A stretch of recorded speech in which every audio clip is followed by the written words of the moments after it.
it. I'm on the mission, snap any minute, casually winning. Stop tripping on me, stop dissing on me. Yeah, I got a dream, can't take it from me. My fire's burning, I'm always learning. Tell me where to go, man, I'm on a journey. Yeah, I can't explain it, I get excited. Keep it 300, King Leonidas. Strap in, cause it's gonna be a long ride. Working on me every single day and night.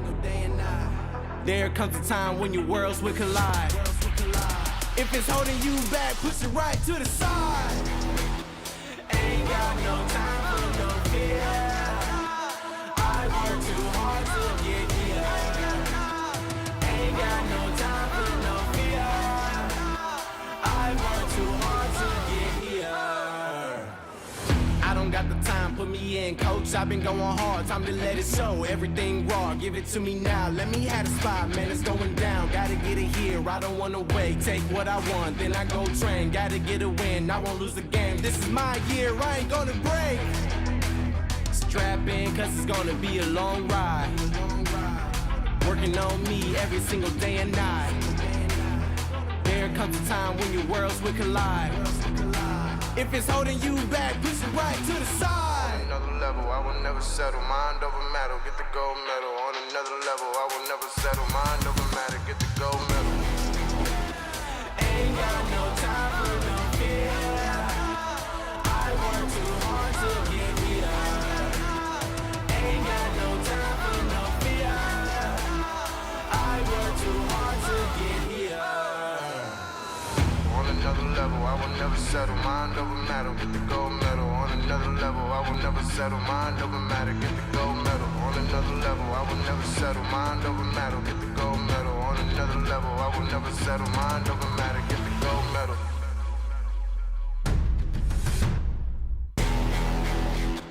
Ain't got no time for no fear.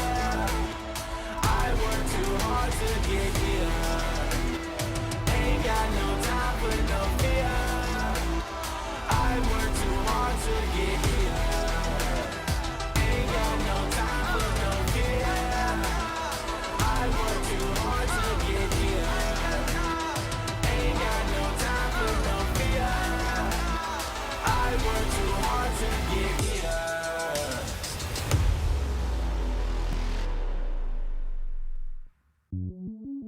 Welcome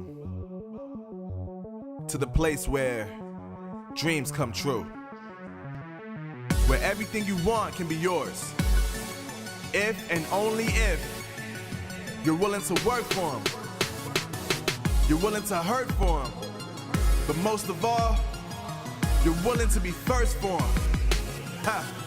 Look, I'm going straight to the top. I don't know how I would stop, like it or not. I got some goals that I'm hitting. You hear what I'm spitting, it's hot. Look what I got, whole lot of passion and pain. The road to success is insane. Stay out my lane, cause I'm on a mission. I'm getting what stands in my way. Yeah, I'm a beast, I wouldn't play with me, baby. The way that I'm training is crazy and I do it daily. You wanna talk about drive? I got more drive than Mercedes, I've never been lazy.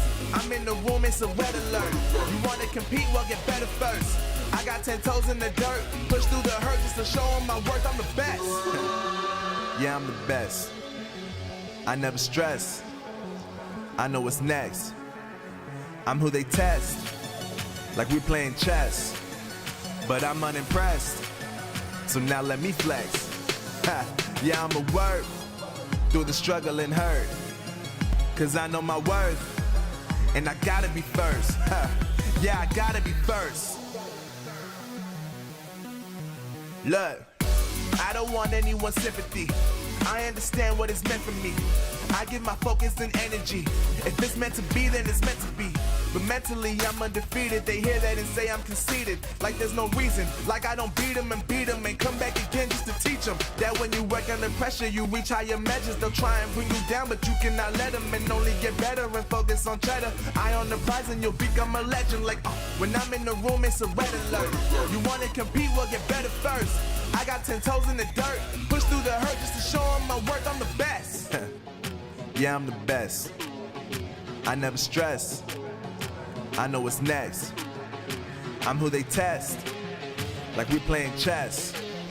But I'm unimpressed, so now let me flex.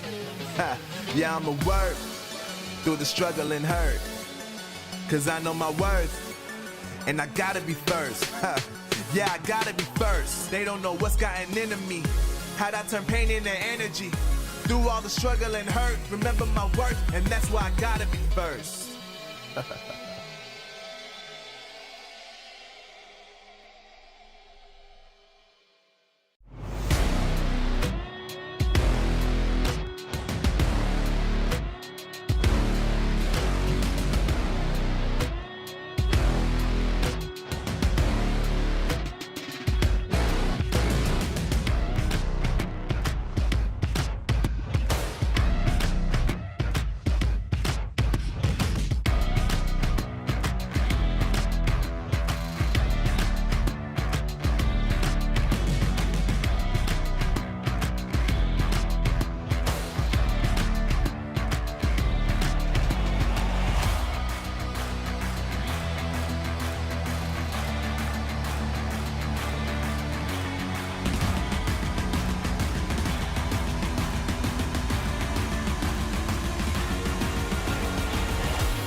dime on the mission, snap any minute, casually winning. Stop tripping on me, stop dissing on me. Yeah, I got a dream, can't take it from me. My fire's burning, now I'm always learning. Tell me where to go, man, I'm on a journey. Yeah, I can't explain it, I get excited. Keep a 300, King Leonidas. Strap in, cause it's gonna be a long ride. Working on me every single day and night. There comes a time when your worlds will collide. If it's holding you back, push it right to the side. Ain't got no time for no fear. I work too hard to get here. Ain't got no time for no fear. I work too hard to get here. I don't got the time, put me in, coach. I've been going hard, time to let it show. Everything raw, give it to me now. Let me have the spot, man, it's going down. Gotta get it here, I don't wanna wait. Take what I want, then I go train. Gotta get a win, I won't lose the game. This is my year, I ain't gonna break. Strap in, cause it's gonna be a long ride. Working on me every single day and night. There comes a time when your worlds will collide. If it's holding you back, push it right to the side. On another level, I will never settle. Mind over matter, get the gold medal. On another level, I will never settle. Mind over matter, get the gold medal. Ain't got no time for no fear. I work too hard to get here. Ain't got no time for no fear. I work too hard to get here. On another level, I will never settle. Mind over matter, get the gold medal. On another level, I will never settle. Mind over matter, get the gold medal. On another level, I will never settle. Mind over matter, get the gold medal. On another level, I will never settle. Mind over matter, get the gold medal.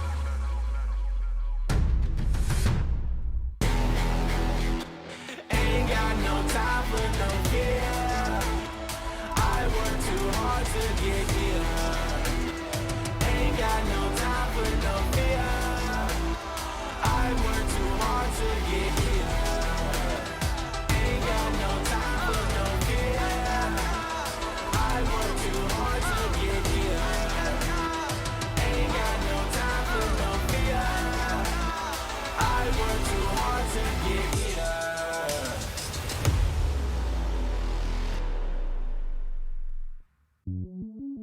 Welcome to the place where dreams come true. Where everything you want can be yours. If and only if you're willing to work for them. You're willing to hurt for them. But most of all, you're willing to be first for them. Ha! Look, I'm going straight to the top. I don't know how I would stop, like it or not. I got some goals that I'm hitting. You hear what I'm spitting, it's hot. Look what I got, whole lot of passion and pain. The road to success is insane. Stay out my lane, cause I'm on a mission. I'm getting what stands in my way. Yeah, I'm a beast, I wouldn't play with me, baby. The way that I'm training is crazy and I do it daily. You wanna talk about drive? I got more drive than Mercedes, I've never been lazy. I'm in the room, it's a red alert. You wanna compete, well get better first. I got 10 toes in the dirt, push through the hurt just to show them my worth, I'm the best. It's day 2 in week 1 of the challenge here for EU with 4 more matchups ready to get underway today. Teams like Exclusive and Kings came out on top as expected, but in the case of Kings, Omniscient didn't make it easy on them. So who will be at the top of the leaderboard at the end of it all today? Well, let's find out. Ladies and gentlemen, this is the Snapdragon Pro Series.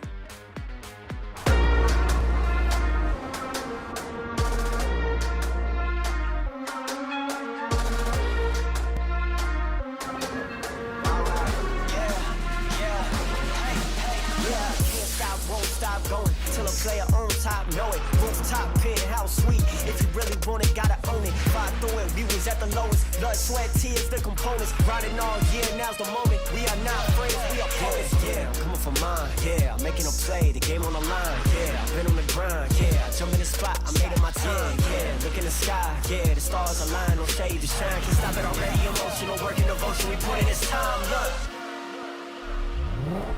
you won't stop.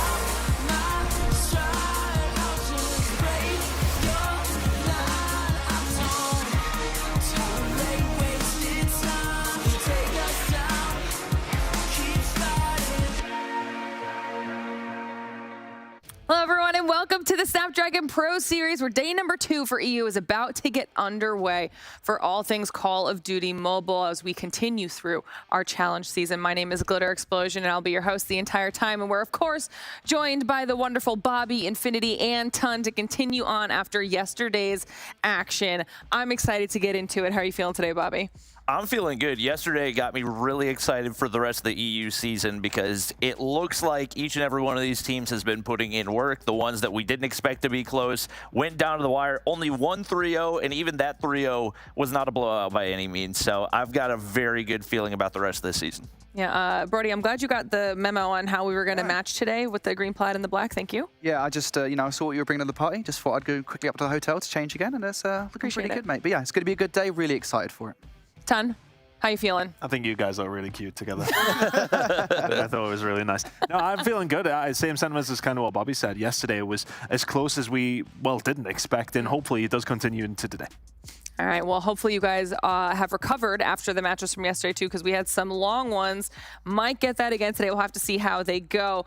But if you missed everything from yesterday, first of all, go check out the VOD. If you don't want to check out the VOD, go on our social media, okay? X, Insta, and Facebook for all updates, Snapdragon Pro Series related. That way you don't miss out on a single second of what's going on here in our challenge season for EU. Or you can join our Discord, discord.gg/Snapdragon Pro Series. Join the community, hang out with everybody, and talk all things Call of Duty Mobile while also getting all of those updates. Now, let's start talking about yesterday, these teams a little bit, because I mentioned it in the open.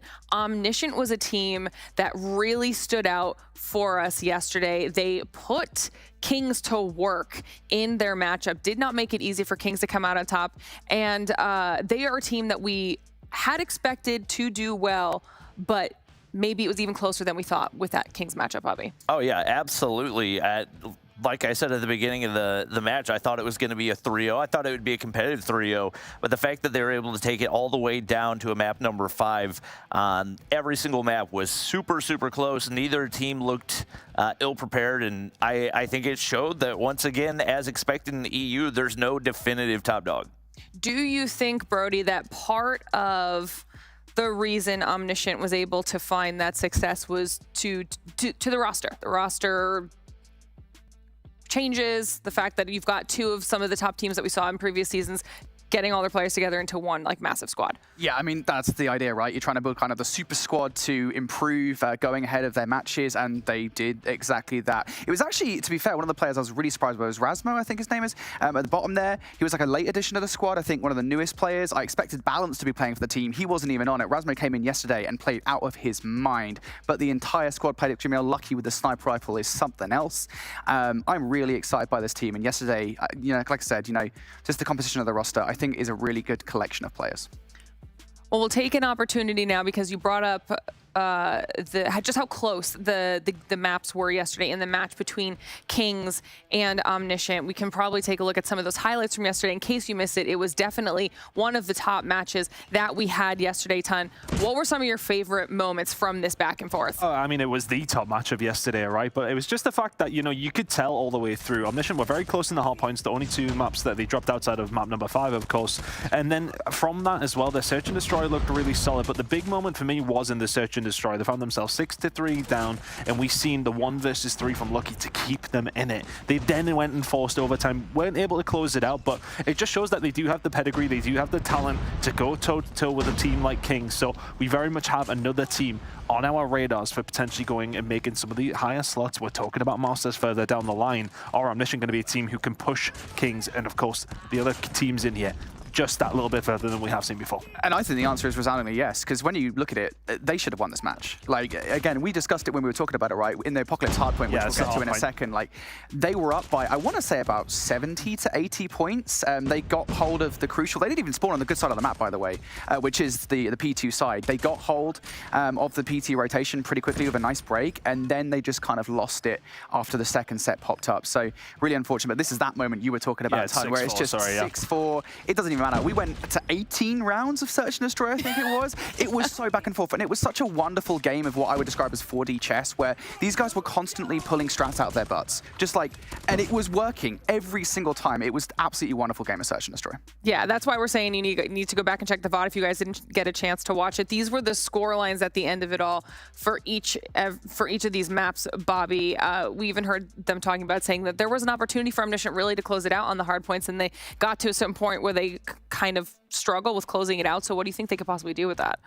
I think part of it is just a mentality thing, and obviously you got to look to whoever's the leader on that squad. Obviously, Narcs is one of the more experienced players there, having been around all the way since 2020, but you just have to keep that composure because like they talked about, they're finding crucial breaks, especially on maps like Apocalypse, but just couldn't really find ways to close out the series. So the control looked incredibly dominant. Like that was super, super one-sided. It seems like they're pretty locked in right there, and they're solid in the hard point. It is, once again, just a question of closing things out. And maybe, I mean, I wouldn't be opposed to getting a few more of those insane snipes out of Lucky, some more 1v whatevers as well, because those were super exciting to watch. But we're talking about Omniscient. We might as well talk to them as well, because I believe we've got Gilla standing by, ready to hang out with us. First of all, hi, it's been a long time. How are you? Hello, I'm fine, and you? Okay, I'm fantastic. I'm glad to have you on here. First of all, talk me through yesterday. How did you guys feel after your matchup with Kings? Listen, we feel a little bit sad because yeah, I think we could win this game, this best of 5, but it's okay because like yesterday we could win, they won, but we could win, so we are not really sad. And you have to know that we trained since 3 weeks, 1 month with the team, so it's not easy to improve so fast. So it's okay. We're gonna take the revenge. Don't worry. All right. I love it. Obviously, you guys looked really, really solid on pretty much every map yesterday, or really every mode, and especially the hard point. Both maps, you guys had early leads that you just weren't quite able to hold on to. Is there some type of change that you need to make in those scenarios to be able to maintain that lead, or is it really just a mindset adjustment for you guys to be able to close out those games? Yeah. I think like we lost the control. You know, we want to focus on the objective, and on Hardpoint, it's not only the objective. We have to play the kill. We have to be aggressive.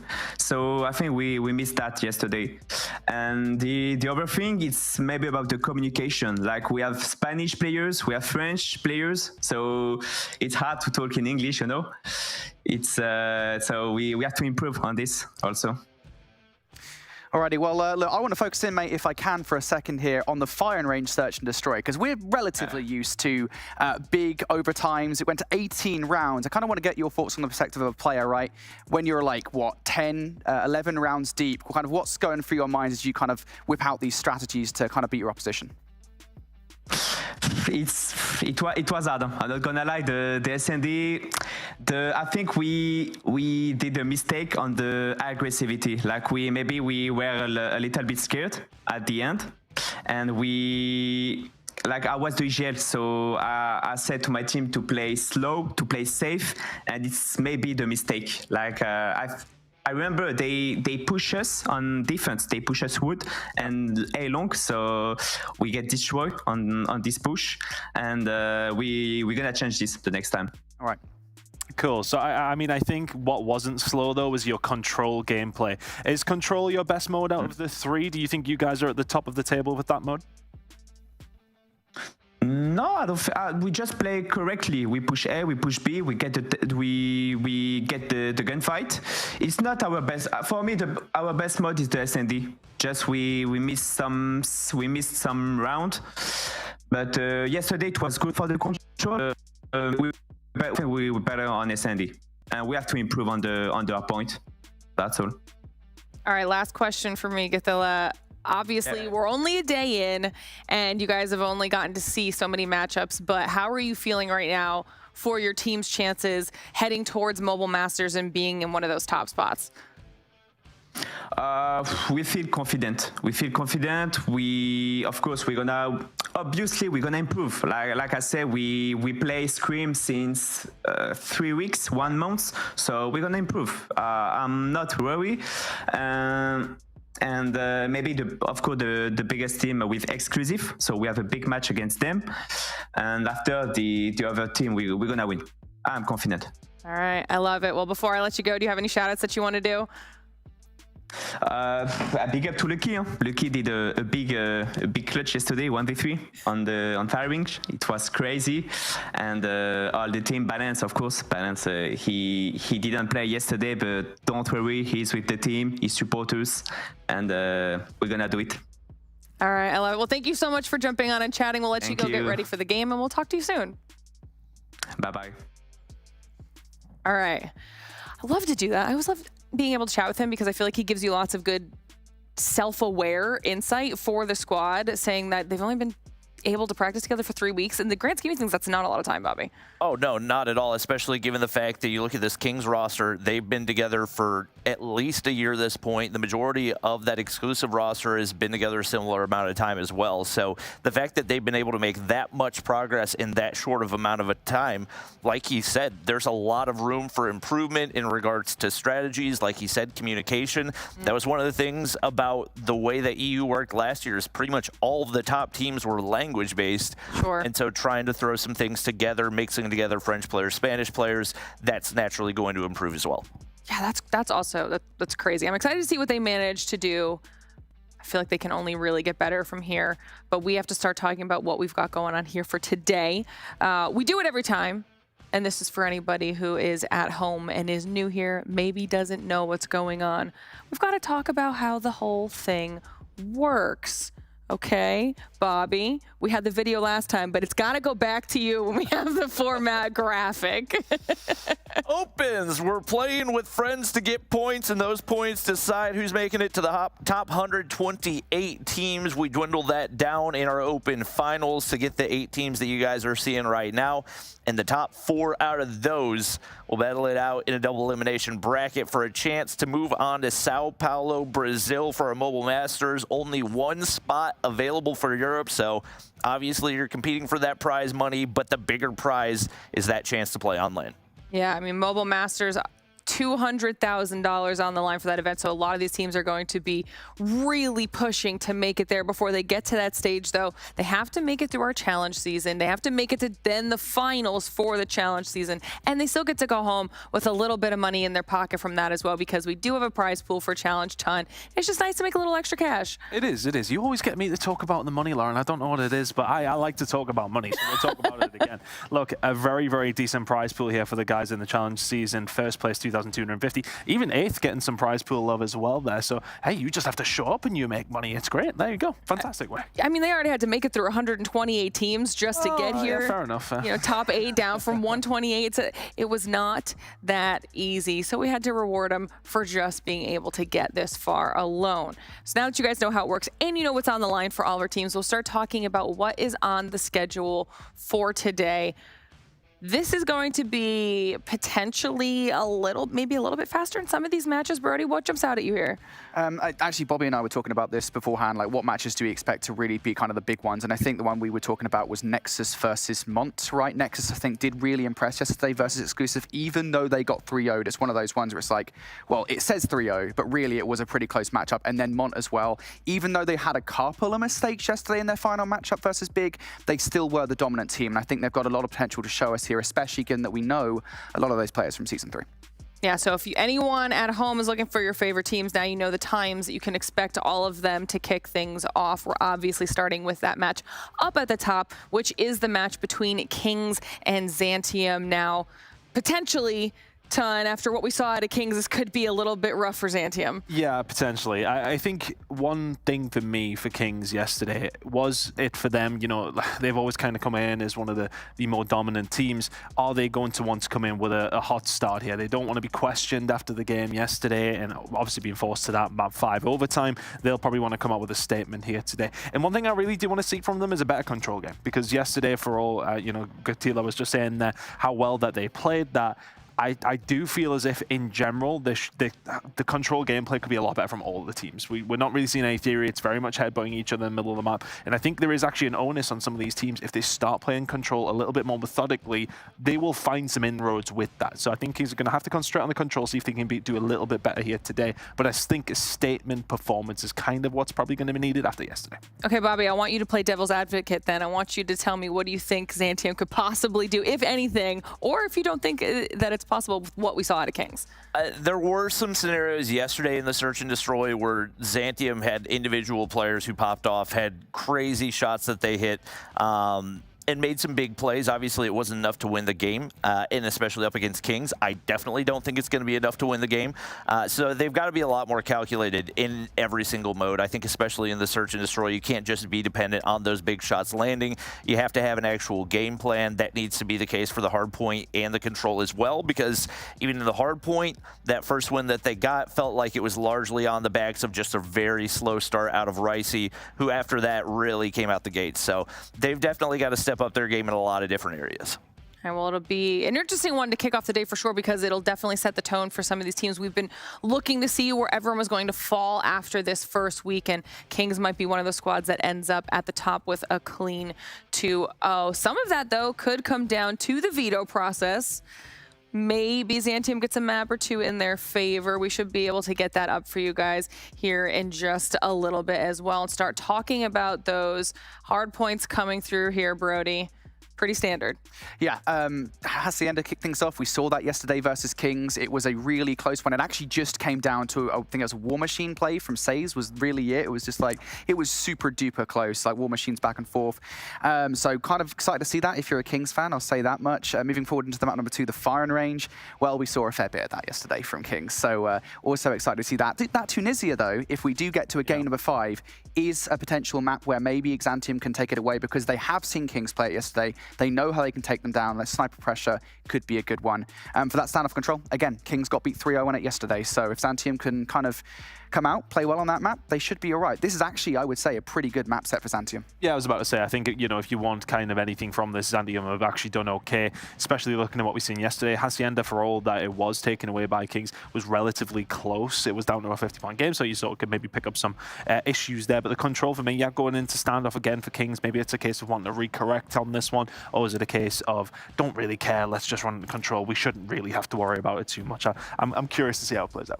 All right, well, for now, I'll start sending you guys over to the other side of the studio. You can get set up and ready for match number 1 while I talk to Bobby about your feelings on the map pool.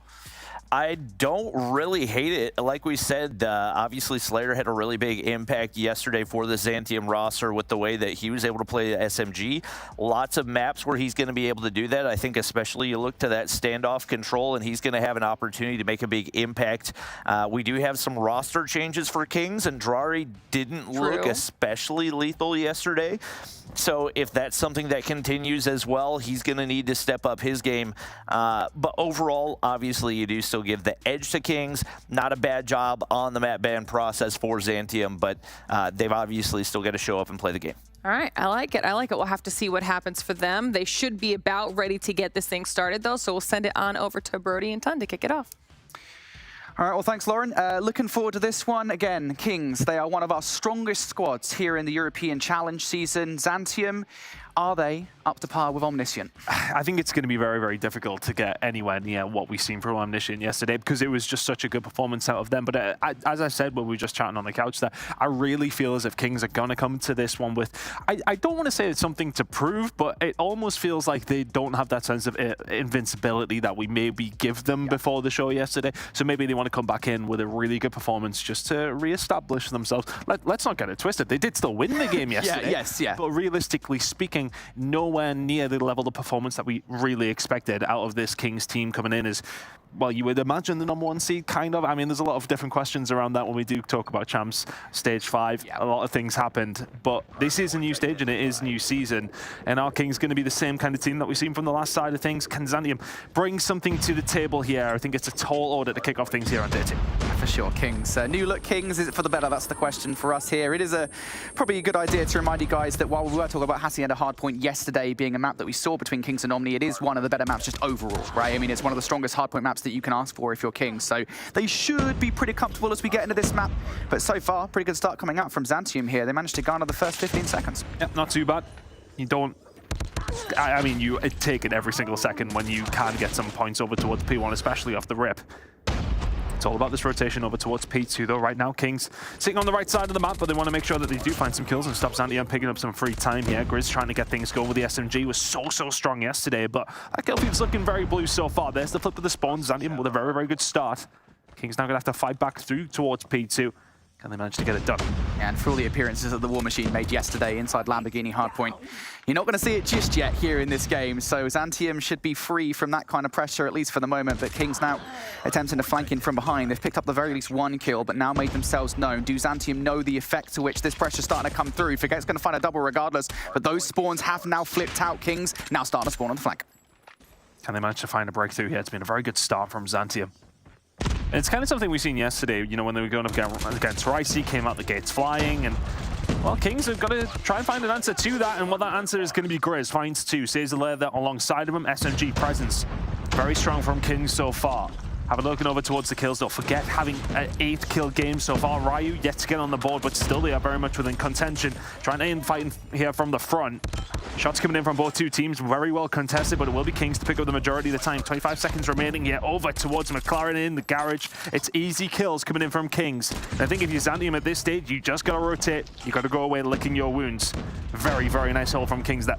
Yeah, the crossfire from Kings is just phenomenal. We were talking quite a lot yesterday about that kind of SMG duo of Saze and Grizz and what they're able to bring to the party. And I'll tell you what, mate, they bring the whole buffet. They're looking so good as an SMG duo and really strong for Kings to have on side. Certainly really helpful there. But for the moment here, looking over towards the rotation, Xantium already looking pretty good. They've already got control of fences, but they have to be wary of those back spawns, and they're already looking in that direction. Yeah, I really like the control going over towards the archers, actually. Coming in from Xantium. 2 players posted up, stopping the rotation nice and early, coming over. Forget, well, he manages to get himself another couple of kills. 11 in this game so far. 2 coming in there with the missile, and it's only going to be Grizz who can answer back for Kings. Slight lead for the side of Kings, and they are going to be here on this rotation once again, but you need to try and find it. If you're Zukas, can you get the shots? Oh, the hit on the Grizz doesn't happen. Then Grizz finds a second, punishing them to the absolute maximum. And all of a sudden, the missile comes in as well, and Grizz just cleaning up absolutely everybody. War Machine in as well. There's 3 from Sage. Kings starting to put their foot on the middle right now. Yeah, usually I'd be critical of a missile play like that, but to be honest with you, I think Kings, the kind of pace they're setting at the moment, I think the idea is just put them in the grave early. Yeah, and don't let them get out, don't let them zombify themselves. You're already now starting to see some of this specialist utilization, or operator utilization, excuse me, coming to play. Grizz, again, yesterday, great with the equalizers, one of the strongest operators in the game, and he finds a crucial gunfight, times it perfectly with Saze as well, who also picks up Bouchon, and immediately Kings, or Xantium, excuse me, were really hopeful that they could get the rotation, and, well, it's not quite as ironclad as they'd like. I mean, they managed to find these rotational kills, but as you said, they haven't managed to lock down the point. It's the kills on the second wave that sometimes do become the more important, and then all of a sudden, for all that Kings invested, their operators themselves, Xantium starting to get along with their own as well. Ryu finding 2 now with the equalizer inside the point, and that is going to be complete control here for the side of Xantium. Marvel and another doing well to try and find a couple back, but Ryu still running an absolute riot here with the equalizer. There's a couple more as well, and that's going to lock things down for Xantium. The only player who's potentially left here is going to be Marvel. He gets wiped out. It's still Xantium holding, and they've closed that gap here, Brody. Yeah, Ryu has done everything in this hard point, even if he finally goes down. Grizz finds 3, though. That's so unfortunate. We were just about to hype up Ryu and the control that he managed to give to Xantium, and to be fair, they get about 20 seconds off the play and a buttload of streaks, but nonetheless, it doesn't give them full control over the hard point. Grizz comes through that triple and completely ruins their, well, would have been nice dreams tonight, but now it's going to be nightmares after that. Kings going to be up double the points of Xantium as we go into the second set here, Ton, and for the most part, they've been in control of the rotations, they've been in control of the kills. Xantium, if they're going to use those streaks, if Ryu's going to use those streaks, it has to be for good. I mean, look, he did a lot of work. He did a lot of really good work, but ultimately you have to find a couple of waves of kills if you want a full 60. They definitely closed the gap as to what it could have been. You've seen Kings on the rotation. Things are looking nice and solid. But realistically speaking, Xantium still did an okay job for the hand that was handed to them, if you want. Having a look over towards P1, Xantium already picking up a decent amount of time here, but Grizz just continue where he left off yesterday. I was so impressed with his SMG gameplay, sitting at 21 kills at this moment in time, leading the lobby. Marvel, though, just starting the light players up. That's a triple kill for him. Saves there to follow alongside of it. This is looking like a much better rotation over towards P2, a much better hold from Kings in the P1 area as well. And looking over towards Garage. That's where it's going to start getting on, and very, very shortly. Say's trying to get those cutoffs. It's probably going to be a push coming through from Water, and a couple of kills towards the end of this hill are not going to hurt Zandium. It is especially not going to hurt because of the spawn out coming in from Kings, but it could potentially be a split. That does hurt Zandium. Yeah, this needs to be a big hard point coming out from Zantium right here. You are 60 points down. If you give this time away to Kings, well, the game won't be over, but it certainly won't be good. No, my goodness me. Hold on for a second here, folks. Kills that should not be happening coming on down, and yet still Zantium don't have full control. You need some more kills. Grizz off the elsewhere, able to find a couple. Zantium spawning out somewhat. Couple of Kings players chilling inside. Bouchon through the stairwell, going to get taken out by Drari, but they've got to be careful about Ryu from behind, who does at least find one. Can he find any more than that? No. Drari will deny, but the hill still under siege. Nobody able to gain ultimate control here, but Drari finding two with the Deagle may well open things up. Grizz is there to pick up the pieces, and if Says can find this kill inside the lobby, then you're going to be laughing if you're Kings eventually getting some kind of control. The stairwell is going to be absolutely paramount for Kings to try and lock this one down, but Grizz does go down. 25 seconds here remaining on the point, and once again, when you think someone's got control, Zantium come back through. But this could be a problem. War Machine out. He's not really finding a great deal of luck with this, to be honest with you. Says doesn't find anything, then finds himself inside the point. The SMG may be doing more. Back and forth we go. All for what's been said, Kings still pick up the majority of the time there. It's a 60-point lead still, but Zanti have kept themselves in this game. Yeah, they need number 4 to go off here. Forget has to do so much over on this rotation. He's the only one over here, and he gets cut short. And even, with 25 seconds left, I think on the hill, they pushed for it. You have to make that choice at this point when you are this far down in the game. You have to start going for desperate times, desperate measure plays, and that was one of them right there. But right now, Zantium, they've got those back spawns. Bouchon with a couple of kills up top now. A lane potentially opened up, but here comes Inferno with a claw.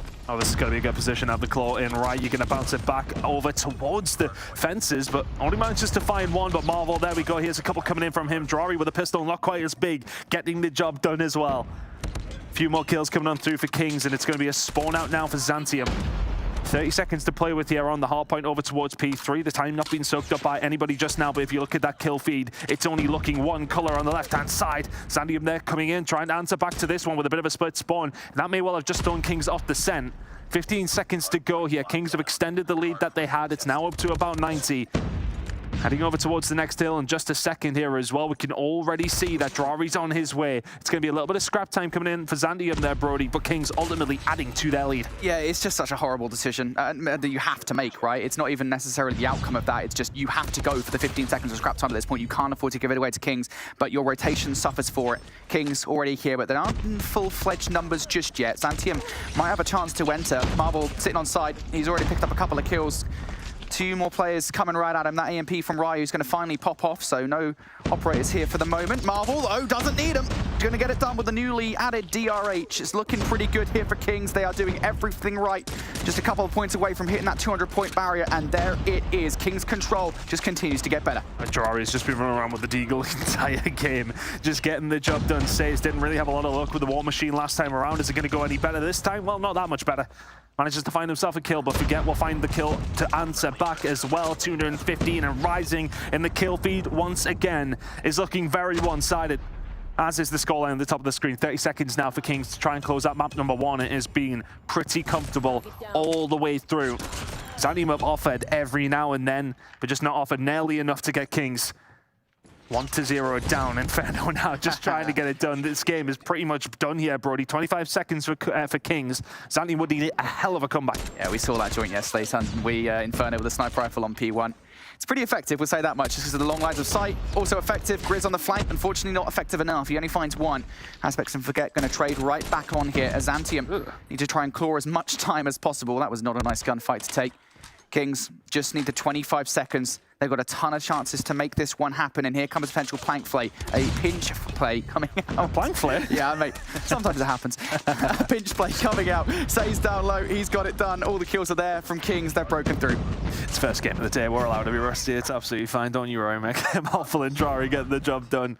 Oh, that made me laugh. Here we are. Kings looking very, very good now, heading over towards P2 in just a second. 20 seconds to go on P1, and Kings looking to try and get this one done, but realistically, it's just about posturing over towards the Garage Hill.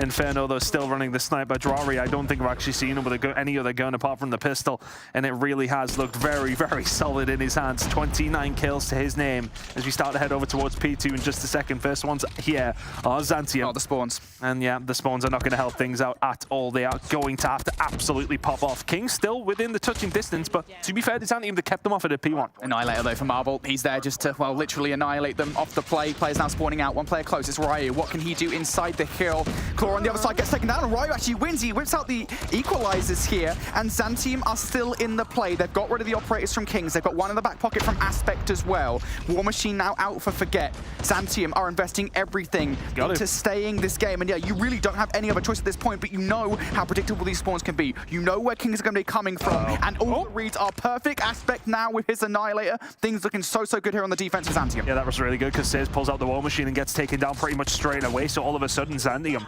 picking up some good time and a lot invested here from Kings, and they haven't managed to find much with it, but are the guns just going to be enough to find a way through? Grizz finds two. Inferno's there alongside of him. Bouchon does deal with Grizz. It might just come down to a 1 versus 1 for the final 10 seconds. It's going to be Zantium to pick it up. Looking on this rotation as well. First one's there on the blue team. That's Zantium. They are catching up and catching up quickly. Kings get a little bit of scrap time, which will hurt. But Zantium, they have an opportunity here. I think Kings has only picked up around 20 seconds over the last 2 hills, and it's starting to maybe get a little bit nervous. Zantium now inside the point, can they hold? But here comes Grizz. It's equalizers in hand. It's 1, it's 2, but only 2. XCM holding down so far. They're 25 seconds away from 200 points, but still a mountain to climb. Drari finds a double there, goes into tin as well, looking for Aspect, cannot win that gunfight, and Aspect gonna save it, but he's on low HP for the next one versus Says, not ready for it. Grizz now down to help out his teammate, but no, Bouchon goes huge for 2, can he find number 3? No, Marvel now next one through, Forget, all in his lonesome, Zantium, they're going 1 by 1, and they get shut down, just 1 point away, are Kings from getting this one done. Can anybody stop it from Zantium? Players continue to filter through towards the hard point. Somehow this game is not done. Kings somehow cannot find this last point that they need. Somehow, Zantium are holding on. Oh my god, but it's just denying the inevitable. That's the problem. Drari, is he popping off again with the pistol? How on earth is this game still going? Looking on the rotation though, and this is going to be Zantium's problem. Are they going to be there for the final second? Yes, they are. We go to another hill. How on earth have Kings not closed this one out? In 2 seconds, they may well do so, though. Is anybody going to be there from Zantium? They're stopping. They're inside the point. Drari's the only one here. They deal with Aspect with Stays on the other side. XTM still locking this down. Ryu's on his own. He needs some help right now. Forget inside the point. Drari is here too. It's getting very tense, but Kings still only need 1 second, and that was the problem. Kings was so close to the win for so long. I mean, look, honestly, at no stage did I really think that Zantium would bring that one back, but they made that one go a lot longer than Kings would have liked them to. I mean, I'm not gonna lie, I thought they would. At some point, when they were holding on in fences, I was like, oh, okay, I've seen this before. We've seen this one. Yeah, Kings, though, of 1 second. I mean, they had to get it somewhere along the lines. I think the problem was towards the end there. Zantium, if they would have had maybe 1 operator, even like 2 would have been nice, but just 1, they might have been able to do something. They had no utility whatsoever on that final hard point, but fair play for almost bringing it back. I will say for Kings, and you're going to see it in the stat lines in a minute here, a lot of this came down to what the SMGs were bringing to this game. Says and Grizz, just like yesterday, were playing out of their minds on this map. I think it must be like 90 kills between them or something silly like that. And I think that's never been more apparent than the fences hard points. Both in the first and the second set of rotations, Kings had basically full control of it, and it was down to just the SMG pressure, just constantly just flying, sliding at other players. Zantium couldn't really do much about it. And I think, you know, like, you want to give Zantium a lot of credit, I want to say, for bringing that one back and making it relatively close towards the end, because, I mean, at this stage, I mean, they were, what, like 110 points down at the end. In the end, I think they lose it by 40 or 50. So they really did have a bit of a swing. But I want to say that Kings maybe wasted a couple of their operators, a couple of moments here and there that didn't necessarily go the way they would have liked. But you're right on those SMG players. 51 for Says, 45 for Grizz. And Marvel not doing too bad with AR. They're sitting at 44 as well. It's a lot of kills on the board. And look, I mean, realistically speaking, if you looked at that scoreboard, how heavily Slayer heavy it was for Kings there. And okay, yeah, they win the game by 50 or so, but a couple of, I don't want to say sloppy moments, because I think when you're at that stage in the game, and we all know ourselves, you sit there playing whatever iteration of Call of Duty Hardpoint it is, if you are that far in the lead, you do probably take your foot off the pedal just a little bit. And that became a little bit more apparent as time was sort of starting to go on. You know, you've seen operators being winged in left, right, and center, maybe not getting as much done as they would have liked with them. But Zantium maybe giving a decent account of themselves towards the end, but ultimately it was not enough. Onto fire range, search and destroy we go. Kings yesterday maybe had more of a stressful time here than they would have possibly liked. And they will start very, very well, though, with Ryu getting taken down. Marvel once again on the sniper, doing a fantastic job. But Kings will be looking for a statement victory here on Fire and Ridge. I love this coming out from Kings, right off the rip. Aggression. Already taking control of back alley. They've basically boxed Zantium into the toilets. Well, at least if they need to go, they're in there already. Forget toilet jokes in round one? Yeah, mate, come on. Forget trying to get those kills. Bichon can't get it done either. Drari comes through for the double. And yeah, I mean, this is where I would be concerned, Ton, because I've seen this in the past. I saw it in the open finals, is when a team of the top caliber gets aggressive, it's rare that they stop. And Zantium need to find a way to deal with that if it keeps on happening very quickly. Drari finding 3 in the opening round there. He did a really good job over towards the B side last time around. Just having a look over towards the spawn, a bit of a split here. Very aggressive once again from Kings, and they're already inside of Wood, and that's just going to cause all kinds of problems. Says is going to open it up. Grizz has ran through the middle of the map to find 2. And that's just something you're going to be watching if you're Zantium. How on earth is Grizz being able to find himself in this position? The round is done. Kings absolutely running through Zantium now. It's like a knife through butter. Exactly what I said. You're not watching the aggressive plays. Grizz just ran through the middle of the map. Not a single soul was even looking at it, thinking, hey, I think Kings are playing aggressive here. We'll watch to see how aggressive they get. And he just blows the round wide open. Kings feeling themselves now, and I think now is the time where Zantium need to kind of pull a different strategy out, do something a little different, and that is exactly what's happening. It's a 5-stack freight towards A. Doesn't really matter too much you've given the mid-map away this time, because you're all around the A-bomb site. You do need to be careful of Grizz inside Trader, though, and the towel comes through a little late from Tekers. Trade right back, says, can he find the double? Yes, he can. Aspect, the only one left alive. He's already found 1 kill, so he makes this a little bit more palatable, but still back in the bar from Egos. Very, very difficult position to be in now, but the SMGs are the ones running the game here. Infinite level of ability coming out from the Kings boys. He's now just trying to run around, just trying to play with his food just that little bit, but he has made it now a potential 1 versus 2 for Aspect. Becomes a little bit more doable, but bomb positioning is going to be the big problem here. He's waiting for the aggression that is going to come though. Aspect has got the angle, gets the hit marker as well, and Marvel has to be careful. A momentary change of thought from the Kings boys with Grizz and Says already falling. Marvel and Inferno, can they get this job done eventually? Aspect now in the 1 versus 2. It's good Scott, and another hit marker. It's got to sting. That's 2 different ones. You automatically have a 1 versus 1 if you find that bullet in the right place. Not going to happen. 3-0 to Kings now. Yeah, problem for Aspect there in that 1 versus 2 was the fact that the bomb was down. And Kings knew it. They knew exactly how to play that. Even though they were playing it a little bit individually, they still knew. And at the start of this one, Marvel opens up with first blood. He's doing it again. You cannot let Grizz get away with this. Move through the mid-map every single time. Zantium at the very least are doing that same strategy. I don't know how you're not ready for Grizz in that position, though, to be frank. Grizz going to take an easy kill. Right, forget last one's left alive. Right, but what you got for us? Absolutely nothing. And it is just the fact that they haven't quite adapted to where Grizz is coming from. I don't think they realize it. And I think, you know, what would surprise maybe some, and speaking from experience here, players who are watching from the more endemic Call of Duty esports side of things and watching Fire and Rage and thinking that it is, I want to say over the past couple of days, maybe a little bit slower than you potentially think it is on occasion. You know, you will see players maybe playing that pick game. Yeah, Grizz ain't doing that. He isn't doing that. He's just playing very, very aggressive, which is what you would maybe come to expect from Fire and Rage just a little bit more. The aggression this time not paying off. 2 players dropping from the Kings. And all of a sudden, it's a transition over towards the B side. They's in a good position to do something about this. Marvel with the first one to find a kill from the outside. It's the player inside the bomb site that you're really going to have to worry about. It's another kill for Marvel over towards the back. Do not give him a third, but here Says taking out the potential trash as now it all of a sudden comes down to a 2 versus 2. Forget over towards the backside. Bishondo should be able to find this kill, and to Says it's an important one at that, and Inferno is left on his own. He's got the sniper rifle at least, so he can just kind of keep an eye on the site from afar. Has to get lucky with it, though, and get some good timing, and that hasn't happened. Now, The rat behind. Forget's going to get that bomb down. Inferno now back to his original position. Got to think about how he wants to take this. The last two remaining Xantium players going to split up here, actually. So Inferno might have a chance. Did he just spot at the back? Yes, he did. The snipe is good. Now the 1v1. A wealth of time to make this one work. 25 seconds on the clock. We're trying to keep an eye on it as it ticks away. Inferno looking through every nook and cranny to find Bouchon. He's looking in the right direction. Can he get the kill? A pre-nade. It's going to land into the cubby. Is Bouchon going to fall foul to it, though? Yes, he is! What a nade coming out from Inferno. Now please find the bomb and get the defuse. Yes, he does. Nice 1v2 from Inferno. Really good play from Inferno. Just ascertained exactly where Bouchon was based on where he wasn't. Hadn't checked the cubby, didn't want to check the cubby. He's going to sniper, he doesn't need to push that. He's just playing out the angles over towards the back alley side. Doesn't see him around. Just eventually nominates exactly where he potentially could be. The grenade is sweet as a nut.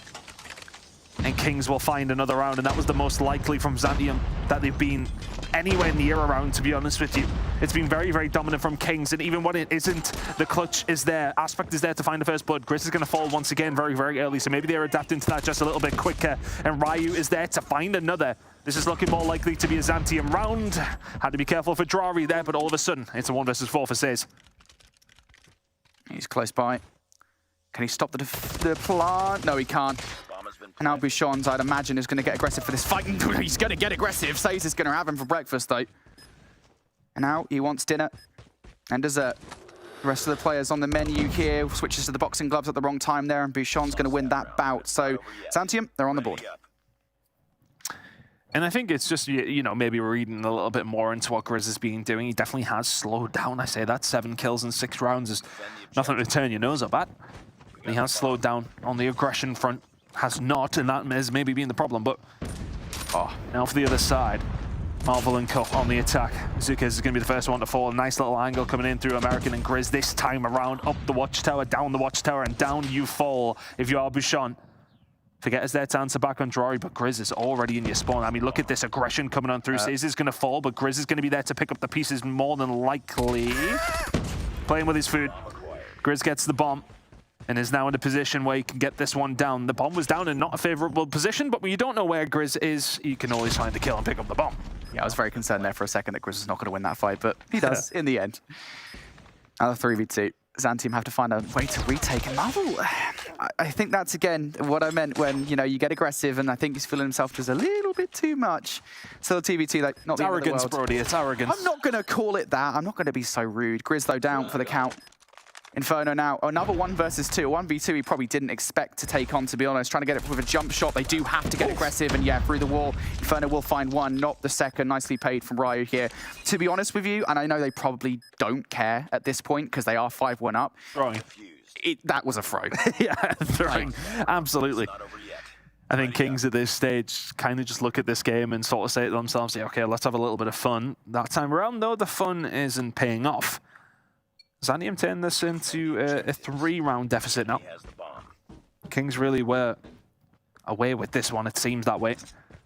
May well still come away as victors, but aggressive, haphazard players coming on through, and forgetting because this time around are going to actually deal with these. So 2 kills to the 1 to kick off things in the round. It's a 4 versus 3 in favor of Xantium. Kings do still have control of the site, though. The only concern I'd say they've got is the jump up through American that Forget is currently watching. So a smoke or a nade would serve well to cover the teammates in that particular problem. They're still trying to find a way to even the odds at least here. One more peek. Go on. Peek Ryu. Ah, Marvel. Not going to get the sniper off. One of the best snipers we've got in European Challenge season here. Inferno also looking pretty good with it. He gets that kill that they desired. Says gets aggressive now. And all of a sudden, the situation's flipped on its head. And they know exactly where Aspect is as well. This bomb could already be going down, but they're already out there searching for him. This to now make it 6-2. They can get this one down on Aspect, just gets a bit of bad timing. They now get the information they needed, the information they probably already had. Bomb down, 1 versus 3. We've seen this against Kings before. There's one. Surely they're going to just double challenge him. Surely. They're about to assassinate him. Oh, assassination. See you later. Aspect was he in the third person as well. The disrespect. Nobody ruined the assassination. And Marvel, why? come on, man. Come on. It's not nice. For anybody. It's not nice for us. It's not nice for him. Kings playing with their food just maybe a little bit too much, if anything. 6-2 now. Very, very one-sided search and destroy. A relatively close Hardpoint to kick things off. Although, again, it's similar story. Yep, that's not necessarily the best grenade I've ever seen. For XTM, yeah, they're being given a couple of routes into the game now and then, but then Kings just once again step the level up, find another gear when they need it. And right now, they haven't necessarily needed Drari finding the kill onto Bouchon with a machete as well, and this is just going to rub maybe salt into the wounds. It is now a 4 versus 3 in favor of Kings, who are making light work of Zandium at this moment in time. Well, one more round. Saw that Kings need hit. They've even the odds in this one at 3 for 3. Drari's still on the hunt to slash some people up. It's a slash battle, and Drari's going to win it. Now, those two players, do they think that it's a B hit? That's the question for me. They're certainly looking like that's the case. Drari from behind, not another one here. Oh my God. Drari is getting away with murder and tags Ryu as well. Ryu's dead to rights. Yeah, sniper. Oh, dearie me. That's disrespectful. It felt somewhat that way. It did really feel that way. Very, very dominant from Kings in the search and destroy there, and very just one-sided. I think, you know, you see the aggression, you see the gameplay, the plan, at least from Kings, is to be aggressive in the middle of the map. XTM just never really dealt with that. When they did, they became close to winning rounds, but even at that stage, it was never signed, sealed, and delivered by any stretch of the imagination. A very, very good performance from Kings. Honestly, if it hadn't been for a little bit of foul play, if you like, Kings would have probably walked away with that one in 7. Very, very dominant, and Zandium have got to go back to the drawing board on this one. Really not working out in their favor. Control coming up next. I feel like we'll be heading into game number 2 very, very shortly. Yeah, I will say this much, mate. I mean, look, I don't want to say it would have been a 7-0, because I do think there were a couple of well-earned rounds from Zantium. That one in particular, that round number 6, was a good response to what Kings were bringing to the table. But there were other times where maybe, you know, Kings were just messing around a little bit too much. I will speak to the first 4 rounds, though, in that we did at the very least see some form of adaptation, even if it didn't necessarily work, in that they took 5 rounds to recognize that, hey, Grizz is running at us, we've probably got to deal with him, and then he stopped doing it after round number 5. But too little, too late. And this is something I've been saying, I think, on the whole, is you recognize after a game number 1 win, by any margin, that the team that beats you, if it's a top 3 team in Europe or even North America, they're probably just going to run at you super aggressive. You have to adapt to that fast, and we didn't see it. Regardless, stats, Marvel, Grizz, I think the players that we kind of expected after what we saw in that game to be atop the leaderboard. So on 3 out of Marvel is a very, very impressive scoreline. Really good performance coming in from Kings there in the search and destroy, and with Control coming up next. As mentioned, you think this one's probably going to be done and dusted, but yesterday on this specific map, we're going over to standoff once again for Control. Kings got blown out of the water, so can they do a little bit better here on the Control? I mean, based on the opposition so far and what we've seen, you would expect it to go the way of Kings, but we have been surprised already this weekend on the European side of things. I'd like to be surprised again to maybe have a bit of a series here. Yeah, the one thing I will say is yesterday with that Control they lost, the reason that they lost it was it was twofold, right? First of all, I don't think the operators were anywhere near as effective as Omniscient. And we saw that a lot. There was big plays coming out from Omniscient where they were kind of clutching up with operators. And then secondly, I think they allowed Omniscient to get in behind way too many times. I don't know if you're going to see that from Zantium, if only because the Control we saw from them yesterday, albeit it was on Raid, their operators were not good at all. And that was something that Bobby and I talked about, the fact that they kind of fluffed up using operators when they really shouldn't have done. They've got to be better here. Got to have seen improvements from yesterday. Let's see if they can get it done already off the start. They seem to be pulling a play out of the Omniscient playbook. They sent a player around on the flank, and then he decides to retreat towards Kebab. Drawing out, pulling down the back alley, and this will be the initial couple of kills that you kind of need for the setup for that spawn trap. I mean, that's realistically where Kings are probably going to try and get this defensive round done. Back alley Control, you can already see Zandium playing maybe a little bit passive, a little bit scared, trying to get out of their spawn, being very meticulous about it, but so far the kills very much on the Kings side. Yeah, this is a problem. A lot of teams do find this, right? It's very difficult to get out of the spawn trap. The reason being, again, you can literally just look at people spawning in from this position. You can be as aggressive as you like, and that spawn will not change. It's very obstinate, and Grizz is as well. Another double. He's so good with it, Grizz. Somebody, please stop him. He's on the loose. That's 4. Surely not number 5. Whips out the paper airplane, aka the Hunter Killer drone, to do some damage. Bad timing. I don't think Grizz cares. These guys are tearing Zantium a new one. Grizz is the mobile Abizi, I'm actually sure of it. This kid is absolutely cracked. Look at this guy going my weight. Forget falls. And Grizz just continues his reign of terror at 7 kills. Look at the kill difference, 21-7. Zandium barely seen halfway on the map. That, well, I mean, we said Kings' control gameplay wasn't necessarily the best yesterday. That was pretty solid, though. Yeah, as I said, I think it was just kind of, it's two very different beasts, right? Omniscient are very, very good. And this is not to say Zantium are not good. They are. They obviously have to be here in the EU Challenge season, but I still think there are kind of those holes in the gameplay that you're seeing from that first round that do need to be adjusted. We'll see how they go here on the defense, but already right off the start, they're allowing players to get hyper-aggressive through the middle of the map. Would you guess, I'll give you one guess as to who it is that's pushed through. Friendly hunter killer. It is, of course, the I mean, come on, you're never going to get away with it there. Come on now.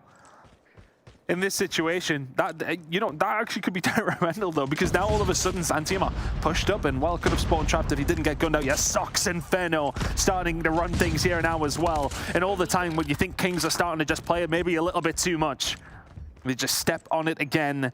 And this is a little bit more like it. Forget Zukas are able to answer back in some sort of way, but Kings, we're playing TDM here. They're just going for the kills in every single which way possible. Aspect and Ryu are able to answer back, so a couple of kills now needed. Grizz with the snapper coming in with 9 on his own. Let's just stay on Grizz for the rest of the entire game. Here we go. Equalizer out. Everybody dies. Bouchon will fall. A little bit of progress over towards the A side now for Kings, but the lives are a lot closer than they were last time around. But here come the ops.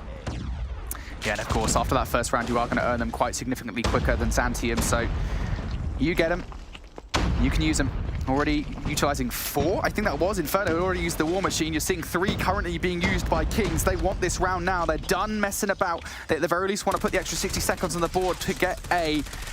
And Grizz is just chilling. He's had the equalizers for the very long. I don't think he got a single kill with the equalizers there. And now he wishes he did have it. He finally does capture A and put the extra 60 seconds on the board, but does fall off the back of it. So actually, despite that, I was going to say Zantium had map control, and then they immediately lose it, thanks. I mean, they didn't do anything with it, though. They were kind of at the halfway point in the middle of the map, and then all of a sudden, they're just not moving any further forward to try and force that spawn trap. And then if you are not taking the advantage that you currently have, you are going to get punished. Drari now in this position, which could be a really, really difficult one to deal with if you are Zanti. But if you look at the lives here, Brody, pretty close. 8-9. So Zantium maybe have an opportunity here, but B starting to click in. Then he really get rid of Drari as soon as they possibly can, because he's holding them back in towards their spawn as the time just continues to tick. It's a flank kill that would have been needed from Zantium, but these shots from Drari are absolutely ridiculous. Ryu's there to find 2, but the progress over towards B is coming in very, very quickly. Inferno will be there to find Bouchon, Zukas, and Ryu got to find something. Drari invests just to sign, seal, and deliver it. Ryu, I'm not sure you've got anything else up your back sleeve of this one. Not gonna happen. Kings dominant here in the control. Yeah, I'm very glad at the very least those last 2 players, because they both had operators in their back pocket, Zukas and Ryu, that they didn't bring one out, because I genuinely would have cried. But they didn't, and that means they've got at least 2 operators, 3 if you count the one that Aspect has got in his back pocket, which we will. So 3 operators to use. Now we need to see them actually use them. Now is the time to get it out, to try and get some early progress. The initial push is through playground side. Bouchon comes out with a double, but Marvel and Inferno reply back for some more map control. The Hunter Killer drone rarely does it land, but this time it does. Bouchon got a full foul to it, and that's a 3-piece for Inferno. And now we're starting to see the exact same position. And now, learn from your mistakes from yesterday. Get those operators out. Having a look over towards the fight that's happening over towards Tractor side. That's what's maybe going to make the difference here now, because Grizz can just control this back alley all on his own. Ryu and Forget falling very, very quickly. 4 operators now available for Zantium, but the problem is when they whip them out, they are already under gunfire. Inferno there with the missile as well. There's 3, just to further add to your pain. Bouchon is then going to find the kill onto Grizz. Back alley now open for Zantium to try and run away, to try and find some sort of cover. They've got to get something out here. Ryu has actually managed to whip out one of the operators that's available, but they need to do something. It seems like they found a way out, Brody, but is it too late? It feels like it, right? I mean, just use them. Like, you've got 19 seconds. Just use them. It doesn't matter if they don't work. This is your only chance. Finally, we see it. Drari, though, on the other side, his Sparrow going to shut down. I think it was Ryu who was using it. Zkers, what can he get with his Sparrow? That's the question. Not a lot of good. Call coming out from Bouchon, 7 seconds. Aspect is at the very least stopping the clock on A. He immediately jumps off it, though, for some reason. I think just kind of wanting to get some more map control with the rest of the team, pick up where he left off. 5 seconds on the clock here. Clock has stopped. All down to their last lives, though. Zantium, do they have a hope of finishing this one off? 14 against 4. I'd like to say we've seen stranger things, but I'm not 100% sure that we have. Inferno will find the kill on the Bouchon. And only 3 members of XTM now in a position to do something about this. Still inside the point is going to be Forget. Just slowing things down here. Ryu and Aspecto will find a couple of kills. Grisomov will have been dealt with, and that time is going to be extended, but you have to still be perfect. And you can't be perfect if you are under the gunfire of Inferno. And there comes the final couple of kills from the SMGs. Kings, dominant.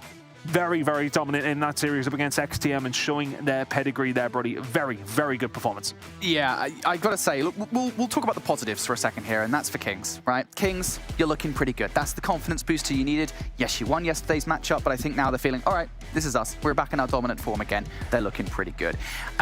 Negatives, Xantium, operators, please, right off the start. And I know you were talking about it, like they tried, but I just feel like, again, you really need to make sure you bring them out as soon as you get into the start of that round, because spawn traps are so frustrating to deal with on standoff control. And if you get in them, it's very unlikely to get out. You've got to use your press right off the rip. And I think the problem there, and what I will kind of side with them in the sense of, you know, you were talking about the operators and using them. When you are spawning in and you've already been shot, I think it's like, oh, well, do I use it now? Because, you know, I'm already weak, you know, I don't want to waste it. But yeah, you know, ultimately it's a double-edged sword in that scenario. You need to make sure you're using it in some sort of way. But just honestly, Kings, they're just so much better. I mean, there's just no two ways about it on every single level. Slaying ability, knowledge of when to make the right pushes, search and destroy. They were a lot more clinical. They played the bomb a lot better. Just every single facet of their game was better than Xantium's, and it shows in the scoreline 3-0. It absolutely did. I don't know if you guys noticed, but Drare was doing a Deagle-only challenge for that entire match. Yeah, we noticed. Yeah, we noticed. I wasn't too sure if he was just like, oh, maybe we'll see how this actually is. He was just like, you know, casually on a 6-3 there in the control, just doing whatever he wanted to. And that, yeah, I mean, that's what we expected out of Kings. Obviously, Xantium showed that they can, you know, go toe-to-toe against some of the newer teams, but it's just a totally different beast. And I've got a feeling that's probably going to give us a little taste of what we can expect in the next match for Exclusive versus Ricey as well. Oh, okay. All right. Yeah, I was going to come in with the positive being like, you know, I think there was at least one positive for Xantium is that they were really close on the hard point to kick things off, more so than or closer than I think anybody would have guessed going up against Kings. Is that due to the mistakes that Kings were making? Is that due to Xantium just I think Kings were getting a bit cocky, to be honest. I think things were maybe just going. I mean, we've seen this. We've seen every single map, didn't we? A little bit of gamesmanship here and there. So I think, you know, the scoreline arguably maybe flatters Xantium a little bit more than it possibly should. So yeah, I think it's going to be a tough pill to swallow, that one. Listen, Kings want to make sure they're at the top of our leaderboard this entire time. They don't want to go anywhere, and that means that's their last match for this first week, so they'll be one of those teams that is 2-0 heading into week number 2, and that's going to start to become a really, really tight battle when we get down to that top 4, but strong performance on behalf of Kings. We knew that they were going to be a team that everyone was going to be struggling with regardless of how good they were, and they close out week number 1 on a high note there. But you're saying that we might see something similar with Exclusive. If you're wondering what Bobby's talking about and you didn't see the schedule from earlier, the second match of the day will be Exclusive versus Ricey. That's the next one that we've got coming up. Brody, do you agree with Bobby on this one? Yeah. That's it. I surely can't be that bad. Not as bad as that. That was as one-sided as we possibly could have seen. Ricey aren't a bad team by any means. I mean, they literally won yesterday over Xantium, right? So like, I'm expecting big things out of Ricey, but I think part of the reason that they won yesterday was because Xantium were making mistakes, right? Exclusive are not going to make mistakes, and I think this is the big thing. This is the problem. I don't know, man. It's going to be a real tough one. Exclusives are a very, very, very good team. So yeah, I'm with you there, Bobby. It comes down to polish is what I'm getting here. And Exclusive was one of the teams we got to talk to already in an interview, hear from their perspective, a team we also expect to be at the top of the leaderboard. So if you are a fan of Exclusive, stick around because they'll be playing next. But before we do that, we're going to send it to a short break, so don't go anywhere. We'll be right back. You're watching the Snapdragon Pro Series. Welcome to the place where dreams come true. Where everything you want can be yours. If and only if you're willing to work for them. You're willing to hurt for them. But most of all, you're willing to be first for them. Ha! Look, I'm going straight to the top. I don't know how I would stop, like it or not. I got some goals that I'm hitting. You hear what I'm spitting? It's hot. Look what I got. Whole lot of passion and pain. The road to success is insane. Stay out my lane, cause I'm on a mission. I'm getting what stands in my way. Yeah, I'm a beast. I wouldn't play with me, baby. The way that I'm training is crazy, and I do it daily. You wanna talk about drive? I got more drive than Mercedes. I've never been lazy. I'm in the room, it's a red alert. You wanna compete? Well, get better first. I got 10 toes in the dirt, push through the hurt just to show them my worth. I'm the best. Yeah, I'm the best. I never stress. I know what's next. I'm who they test, like we playing chess. But I'm unimpressed, so now let me flex. Yeah, I'ma work through the struggle and hurt, cause I know my worth, and I gotta be first. Yeah, I gotta be first. Look, I don't want anyone's sympathy. I understand what it's meant for me. I give my focus and energy. If it's meant to be, then it's meant to be. But mentally, I'm undefeated. They hear that and say I'm conceited. Like there's no reason. Like I don't beat them and come back again just to teach them that when you work under pressure, you reach higher measures. They'll try and bring you down, but you cannot let them, and only get better and focus on cheddar. Eye on the prize and you'll become a legend. Like, when I'm in the room, it's a red alert. You wanna compete, well, get better first. I got 10 toes in the dirt, push through the hurt just to show them my worth. I'm the best. Yeah, I'm the best. I never stress. I know what's next.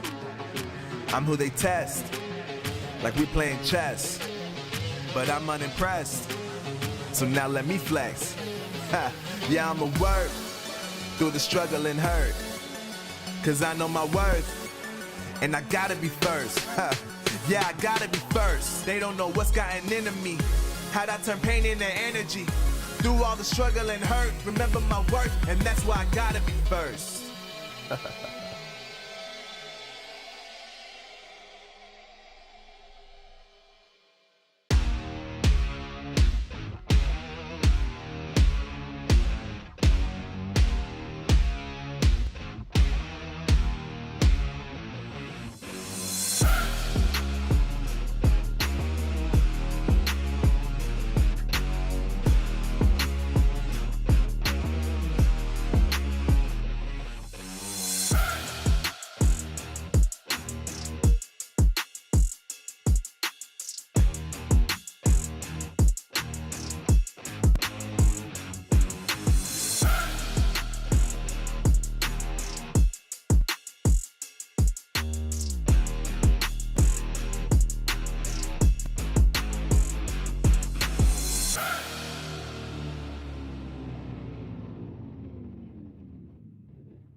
The Snapdragon Pro Series powered by Samsung Galaxy is brought to you by Snapdragon Elite Gaming, Samsung Galaxy S23 Ultra, Monster Energy, and DHL. All right, everybody, welcome back to the Snapdragon Pro Series. We're about to get into match number 2 of day 2 here in the challenge season for Call of Duty Mobile. Match number 1, it was Kings who came away in a 3-0 fashion, solidifying their place on that leaderboard for week number 1. And now we're going to be turning our focus onto Exclusive versus Ricey. Ton, what do you expect from this match? Similar to what we've seen in the previous one, but realistically, I would like to hope that Ricey maybe make a bit more of a game of this one than we've just seen from Xantium going up against Kings. Exclusive yesterday obviously looked really, really good. Ricey also found themselves a win, though. So, you know, it's the ability is there to a certain degree, but we know how good Exclusive are. It's not likely that Ricey are going to come away with this one, but hopefully some of the maps are a little bit closer than what we just seen. We might see some moments there coming out of these teams. I mean, it feels a little bit closer. Like if I were making up the leaderboard in my brain, Brody, it feels like these two would be a little bit closer to each other, marginally so, because Kings will be up there, you know, so I feel like they've already taken that top spot from everyone, but it's still going to be a tough battle. Yeah, for sure. Look, with this matchup here, it's going to be really tough, I think, not only because of the fact that we've got, you know, again, Exclusive being one of the top dogs, you say, but also because we've seen this before. We've seen Ricey go up head-to-head with Exclusive. We saw it in the Open Finals. Exclusive destroyed them. Now, look, it's been a couple of months, okay? It's been a little bit of time since then. Maybe Ricey have made improvements. Maybe they've had time to scrim. If they've got a coach, talk about it with that. But it's a really, really, really big ask. I don't know if they're going to be able to do it, to be honest. Let's focus on Exclusive specifically for a second here, Bobby. We talked about their roster yesterday, and we got to talk to them directly too about the roster, you know, obviously everything coming into this season. Is this an opportunity for them to work on any improvements that need to be made for their roster when it comes to focusing on putting themselves in like a top 2 position? I would say so. Based on what we saw yesterday, I feel like they should have been able to handle Nexus a lot more easily than they did, and especially looking at the Express Search and the Crossroads Strike Control, those were maps that I felt like they should have been able to pretty much run away with, and that wasn't the case at any point. So I'm hoping to see them, like we said, handle business a lot more cleanly. It is interesting to see the swaps that they've made, as now they're effectively running 4 SMG players. They've given one of them a DRH, which is effectively like a hybrid AR SMG anyway. So the existing meta for comp, the fact that that's pretty much the meta AR now, does give them a little bit more flexibility to play with that more aggressive play style. And they've also been known as a team that in the past has played like 4-man flashes, so it's just full send everything and hope that it sticks. We'll see if that's a game plan they continue to run with. Obviously, it got them to the World Championships last year, and right now they've got to see if it will continue to refine and maybe get them a chance in Sao Paulo. I mean, everybody wants to be in Brazil. That's where everybody wants to be right now. We'll take a look at Ricey's roster as well. We'll at least get that pulled up and just kind of refresh everyone if you are just joining the stream and you don't know who we've got to look at here for Ricey. We did see some moments, though, from Sushi yesterday, Ton. So there are opportunities for some of these players to really stand out. Yeah, I mean, look, you need those solo players to be able to do something against teams like Exclusive. Sushi's really going to have to bring something to the table here. And I think, you know, one thing that you can always point out towards in terms of these underdog teams is, you know, you think about the operator usage. We didn't see much of it out of Zantium. We've seen flurries here and there. So it's one of those things that if they can use the operators just a little bit better, then maybe they can find a route into the game, but it still is a tall order. All right, well, we'll get the picks and bans pulled up here so we can see what our teams have chosen to go with when it comes to these matches. Got those Hardpoint picks coming through, Brody. Who's this favoring?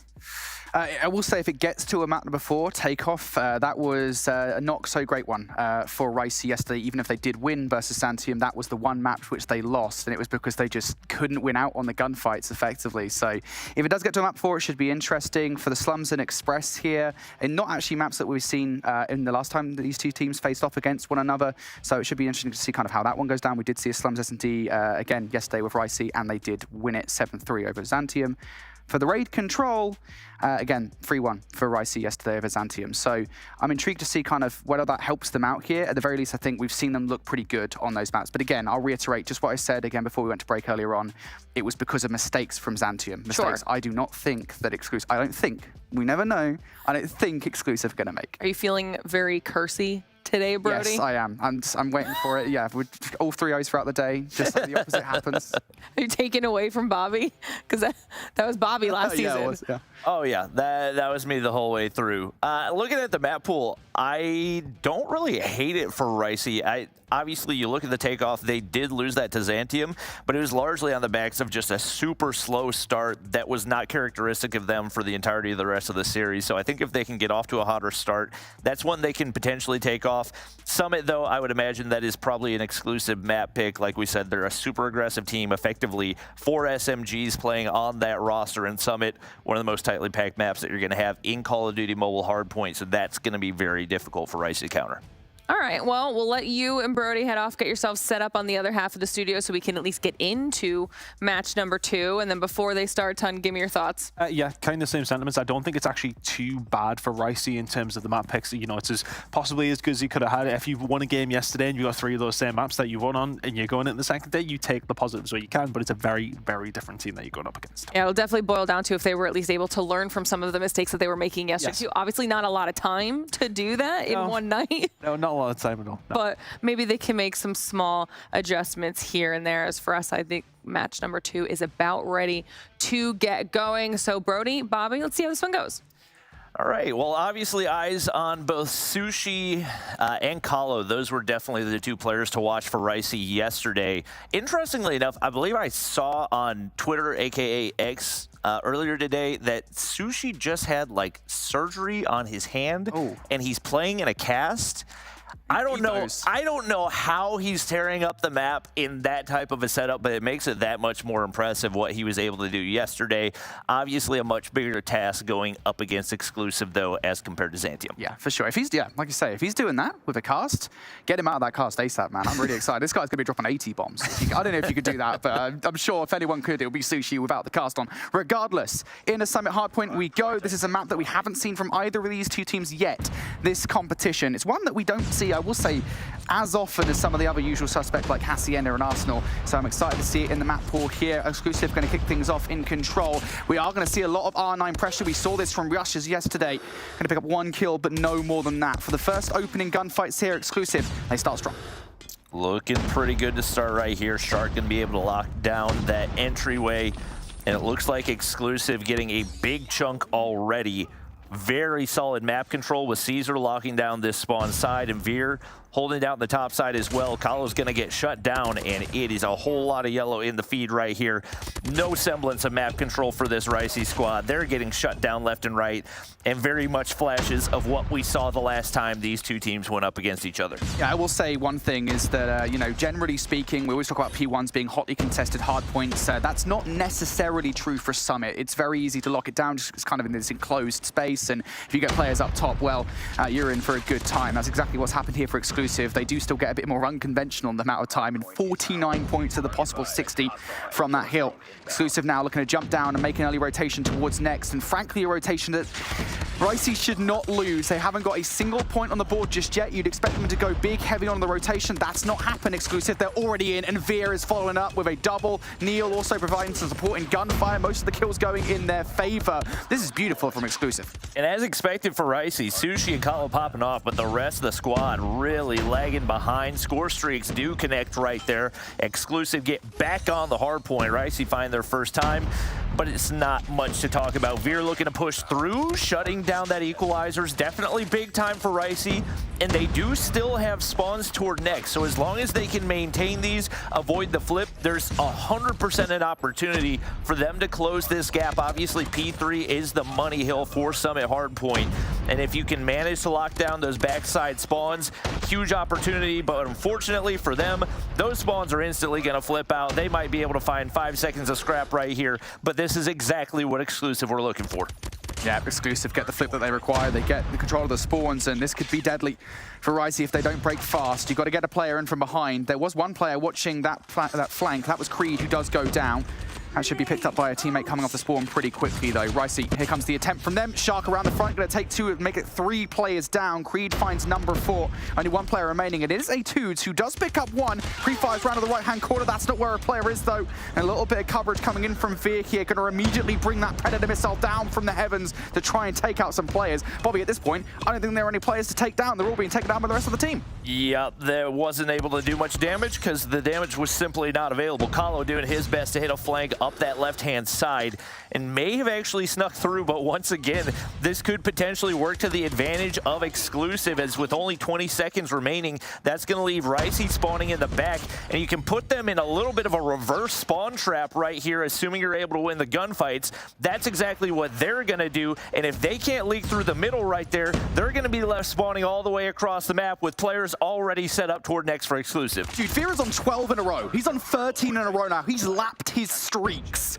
This is insane. He hadn't died from the moment that P2 popped. And that is, I mean, that's not the sole reason. Finally, he goes down. I kind of just cursed him there. But it's not the sole reason that they get the whole of P2. I think it certainly helps. 13 kills. That is nuts.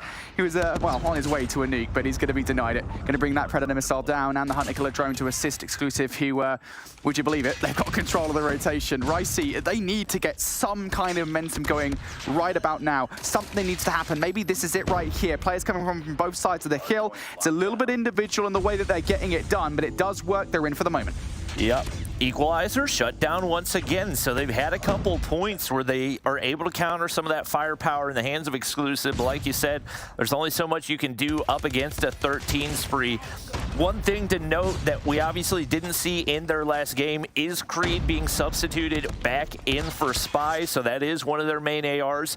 Does give them a little bit more ranged ability. Summit not necessarily where you would expect to see that, but obviously it has paid dividends. Ricey do finally find their first chunk of hardpoint time.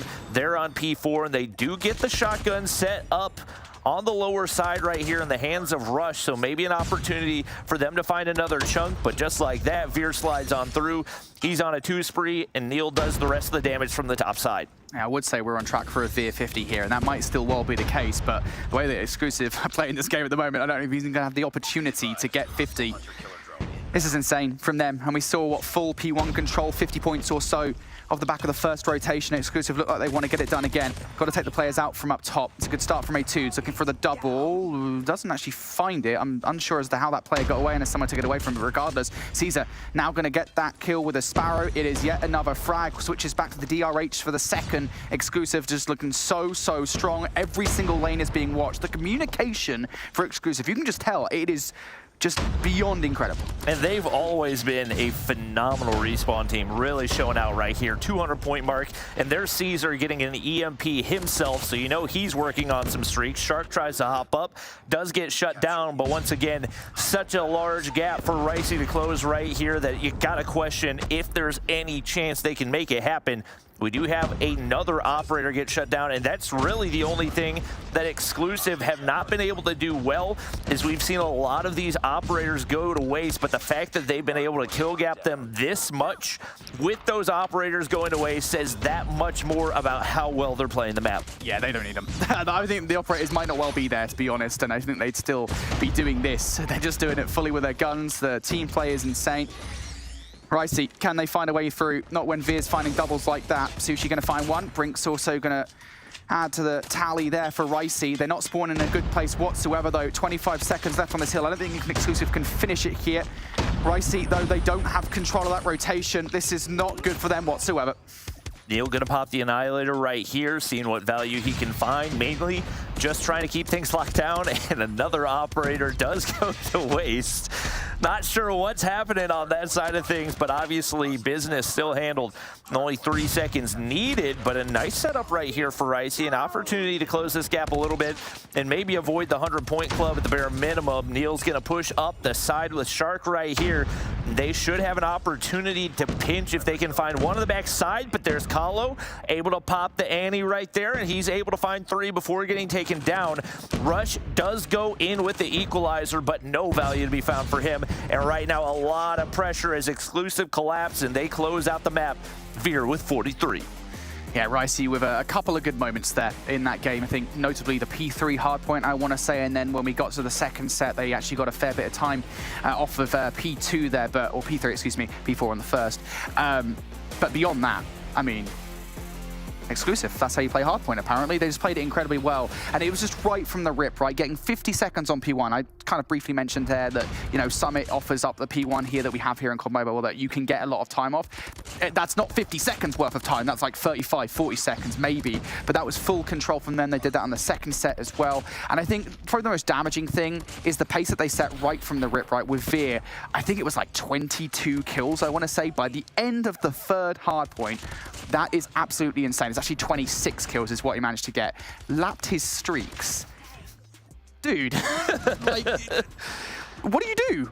Yeah, there's nothing that realistically you can do, especially when it's an AR doing it to you on Summit. That it's just ridiculously impressive in every way possible. So you got to imagine if Exclusive are able to find any value out of the majority of their operators, that one is even uglier than it already was. But obviously, 100-point club, it is for these guys, and struggles across the board. Honestly, impressive for Kalo that he was able to go only -3 given the state of the map and the lack of map control that they have right there. We get ready to head into the Search and Destroy. We know that Ricey started off a little bit slow yesterday. That was what we saw out of them on takeoff as well. So maybe an opportunity for them to bounce back. The Search and Destroy was where they took their first map. We'll see if they can find some momentum and maybe make this one a series here. I believe, if my memory serves me correctly, which you know my memory is terrible, I think it's a Slums Search and Destroy that we've got coming up next. Yep. And we did again see this yesterday between Ricey and Xantium. Ricey were pretty good, I think, just in terms of getting really aggressive through the middle of the map and holding control of it for pretty much the entirety of their defensive rounds. Their offenses were kind of where maybe the question would lie sometimes. But again, Xantium, very different kettle of fish to Exclusive. What strats do they pull out on the defense? Well, it seems 3 players stacking on towards B was the initial look of things. 1 player over by A. That's going to be Veer, of course, who just had a stellar Summit Hardpoint. But all things will calm here for the moment as Exclusive inching their way forward. Creed is getting really cheeky at the moment. Neil is not the player that you want to peek off that bomb heady. Those of you who watched our last challenge season will remember him dropping a 20 bomb versus Kings on this map. Can be extra lethal here, but Exclusive getting it done with the SMGs on the outskirts. Shark and Creed find a couple more to leave Etudes all alone in a 1v5. Quickscope not going to connect right there, and they desperately want the execution. Oh my. I've seen this before somewhere.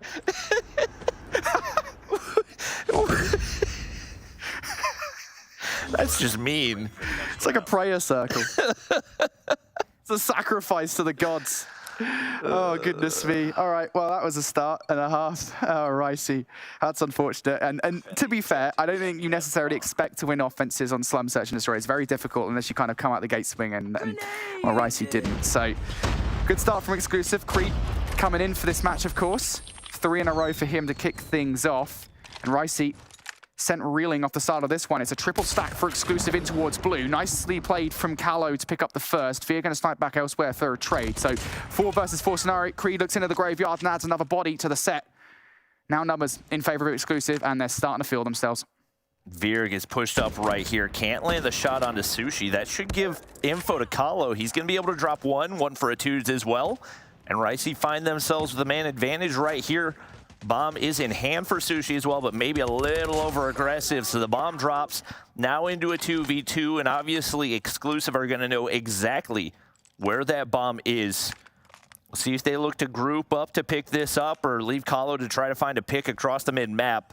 One player he could potentially find in Caesar, but it looks like he's going to be able to make his way over to that B bomb site safely. But an encounter right here, Kalo not ready for it. An Exclusive back with the man advantage. Yeah, Etudes trying to whip out a snipe off the start. Not going to happen there in the 1 versus 2. Caesar gets the better of him from the high ground. And it looked like for a second there, to be fair, that Ricey might actually end up taking that round. But big clutch from the last 2 remaining players to stop that from happening. That would have been nice if Ricey could have pulled that one away, but not to be. Now we go back to the start once again. Exclusive. What do they pull out this time around? 4 players through bricks. Hello? That's really bold. And they're very lucky that Etudes doesn't take them down, but I believe the smoke obscured the vision. That's why he couldn't take anything. He will take one when the smoke is gone, though.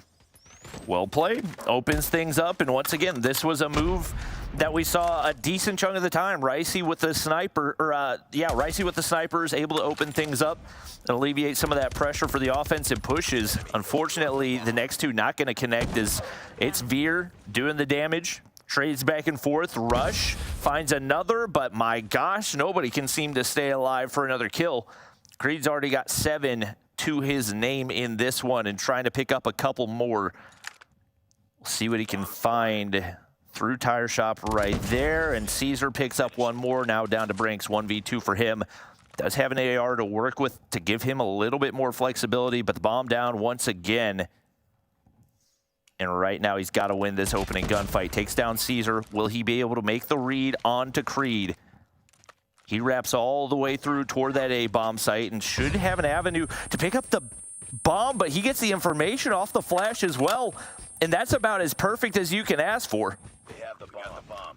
Yeah, the bomb. I was going to say, I mean, that was the problem, right? It is the fact that you've not got the bomb. Now going about to meet heads inside Graveyard. Creed doesn't look in the direction, and Brinks clutches the 1v2.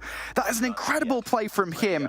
And honestly, I thought the biggest problem, again, was that the bomb was down for the longest time there in the situation. To come out on with a victory there in that round is absolutely huge. Ricey now on the board. Interestingly enough, talking about Neil's big map up against Kings, he is yet to find a kill.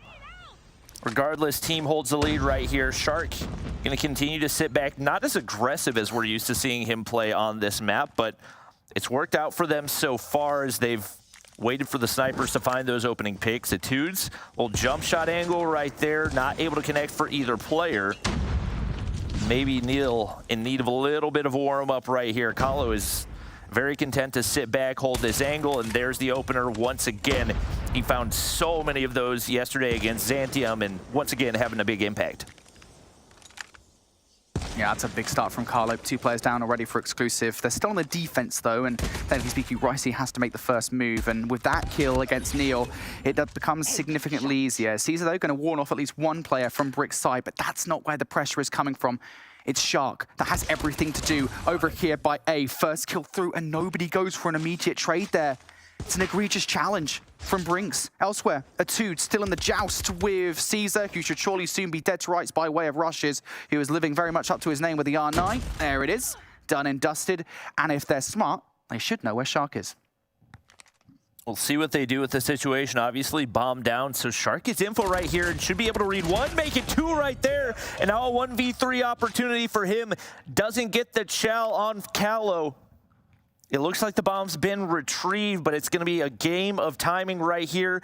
And Shark does not get timing to go his way, but hits the shots anyway. And that's exclusive, taking another round. The 1v3 goes through. I gotta say, I feel like when you're those last 3 players, you have to have some air of caution because you know where Shark is. He's already picked up one of your players earlier on by the A-bomb site. You know he's not crossed the 50-yard line. You know he's somewhere on the other side of the map. So just be a little bit more cautious about the way that you're approaching that scenario, because Shark gets those first 2 kills for free. Goodness me, exclusive, very happy with that one. Shark will be celebrating all night long after that. And already in this round, starting pretty strong as well. 2 players down from Ricey, starting to feel themselves. You can tell off the back of that play from Shark that they want this one to be a fun round. And yeah, this is very similar to what we saw in our first Search and Destroy of the day. When players start to feel themselves, they get aggressive. That round right there. Definitely starting to look like a confidence difference between these 2 teams. Creed, Caesar, Shark combined over 20 kills already through these first 5 rounds. There's not been much counter for this Ricey squad, trying to see what they can do over the top side. They've been super, super dependent on those sniper picks early in the rounds. When they haven't come through, it's been that much more difficult for them to find anything. But there's Kahlo Veer, very content to peek that over and over again, and Kahlo will gladly make him pay.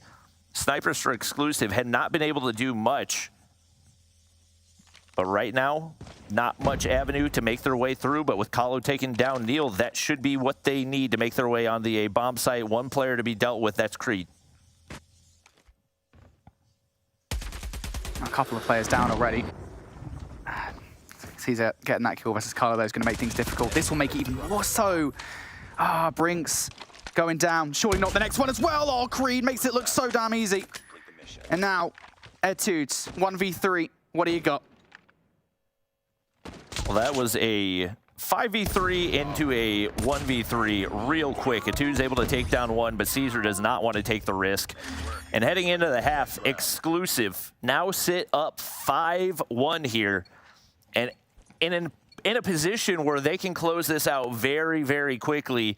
We'll see if Ricey can change some things up, as here on the defensive side, maybe not as much pressure to execute. You just got to get into your positions and trust that your players are going to be able to hold them. A lot of utility connects, but it's going the way of exclusive right there. Creed with a nade, Veer with a snipe.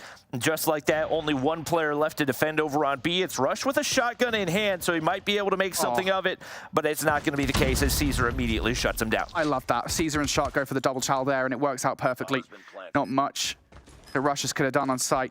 Now, Sushi, you're dead to rights, mate, as is Carlo. Lovely plays from Exclusive, and you can tell, I mean, I know we've said it quite a lot already, but in the last 3 rounds, you can tell that Exclusives are absolutely feeling themselves because they get the first couple of kills, and I think a few rounds ago, they probably wouldn't have been so aggressive with it. Now, as soon as they get 1 kill, they are flying across the map, and I don't think Ricey have quite caught onto it just yet. They need to do so fast because 1 more round, and we're going into the control.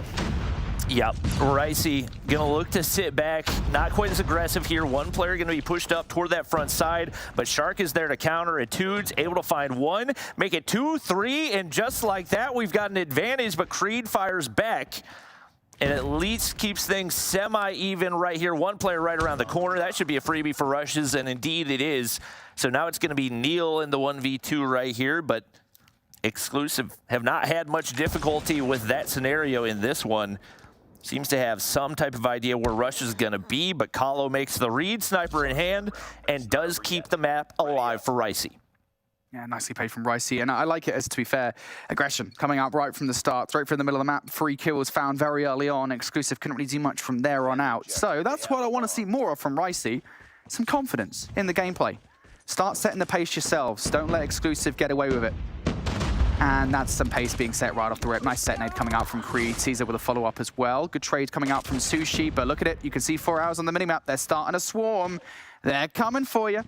Carlo playing this one really, really passively towards this Dumpster's side. I think he's waiting for these players to come towards him. They're on the other side of the wall. But look at Neil on the minimap. He's on the hunt. And for Kahlo, at least you know they want to execute, but they're going to be able to do it. He sneaks through. Veer's tucked away in the corner, and that will be the final blow here in the search and destroy. They're having fun with it right now. This Exclusive squad looking dominant through those first 2 maps. We were unsure if they were going to have the same struggles that they had with Nexus yesterday, and that has certainly not been the case. Yeah, Exclusive looking pretty good. It is worth saying yesterday versus Nexus, they still kind of, what was it, 7-3, I think was the scoreline, right? So they were still pretty good, but this one was much more confident. I mean, it just, again, I think it took until, I want to say, the 5th round where Exclusive were like, okay, now we're starting to really feel it. I think it was the 1v3 from Shark that was the turning point in the game where Exclusive went from, oh, we're just playing Search and Destroy, and we're giving these guys a lot of credit. We're playing this one relatively passively to, okay, we don't care anymore. We're just going to fly at you. We're done playing around. And I think as soon as that happened, Ricey had very little response. I think it was the 1 round. The 1 round, I think it was the penultimate one where Ricey had something to say, but even then, nothing else. Quiet as a mouse. Exclusive, they're the cat in the situation. Yep. Kahlo doing everything that he can, but once again, when there's a full team that's as confident as they are, it was really a 3-man wrecking crew between Creed, Caesar, and Shark, combined 35 kills in what? 7, 8, 9 rounds of search and destroy. Like, that's absurd averages out of those guys. And even when your snipers aren't necessarily hitting, when you've got 3 other guys that can take care of things in the close range battles, there's not much you can do to counter. Yeah, for sure. Well, search and destroy, it's over. I mean, that was just an insane search and destroy coming out from Exclusive. They're looking pretty good. This is the confidence that we love to see. I've talked about it very much enough. I'm pretty sure people in chat will be fed up with me talking about it already. But again, when a team like this, when a team like Exclusive, we saw it from Kings Can early on, gets aggressive, you have to find a way to counter it, and we just didn't see it there. And that is something I want to see more of. I want to see these guys take away from this week. You know, you've got a few more days, you've got to get back into it and kind of learn from your mistakes. So they certainly will watch that search and destroy back and realize kind of maybe where they went wrong. But next up, it's going to be Control.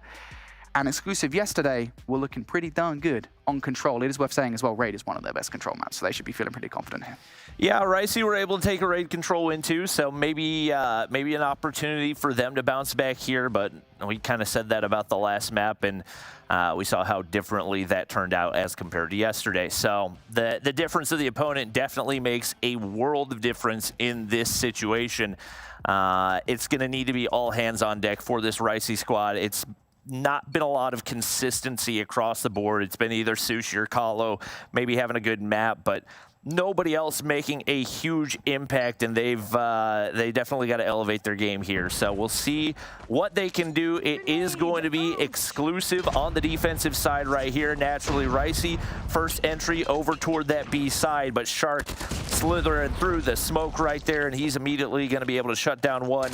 No progress to be found, and he's trying to get all the way pushed up to red. Yeah, I love this from Exclusive. You know that if you're here on raid control and you lose control of B earlier on, you're going to be in a rough time of trying to hold A for an entire 2 minutes. They don't want that. So now just trying to burn some time off the clock. Ricey, what do they do about it? How long does it take to adapt here and make a rotation over towards A? They are trying, but Exclusive trying to put a couple of players inside the power position that would be bedroom. Those players are going to go down. Creed is still holding on towards the driveway side, but the adaptations are good here for Exclusive. They're sending players over towards A. They recognize that that's where Ricey are coming from. Etude's able to land one to try to clear things out, but Caesar is there. Trey's back and forth. Rush is going to hold down Zig for the time being. Neil gets some information. Rush is actually going to wrap back down toward driveway, and once again, the fact that we haven't seen any type of a B capture so far for Ricey, not a great sign. Obviously, they've been able to keep the lives even, but it doesn't mean a thing if you run out of time. But Sushi, big time kill right there. They get 3 players stacked up over on A, but one by one they fall. Kahlo able to find one to at least keep some progress and keep the clock stopped right here. As long as these guys are here, they've got to hope in this round, and they've been able to build that life lead pretty sizably right here. Creed's not going to be able to land that spray. Looks like they should be able to get A locked in, and without a whole lot of time to work with, they've suddenly made life in this round. Yeah, this is why it's kind of difficult here on the defense on raid control, right? Because again, you kind of spawn so close to one of the offensive points regardless of where you're at. But now Exclusive do have kind of a mountain to climb, right? As you said, 6 versus 14 in terms of life. If it was like a 10 versus 18 situation, you'd have another set of respawns. It would be somewhat more palatable. This, though, is very difficult to pull off. You have to be pretty much perfect on the defense. We'll see whether or not they can get it done. Players approaching from all sides. Kalo, the first one from jungle. Viet gets taken down. Kahlo finds a second. Brinks also joining the party here for Ricey. And trust me, the party poppers are coming out pretty soon. Just down to Caesar and Shark. They've picked up some kills, a 2 versus 10. And they get on the objective right here. So once again, the pressure onto Shark to make the play. And he's only one man up against the 9 for Ricey. Not going to be able to take him down. And strong start here for Ricey as they do the damage early, and definitely the strongest round of kills that we've seen out of them in this matchup, period.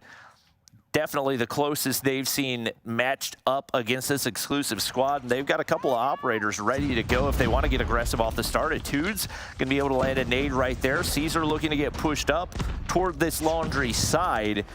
And I don't know that he saw Rush. He did indeed, so that's a big time kill. And that's going to clear out some real estate for them to hop on that B objective and get an early cap.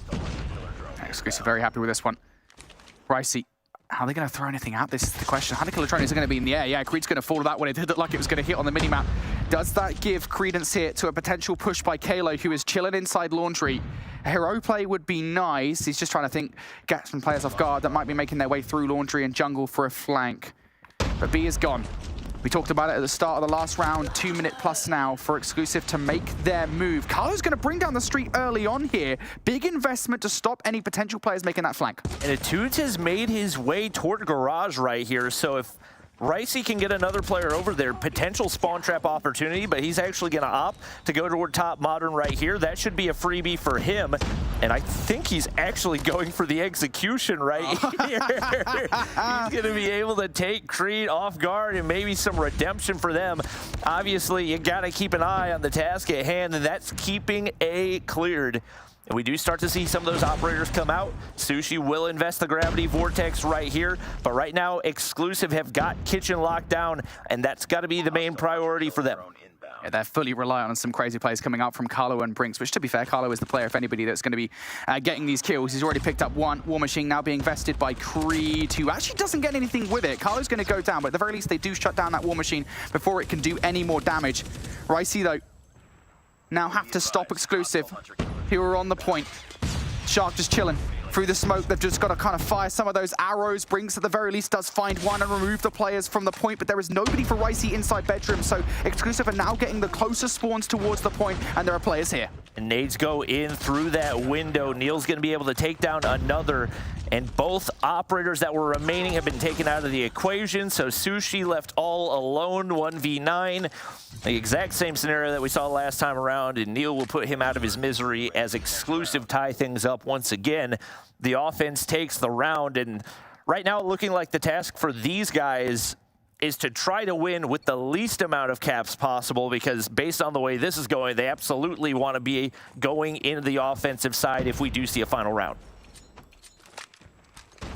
Exclusive do get something out of that round. Shark has a Predator missile, so can use that later on if they do require it. Look at this from Ricey, though, coming right out of the rip. They deal with the 2 players that were by Paul's side, and here we go. Shark's going to utilize the Predator missile right now. It should send players in towards Money or in towards the Tiki, and no, the Predator missile doesn't actually get anything, I don't think, but Shark and Neil do. Investment from Neil. He brings out the Annihilator. I think it popped enough here that it did actually go all the way through, and he didn't get anything for it. That is so tough, but now it's okay for Exclusive. They've got players potentially coming on a flank, but they are being shut down. And you got to be aware of Veer right here, as it looks like Exclusive are going to try to spawn trap off of this one. Sushi on the hunt, but not going to be able to find an angle. Some assistance from Kahlo as well, and they're finally able to take him down right there. So they do a good job of wasting some time. Now Ricey going to full send back toward that B side, but there's Creed to make the read, and he's able to find one.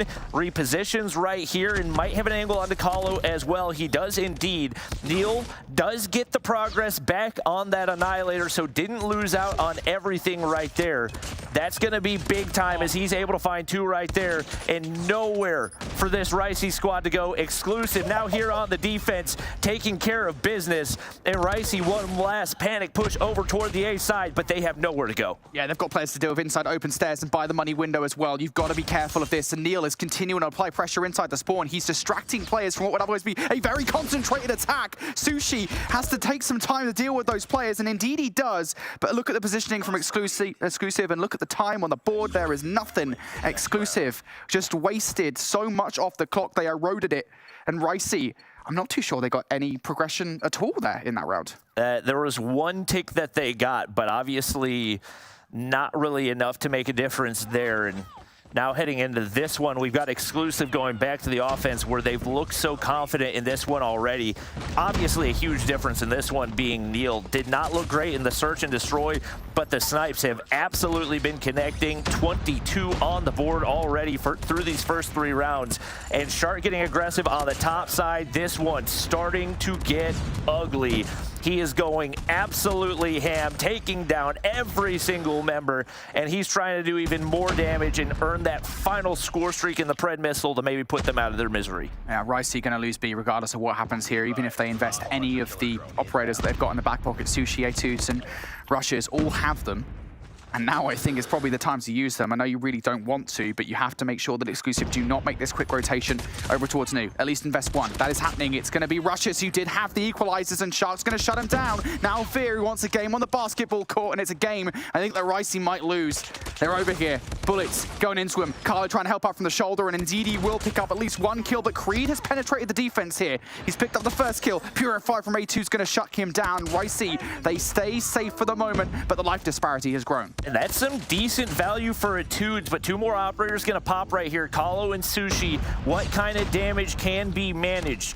Zoning off a little bit right here to make sure that no Exclusive players can hop the objective. He's able to pick up 1, but I don't think there was any value found for that Annihilator, so now it's all down to Brinks.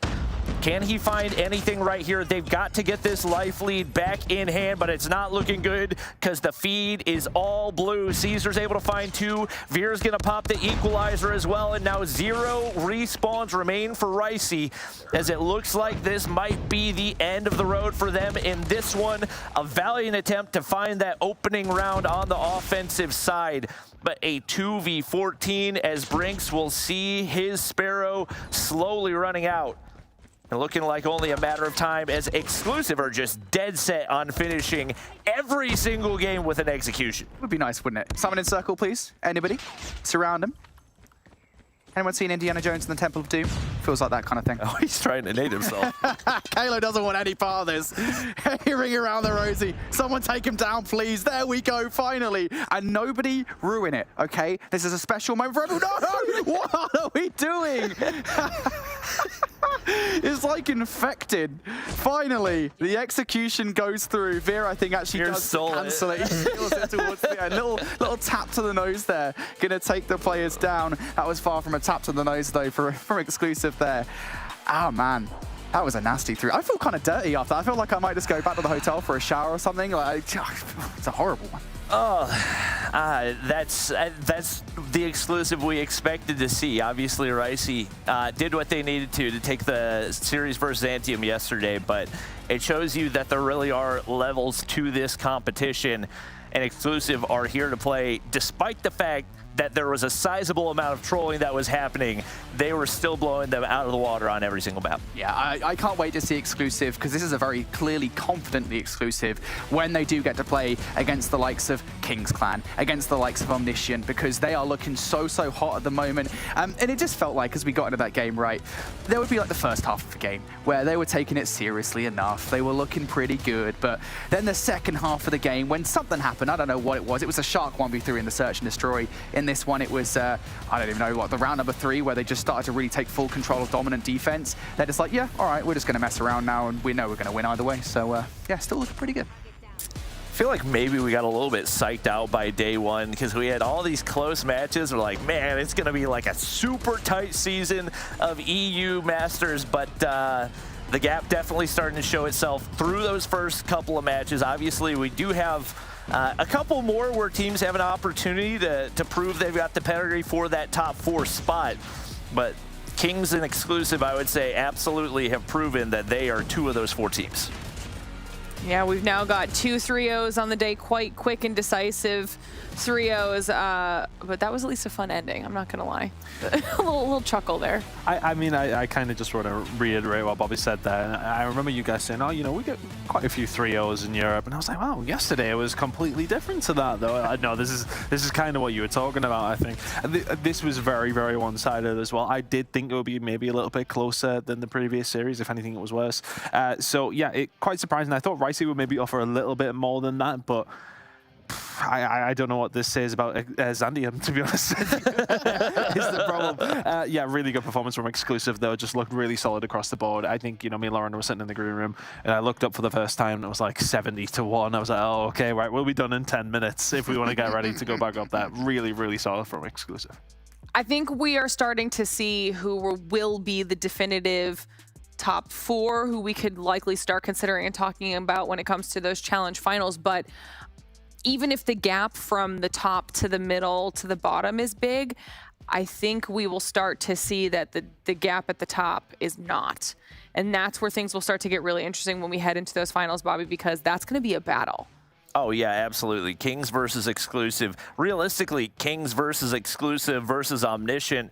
And I'm hoping versus that Mont squad as well can be a good challenge. Obviously, Mont had some shaky points yesterday going up against Big, which is a team that I thought they were going to handle business against very easily. So they've definitely still got something to prove. But even with Omniscient taking the L yesterday, I think that they are definitely a team to be feared, given how closely they were able to play Kings down to the wire. Yeah, absolutely. And we see on the leaderboard now, both Kings and Exclusive, 2-0 for their first week in the challenge. There's still 2 more matches on the day, which means some more opportunities for our teams to at least get a win in one of those columns. Omniscient being one of those next teams. You just mentioned they had that rough matchup against Kings. Still phenomenal for performance out of Omniscient, but now we get to see them go up against the likes of Big in our 3rd match of the day. And this could be what starts kind of leveling out that leaderboard for them, Brody. Yeah, if the first 2 matches for were 3-0s, this one is probably going to be a 3-0 as well, to be honest with you. I feel like this is just going to be one of those days where we just like see some kind of leveling out, as you say. Like, I would be very surprised if Big come out here into this next matchup and win a map, to be honest. I'm trying to be confident about it, but it's just like, I look at it like this. If Omniscient were able to take King's Clan, who were the Season 3 champions, to a game number 5 yesterday, and Big versus Mont looked like they were really struggling in the first couple of maps, I would be concerned if they don't come out swinging, at least. Yeah, it's on Omniscient to come out there and put in performance. But, you know, we had a couple of flurries, I want to say, yesterday from Big here and there. So it's not necessarily out of the question for some sort of maps, I want to say. But yeah, Omniscient, I know we'll be talking about it a lot more, but it is obviously their case to put themselves up towards that top end of the leaderboard with Kings and, of course, exclusive as well. Of course, Exclusive. That was a little bit harder to get out than I thought. You got it. I'll shut up. Okay. You got it. You know, we're going to give you Thank you. a few minutes here to reset because it's time for another another break on the show. We are also going to give an opportunity to our players to get themselves set up and ready. Like I said, match number 3 right around the corner between Omniscient and Big. It should be a FOMO, so don't go anywhere. We'll be right back.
Welcome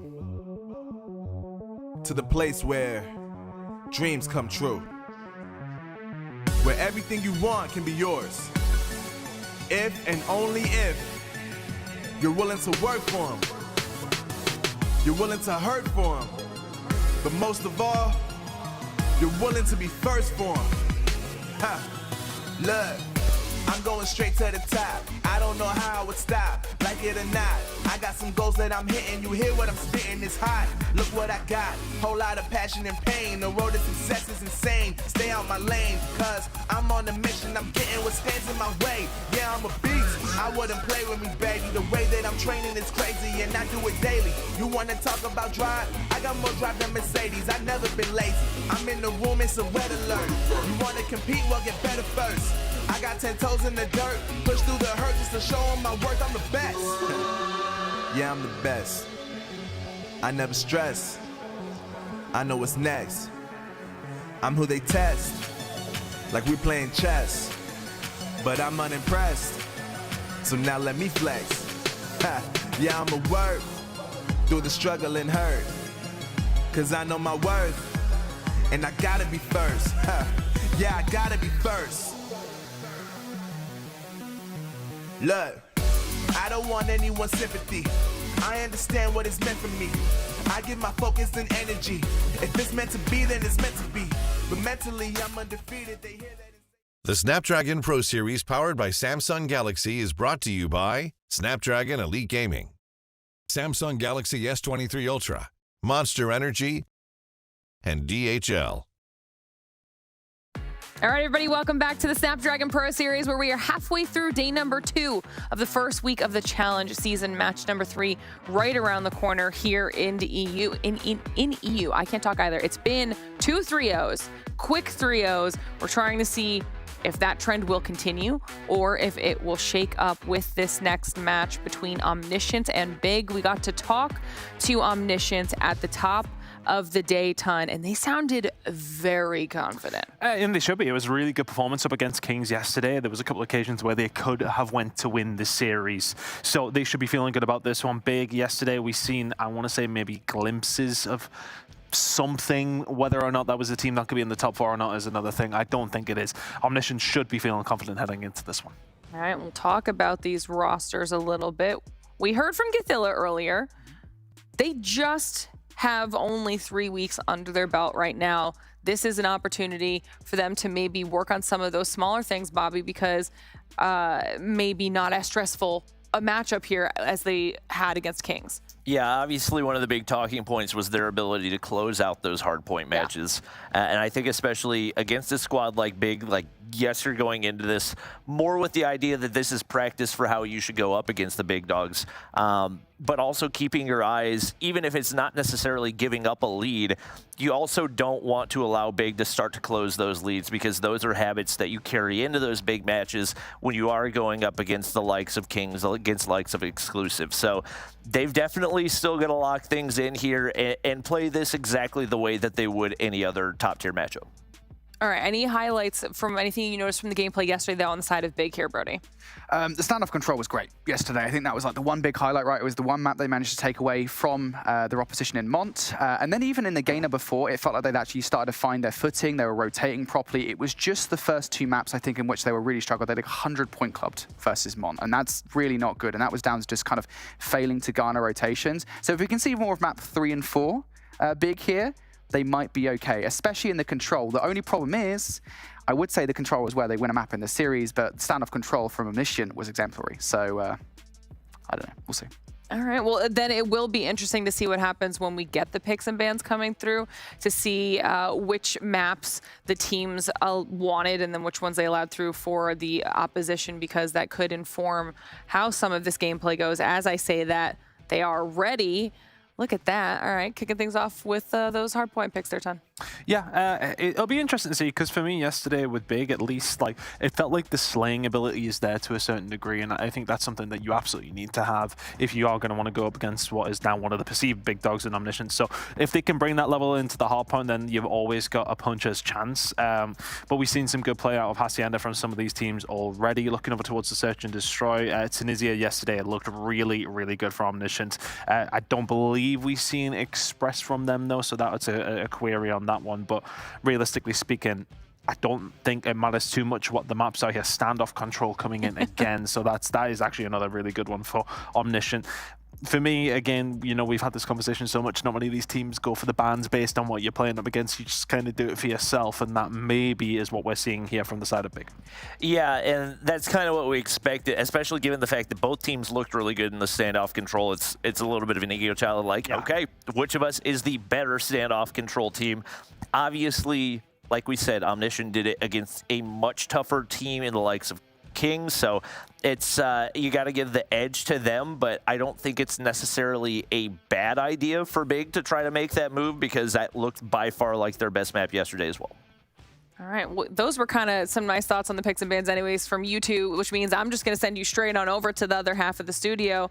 And Brody, I want to hear your thoughts while they get themselves ready to go. It's not a bad map set, I'll say that much for Big. Again, you've got the take off Hardpoint if we get to a map before. And we know, as we said, they played pretty well yesterday. And the standoff control is still going to be a question mark for me. It's whether or not they can pull off the same things they did yesterday against Mon, against a bigger target in Omniscient, or bigger, so we think. Again, it's quite presumptive. We're still early on in the season. But if they can do it, you know, hey, this still well might be a series, but it's those first 2 maps for me. I said I wanted to see a big start from Big. Will they do that? Yeah, I think it'll be interesting to see what happens, but we get to find out here in just a few moments, because match number 3 is ready to go. So Bobby, let's see how this one goes. One thing that I do want to talk about is a little bit more big picture here, but so far in Europe, we have seen a very limited map set when it comes to especially the search and destroy, and when it comes to the hardpoint. We have seen a ton of Hacienda hardpoint. We've seen a ton of takeoff hardpoint. We've seen a ton of firing range search and destroy.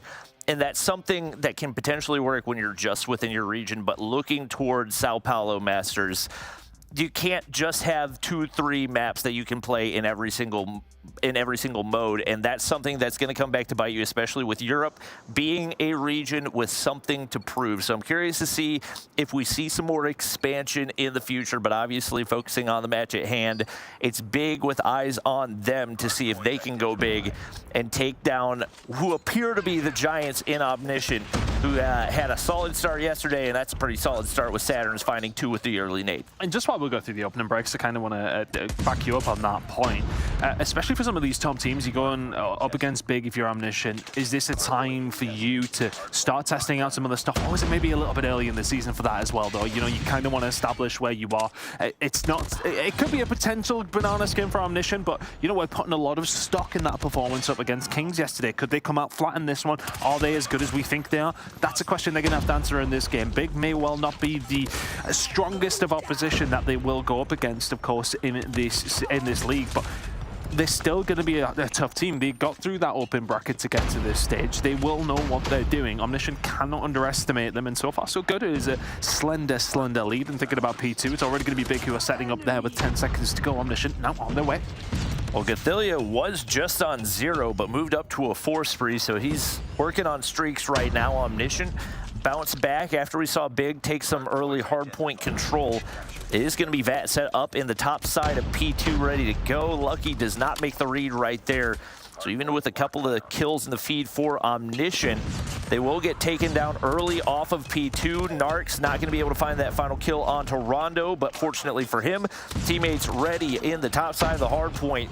We've seen a lot of P2 contest time in the games that we've watched on this map so far. Expect to see that be the case again. Crossbow kill does go through there for Omniscient, and no real progress right here, as it's been very, very back and forth P2. It's always quite difficult with both sides of the stairs, isn't it, to get complete control. Very hotly contested. Yesterday, though, Big, I want to say, didn't look too bad on this map when we did see him. I believe we've seen them on this map at least. So can they continue to, well, be a problem for Omniscient? It's only 10-second lead now. Omniscient already on the rotation over towards P3, though, and this is the first time we're going to see a team with a decent enough setup. They will have time to get themselves in the right position. They're now picking up 6, make it 7. The AR player coming on through. A little bit of scrap time being fought over by Nox. Now, is that going to impact him on the spawns that will come through? Yes, it will. You can see the closest spawn now coming through for Big, and that's going to be Starwrecker in behind enemy lines. Finds the kill onto Lucky, and now the rest of the big players can start to collapse, but you've got to win that gunfight. He manages to find one. Saturn's is the only one who can answer back, and what was looking like a good setup here for Omniscient. Big have completely broken it because of maybe some, I want to say, too hard aggression for some of the scrap time on the previous hill. Yeah, that was a huge kill to be able to take down Gathilia right there. Trying to play cutoff man, but it's not really going to pay off. And Omniscient having a tough time locking down P3 right here. This is one that you've got to find good value on if you're going to be able to chain it over toward P4. Looks like Zaka's going to have an opening up toward the top side. Rondo pops the equalizer right there. Doesn't realize a player slid past him, but I don't think either player realized, so that's the opening for Big, and they're going to be able to lock in some time over on P3 right here and get the setup toward P4. Absolutely beautifully played out of them, and they are going toe-to-toe with the Giants of Omniscient right now. Yeah, we've seen a decent enough performance from Big yesterday in some of the hard points, or at least some moments. Can they continue to do so here? They're keeping things nice and close, and as we said, this P4 rotation looking a little bit more like it for Big. It is going to be Omniscient, though, who start to fly on through, and that was a real standout for this Big side yesterday, and what was a game of not many standouts. 15 kills to his name, Annihilators now out as well from him, so can he get something going? Whether it gets taken down pretty much immediately, and that just seems to be what separates the cream from the crop when it comes down to COD Mobile, is the usage of the operators. Right now, Big not getting a lot of value, if any of it, out of their operators they just used. And it looks like Omniscient are going to be spawning close right here. If you don't have control of the hard point, it's not a good spot to be, but if you do, it's going to allow reinforcements to arrive very, very quickly. They're going to remain on the hard point right here. Saturn's locks down the top side.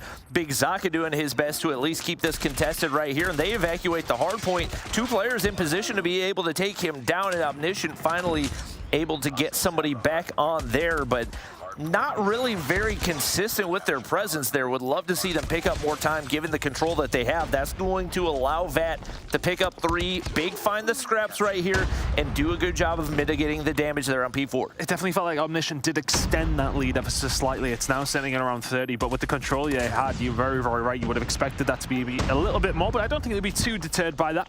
I think Big did a good job to try and combat against what was going on there. And as we head over towards P1 once more, where is the control going to be? Got to be thinking about the setup over towards P2, but the kill's starting to fly through now for the side of Big. It's Zaka who's going off where he can.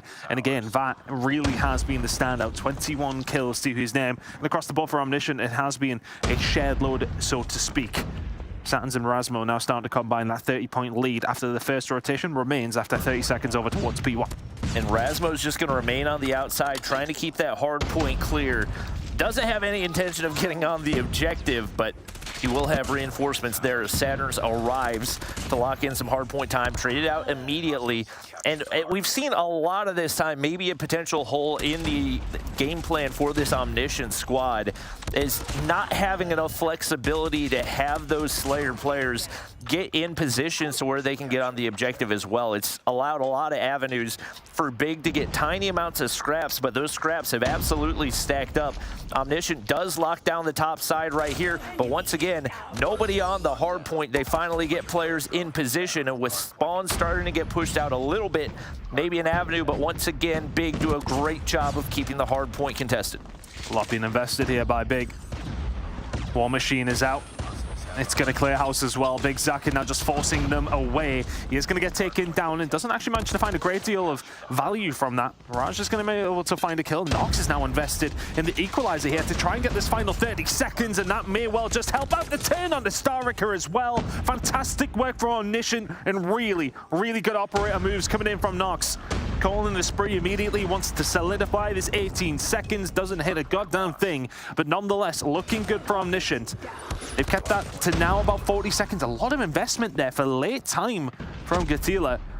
I don't know if I love that investment in the Annihilator at all. I definitely do not like that. Very odd timing, especially given how much importance these teams have been putting onto P3, so that's going to allow Big Zaka to get set up right here. He's able to catch Lucky off guard. Vat's going to invest Annihilator of his own. We'll see what he can do with it. Rasmo does get the claw set up in the top side, but Narc's locking in those inside corners. Not going to be able to win the gunfight, but Rasmo there.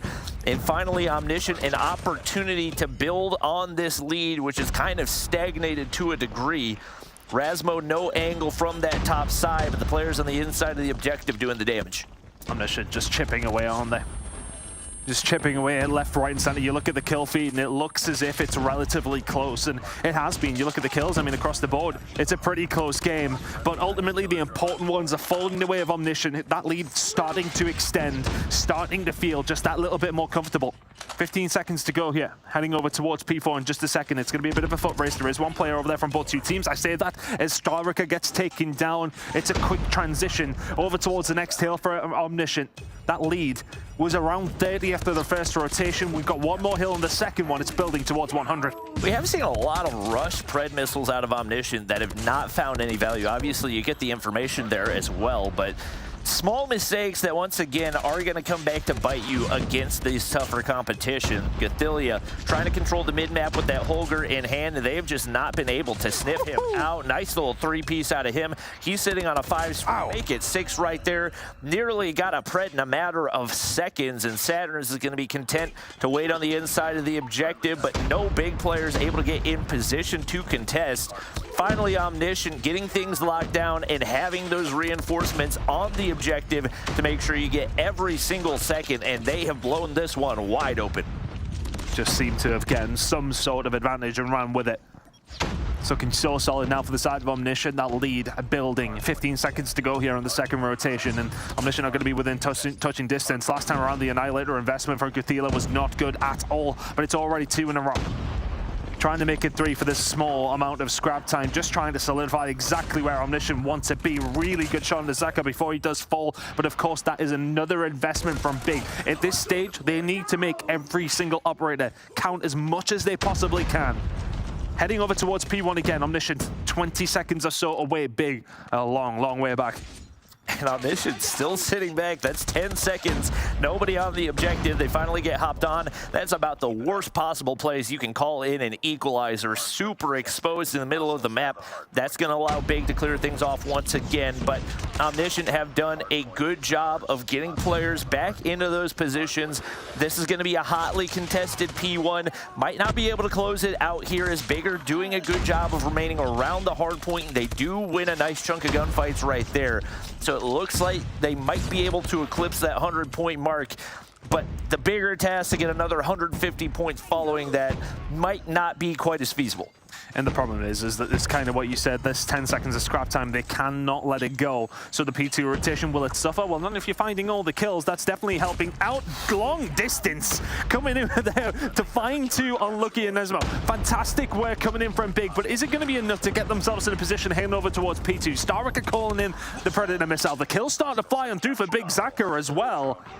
Big starting to show up, but is it too little too late, Bobby? He slides under the pre-fire right there to secure the two-piece, and would have loved to see this effort through that second set of rotations where Omniscient were able to build as much of the lead as they were.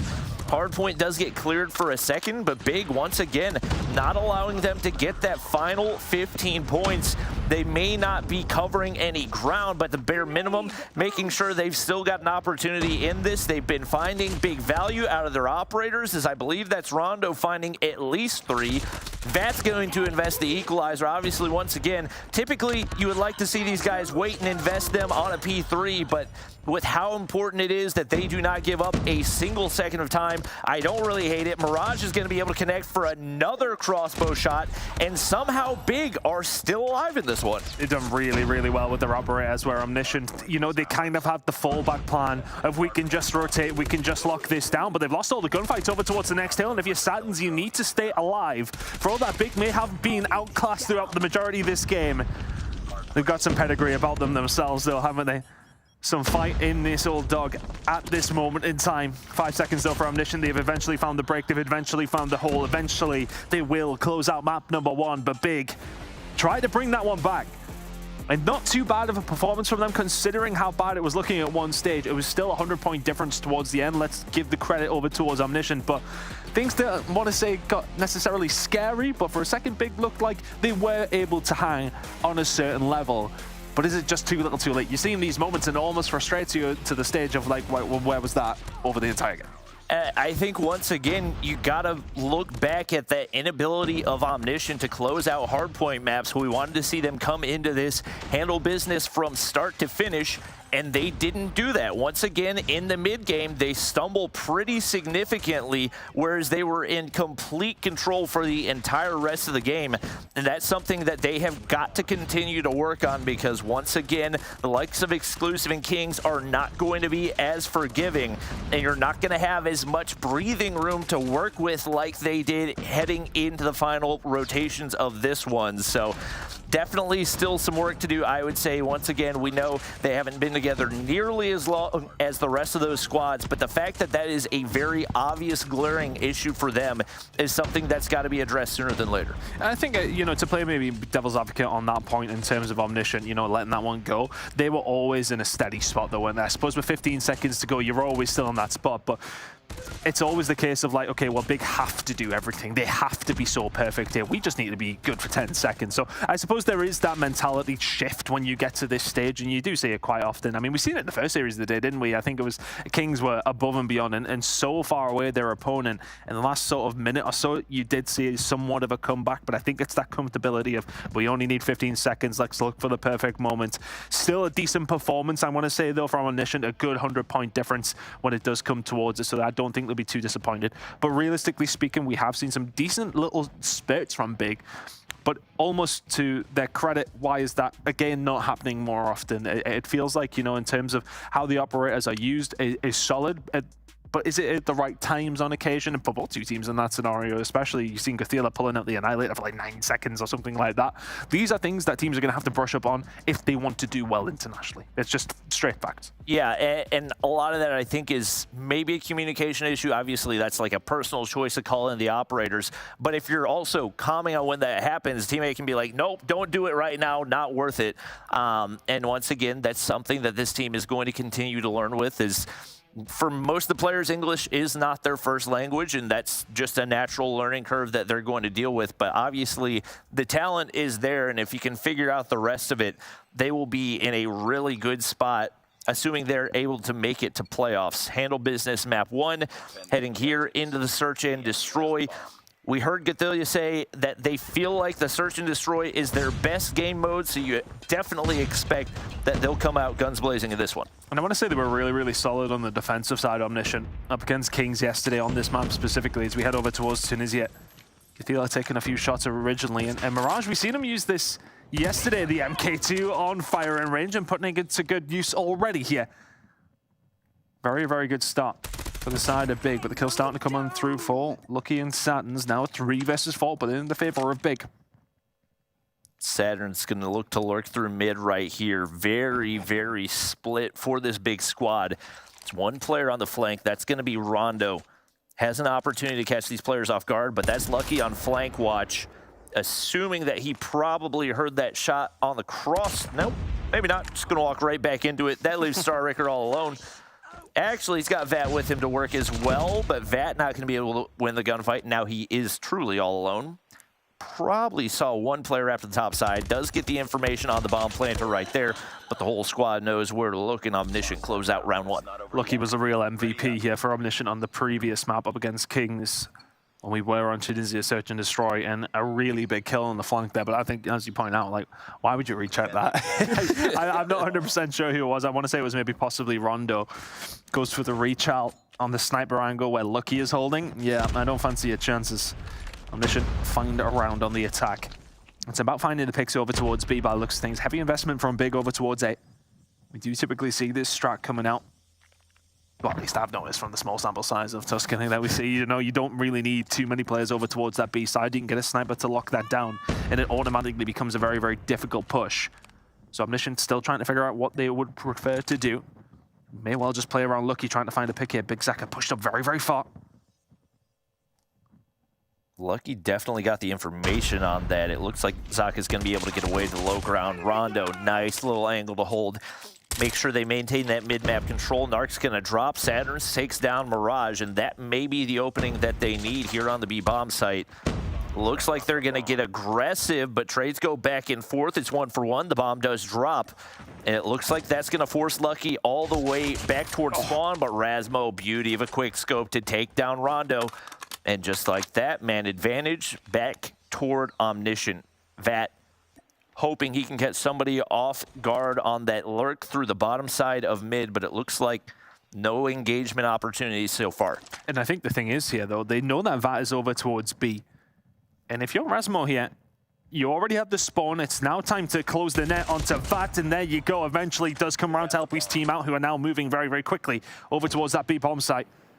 Starricker maybe didn't have as much information as he would have possibly liked. Razmo ringing shots away towards him. That bomb will go down. And you got a feeling Starricker's life is just very, very short-lived in just a second. But good shots coming in over into Lucky. Survives and is going to get some of his health back in just a second as well, but the shots have already been solid. Saturn's here with the MK2 may well finish things off, but Starricker doing a good job at surviving, but only 25 seconds to go. Needs to get something done very, very quickly, and eventually the net will close. Omniscient 2 to the good. And that was a little dicey for Omniscient. That was a gunfight that should have been dealt with a lot sooner, and especially with the way Razmo chelled that. Not a whole lot of HP. Things could have gone wrong very quickly, but they are able to clean things up. They extend out to the 2-0 lead right here. And once again, going to be a somewhat split for the defense, but the offense very, very united right now. They full send on to A, but this could open an avenue for a flank right here for this big squad if they keep players alive. Mirage is going to drop. Same for Rondo, and only one left to defend right here. Starraker is going to be able to find one, but can't make it any more than that. So now they got to bank on this flank, and Lucky says, not today. Wow. That gets shut down as well, and that is calculated aggression out of this Omniscient squad. Very, very well played, and as soon as they find that first blood onto A, they do not relent. Very aggressive for Omniscient, and it works out for them. We heard Gilla say today that yesterday they were maybe a little bit passive on certain of the search and destroy rounds, maybe just a little bit scared at times. Didn't seem scared there whatsoever. Trophy system very quickly dispatched of, and all of a sudden Lucky and Co have got to slowly find this angle. Big Zaka rocking a hard play springs to mine. Rondo not this time though, will find the shots on the Lucky, and they're solid at that. That may well just back down on Omniscient, but they've got numbers over towards B coming in through the mid. You got to hold tight here if you're big, and if you're Vat, you need to get over to help your teammates out very, very quickly. Didn't think Saturns was going to have the read on to Rondo, but picks up the kill.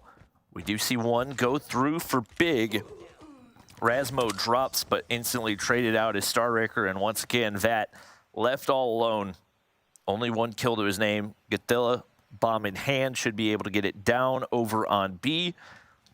And Vat might be able to find some timing, but not prepared for the slide peek out of Saturns as Omniscient continue to roll in this one. And I just want to say, you know, I don't want to be too critical of them there, but you look at Vat, like, chilling over towards A, just making sure nobody's coming through that way. There's plenty of action going on over towards B. Sometimes you've just got to move. You've just got to get over there to help your teammates out, because right now Omniscient are running through Big.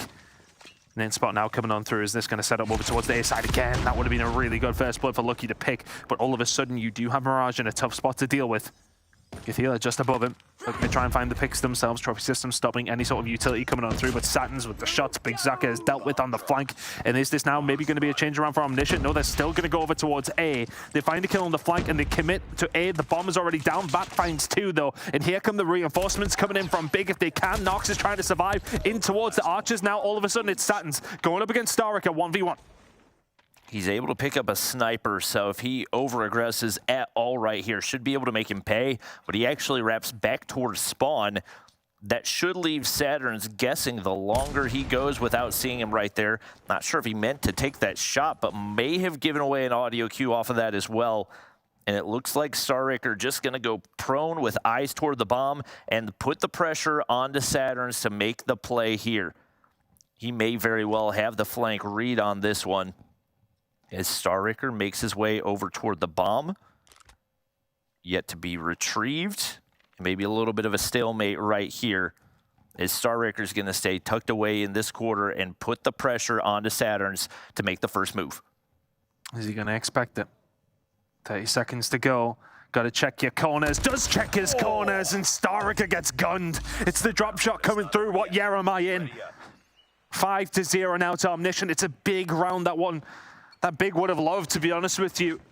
Turn it back to 4-1, but 5-0 down now. A tough spot to be in. Omniscient still on the attacking side, but if you're Big, that one's got to hurt. That's 10 kills now for Saturns through 5 rounds. Putting in absolute work. Mirage doing everything he can to hold off these aggressive pushes, but why are we sliding out like that? Making it easy as can be for Saturns. Utility goes out. Rondo's going to be able to find one, but instantly traded, and Omniscient have just been there every time they've had the man advantage. So many predictable spots, as Big have just not shown many different looks on the defensive side. And once Omniscient got the read, there didn't seem to be any hope. Razmo hits the quick scope there, and now down to a 1v4 for Big Zaka. Not meant to be, as the snipes are on point. And Omniscient looking like they're on their way to a 7-0.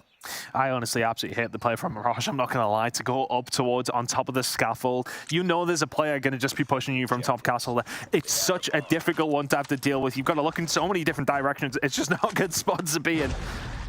A tough one to take, and then all of a sudden Big now onto the attacking side, and it's looking like B is going to be where they set their sights. Smokes are plenty, so that is going to give the cover away from Lucky's sniper, which has been so deadly in this position. Starraker now trying to find a push through. The first kill going to go through. It is going to be Gilla to get taken down. Razmo's there to answer back. Razmo's there to answer back again. That's bomb down. 3 versus 3. I can't remember the last time Razmo missed a snipe. Good Lord, he's just mowing them down right now. Rondo able to find one right there. 2v2 Rasmo finally opts to make the switch to the pistol. Saturns does the rest. And that's the 7-0. I believe the community has decided to call that getting LG'd after the World Championships, and Omniscient handle business as they now look toward the control. Very, very solid performance from Omniscient, but we never really seen anything from Big there, did we? I mean, there was one 1v1. Other than that, though, dominance from Omniscient. And back to what Cathedral was saying in the interview, S&D is where our bread is indeed buttered. And that was very, very good from Omniscient. Just solid across the board. Defensively, we only really got to see one round, but yesterday they were fantastic on that. The snipes were on point, the picks were solid, the awareness very much top tier. And I think that was maybe the straw that brought the camels back from Sands, wasn't it? When he finds that kill to kill that round off, to make it 5-0, 4-1, different scoreline. Maybe you can find a couple of rounds, you get a couple more stabs in the attack to show us what you can do. But what Sands can do is, well, not die. 13-0. 13-0. 7-0 on the scoreboard. Very, very big game from Sands. We won't see many of them this season. I'm not gonna lie, I can't remember the last time I saw somebody not die at all in the search and destroy. That's quite a stat line, and obviously heading now into the standoff control, we felt like maybe that was the one mode where Big would have a chance, but the confidence has just got to be absolutely out the window after that. Yeah, non-existent. You would think. Standoff coming up in a second as well. And how good Omniscient looked on this map yesterday. I mean, look, at the same time, Big looked fantastic too, but we haven't necessarily seen that slaying power being as proficient this time around for the side of Big. It hasn't looked as big of a weapon as it did yesterday in their game.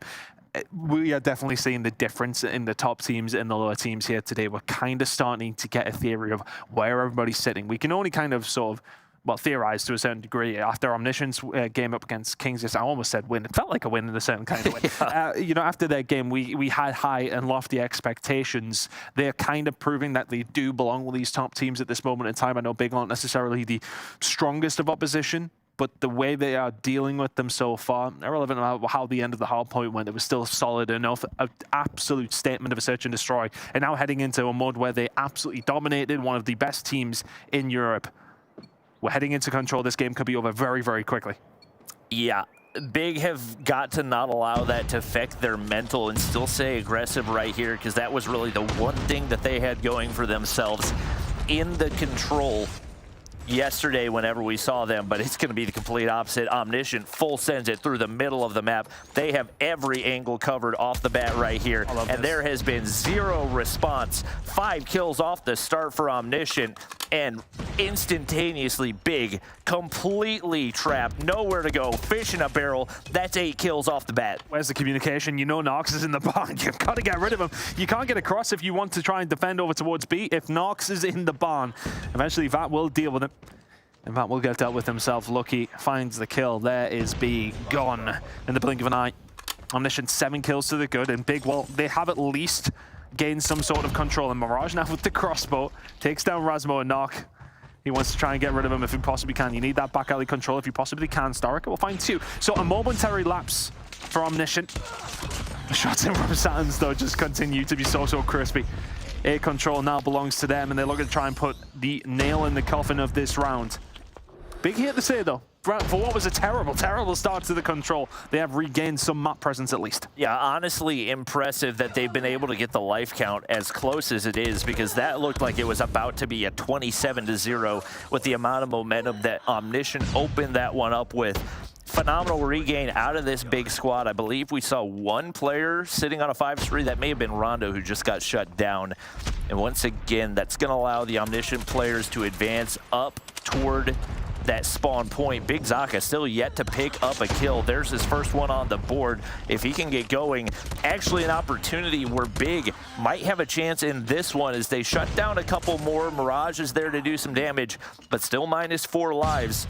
And Omniscient very, very close to this A objective. Yeah, it's felt like Big have kept somebody alive over towards the back alley, and Kebab, that's kind of where you need to keep some sort of presence, because you just don't want to be flanked well, you can flank every single time, and if you're Omniscient, you don't want to be at all.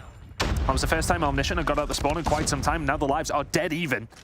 This was looking like Omniscient were just going to run through Big, but this moment in time, 6v6, 6v5, Big just about take the advantage here for only a second, and Saturns was taking his time for the kill. 6v4. he ends up paying for that one dearly as they're now down 3 lives. Coming off of a round where they were 8-0 off the start. 1 player remains. Narcs 1v4 right here. The round has completely fallen apart for Big. And he's not only got to find those kills, but he's also got to worry about the clock here on the offensive side. Really has to hope that somebody gets over aggressive, and Mirage will do that, but he'll do it with a crossbow to find the kill. And Big find I would say at that point, a miraculous round given the start that we saw. And I want to say that on Omniscient, what they did wrong there, from my perspective at least, a brilliant opening break, absolutely fantastic. But then once they got a hold of B and then they lost a wave of kills, they went very staggered. It was 1 by 1 by 1 by 1. Sometimes you just have to take your time on control. I think the problem on this one though, and the kind of the double-edged sword with that, is that you can get spawn trapped. So you want to get out as quickly as you can. And maybe that was just on their mind a little bit more than it needed to be. Big with a good opening run here, to be honest with you, to try and get a hold of something. Sands, though, just so quick with this SMG. Can't quite get it done up against Mirage, and they will eventually clear them out, but it's been a good start from Big on this attacking round. Omniscient with some work to do. Still positive in the life count. Vat not going to be able to cross right there. That allows Gilla to get aggressive right here and finds at least one with the Annihilator. Rasmo spins around to find another, and Starraker's there for the trade.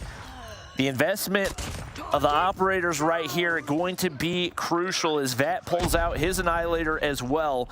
And neither team able to do a huge amount of damage. Narcs is going to invest the Equalizer. He gets shut down. And we've seen a lot of wasted utility, but Omniscient at the bare minimum have been able to get that life lead back in their hands. Oh, big kills coming in from Sands. And if he can get it top Grandmas, yeah, this is where things become a big, big problem for the side of Big. Rasmo just lining them up off the respawn.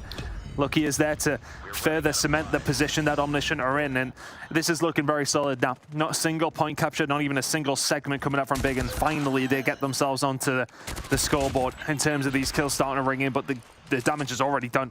Surely it is. Rasmo, Lucky starting to combine, only 2 players left from Big, and for all that it was a close one in the previous round and a really good comeback from Big, the difference between these 2 teams in this round was rather large. Zaka left on his own now in a 1 versus 10, no time to push towards the point.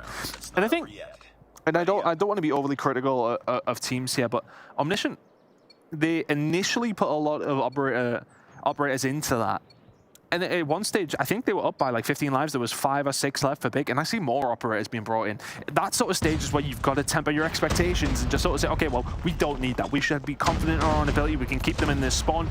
They choose to use a couple more, so will that come back to bite them later on in this game? We'll see as the Equalizers do come out early for Rondo, and he's able to take down 2 before the trades come through.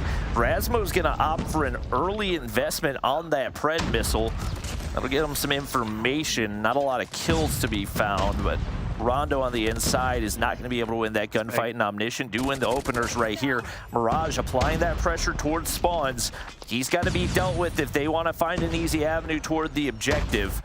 It looks like Saturn's with a vehicle explosion right there to take down Rondo to do some additional damage. And it is going to be Starraker, Mirage, Vat, all dropping right there. And finally, a little spree to allow Omniscient onto that B objective. We've seen this before though, haven't we?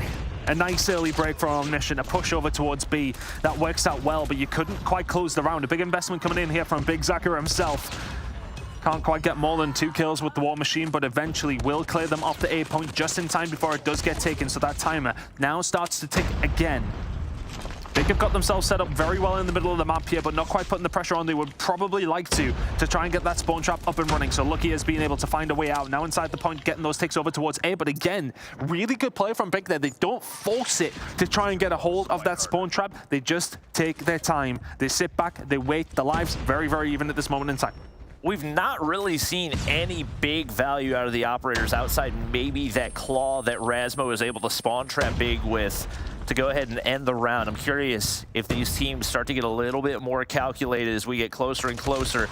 But right now, we do get 1 player hopped onto the objective. That is going to be Saturn's. And 1 player on the inside of Factory as well. Nobody really looking to contest right there, as it seems like Big are almost content to give up the objective for free. That's not the one that you want to give up. It almost feels like they're in the position of where they know they have a lot of players from Omniscient in a good spot to deal with, so they don't want to step back over towards B, but now they can start to make their move back over towards it, but they have allowed Omniscient to get themselves in a good position to maybe do something about this round. That clock is still being stopped, and 2 players on this point. B is looking like it's gone, and it is. That timer extended. Players just dropping left, right, and center. Gilla, the centering, so good. 3 in a row, and that might just be the round. Make it 4 from Gilla. And A, now looking like it could have been captured, but it's a fat nade out of absolutely nowhere from Starricker. Trying to survive in the back is Nox. 3v4, Pred Missile in. It's all going on now. Gilla with another kill. 4 versus 2. Throwing in everything but the kitchen sink right there. Big with still an opportunity to take this one. Githilia's going to throw up the Hunter Killer as well. Will Big have the information as Zaka able to get taken down right there? And with players hopping the objective, just not enough people alive for Big to do anything about it. But once again, very costly round. Multiple operators, multiple score streaks sent in. There are still 2 operators remaining for Omniscient right here. So they have an opportunity to close it out before it heads to around 5. Not sure what the tick captures are looking like, but I would assume they go the way of Omniscient based on the way that they ended that round. Yeah, 100%. The attacking side is looking very solid for them. And this defensive side, they found themselves in such a good position over and over again. They really did punish Big every single moment that they were stuck in their spawn. Githila, if he can stay alive here, will be absolutely massive for the Omniscient team, but all of a sudden, he is going to get pressured. Arrow being used over towards that side as Rasmo will find 2, but just continuing to put this pressure on. And for all that pressure, though, Big are not down on the live count. So accurate with that lucky. Phenomenal work. And then just throws his life away. Big very much still in this one. Omniscient haven't been able to find themselves in a position to really punish them.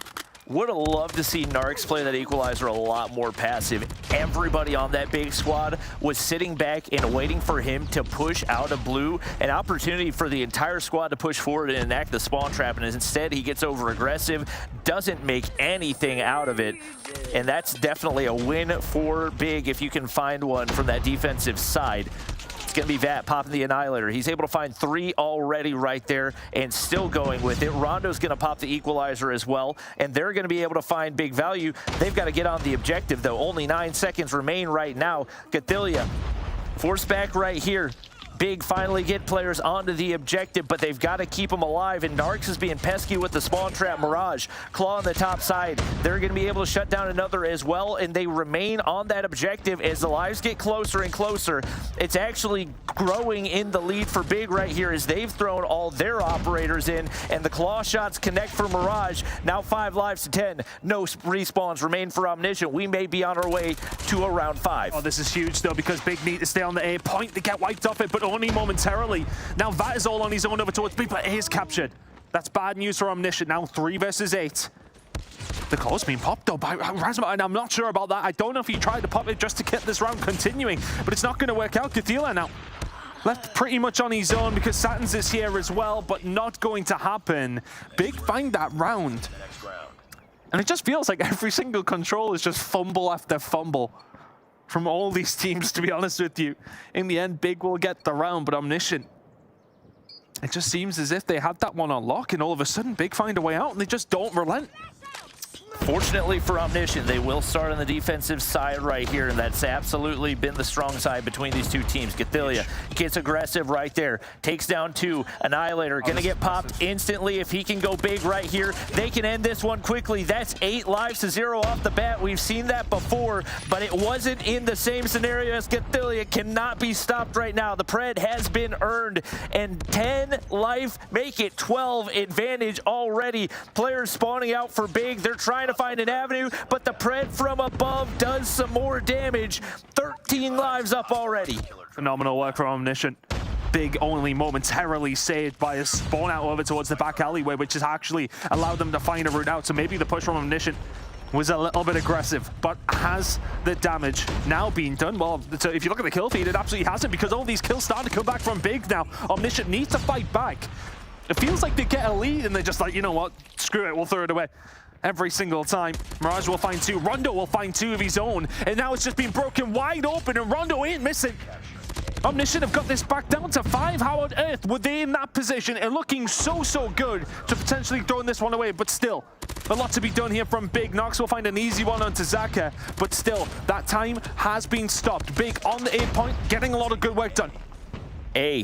Capture starting to go through right now for Big, but they've got to make it happen quickly before those respawns run out. Narcs, the big 2-piece, one for Lucky, and there's the equalizer. Should be able to find the final kill right here. Unfortunate that it looks like Zaka, a last-second disconnect that was maybe what Omniscient needed to avoid that comeback. But man, did things look dicey there for a team that had opened things up with an early 13-life lead. And that is sometimes the worry, isn't it? When you do go into these control games, you can have these streaky moments. You push teams back into that spawn, but as soon as they get out, because everyone's pushed up, if you lose a couple of gunfights, all of a sudden you're coming off the respawn, you're far away, and then you're kind of on the back foot a little bit because of just map control. We talk about so much in terms of real estate that you have on that map.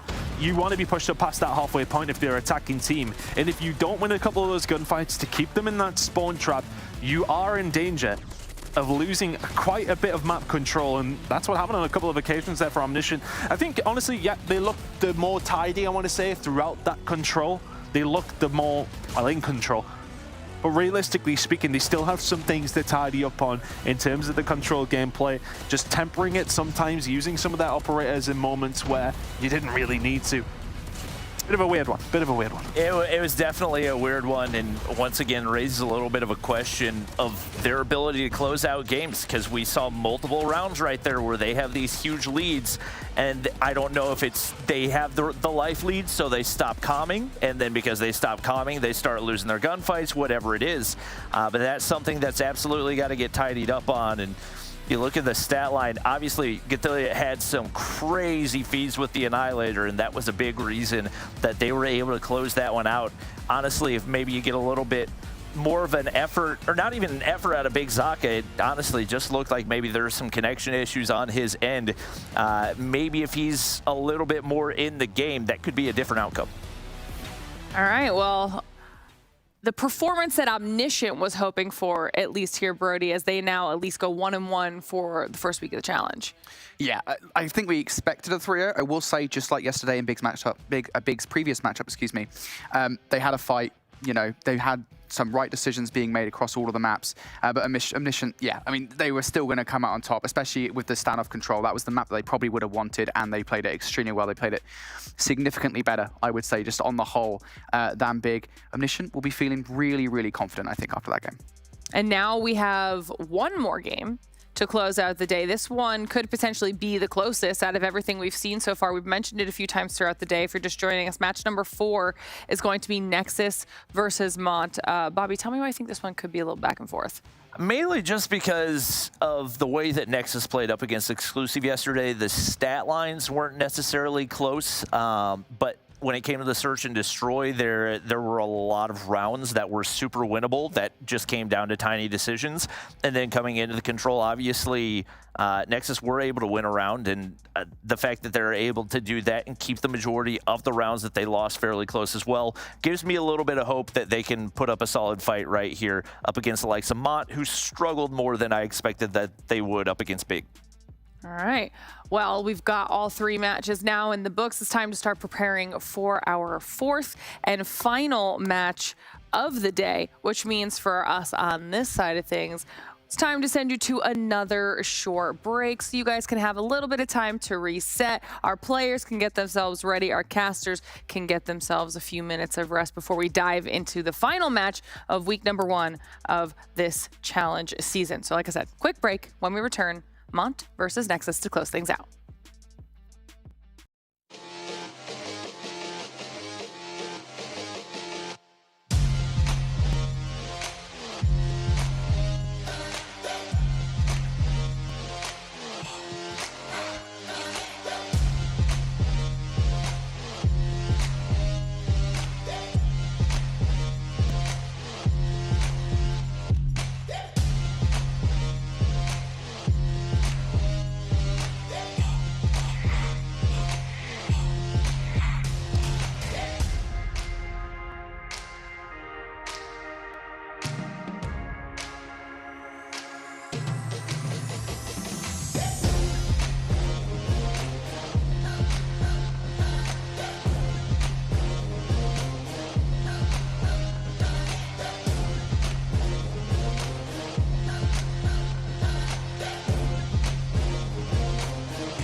The Snapdragon Pro Series powered by Samsung Galaxy is brought to you by Snapdragon Elite Gaming, Samsung Galaxy S23 Ultra, Monster Energy, and DHL.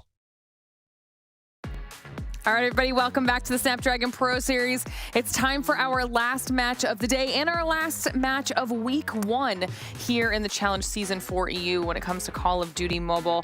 This should be a fun way to close it out. What we're talking about is this matchup between Nexus and Mont. If you're just joining us, you're managing to catch this last match of the day.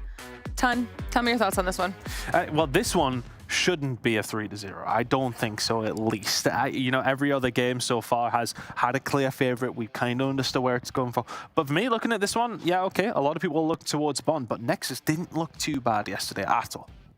All right, I think this is one of those things where we were talking about how potentially we'll be looking at the bubble, right? The bubble for the top 4, who's going to be making their way through to Challenge.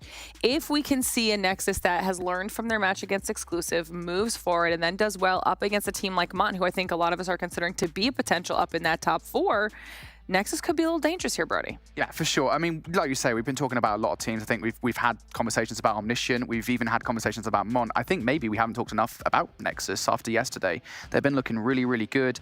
Yes, again, it was a 3-0 versus Exclusive, right? Or against Exclusive, but still, it was a pretty close 3-0. It was like 250 to 222, I think it was, in the Hardpoint, a 7-3 search and destroy, and a 3-1 control. And it was just small errors, I would say, right, that really kind of costed them. You look towards the control, for example, and, not getting players out from a potential spawn trap situation, search and destroy, some maybe bad positioning. If you fix those mistakes, again, not only did you do that versus Exclusive, but now you've got a much better chance against teams like Mont. And you had mentioned it before the break as well, Bobby, too. There were also some small mistakes on the side of Mont. Maybe you had hoped, I think everybody hoped they'd be a little bit more dominant, so they can fix those mistakes and then be even better up against Nexus, or it's something that maybe Nexus has learned from and will be able to take advantage of. Yeah, I would say the big thing for Mont is they need more SMG presence. Obviously, the ARs were very, very dominant yesterday, but when you get to that standoff control, you need your SMGs to be firing on all cylinders, and that wasn't really the case, and they struggled as a result of it. So a lot of it, I think, is going to come down to the map picks and bans as to whether or not there's any chance for Nexus to take a map off of them. I think realistically, Mont are the stronger team, but I think Nexus, depending on what maps we end up seeing, can give them a really solid fight. All right, well, let's get them pulled up here, see what they are working with, because those picks are ready. All right, we're starting off with Takeoff here, Ton. Takeoff and Hacienda. You all did the same thing. You all did the same thing. Arsenal didn't even get banned. That's interesting. And they didn't go for it? All right, okay. Well, then we get Express and Fire and Range. Again, like pretty standard across the board. And I think, we were kind of having the conversation to take us in a small segue in terms of like, teams are going to have to start playing some different maps. You're going to have to widen your map pool, but maybe week 1 isn't the time to do it. But we get a map 3 raid control, so maybe something a little bit different. Yeah, like the raid, I think is going to be a really interesting one. I will say the Express, again, we did see that yesterday between Exclusive and Nexus, and Nexus just got destroyed, I think, in terms of the initial pushes, right? Every time we saw those initial pushes coming out from Exclusive, they won them like 90% of the time. I think if they can kind of learn from that and be a little bit more ready for teams to push them on the offense, I think they'll actually be okay on that map. So I'm kind of interested to see kind of what that one looks like versus Mont. Okay, all right. I'll send you guys on over to the other half of the studio so you can set up for the last match of the day. Bobby, I want to get your thoughts on this one. I think as far as the hard point, I still got to lean the direction of Mont, even though it's not Arsenal. The Takeoff is very AR oriented, and it's one that we've seen them handle business on before. I do also like Vermont the fact that they're able to get raid in there as opposed to standoff. Once again, a little bit more long range. The Search and Destroy I do think could be interesting though, because they didn't look phenomenal there in their matchup yesterday, and that's one that I'm assuming is probably a Nexus pick because we're seeing it back-to-back days for them. Obviously, they were not able to take down Exclusive, but in the rounds that they were able to keep close, they didn't look too bad, and I believe the final life count was not all that bad for a 7-3 loss anyway. So that's one where I'm anticipating they could potentially extend the series.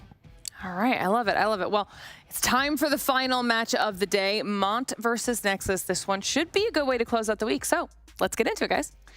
Alrighty, we're looking for not a 3-0 here, please. Something competitive. We got a lot of competitive matches yesterday, mate. It's been all 3-0s all throughout the day. I've been enjoying the Call of Duty that we've been seeing, but I would just like a map 4. Something tasty. Yeah, just give me something. To end the day. Just give me something back. That's what we want. Like, you know, for all that, you know, we can accept there is a lot of teams who are looking really, really strong. We haven't really seen too many close maps either.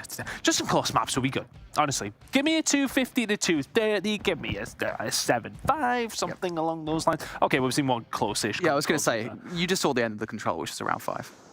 Yeah, no, but it was a weird one. It was a weird That's one. fair. I felt like Omniscient were just like, you know what, you want 2 rounds, you can have them. Yeah, for sure. Well, regardless, we've got to take off Hardpoint. This one is relatively close, just given kind of the nature of the map, right? You've only really got one set of rotations that is really dangerous, and you can garner a big lead off, and that is, of course, P3 to P4. Not the greatest start coming out of the rip from Daytail. I think he just naded himself coming off. Not where he wanted that nade to go. Not the greatest start to this game, but it is Nexus going to be striking first here on takeoff. We had some name changes. What was Lydia's tag yesterday? I want to say it wasn't this. Yeah, it was like, what was it again? Oh, God, hang on. You're testing my brain. Yeah, well, testing my brain. You know, somebody has to. Yeah. It's not that good, mate.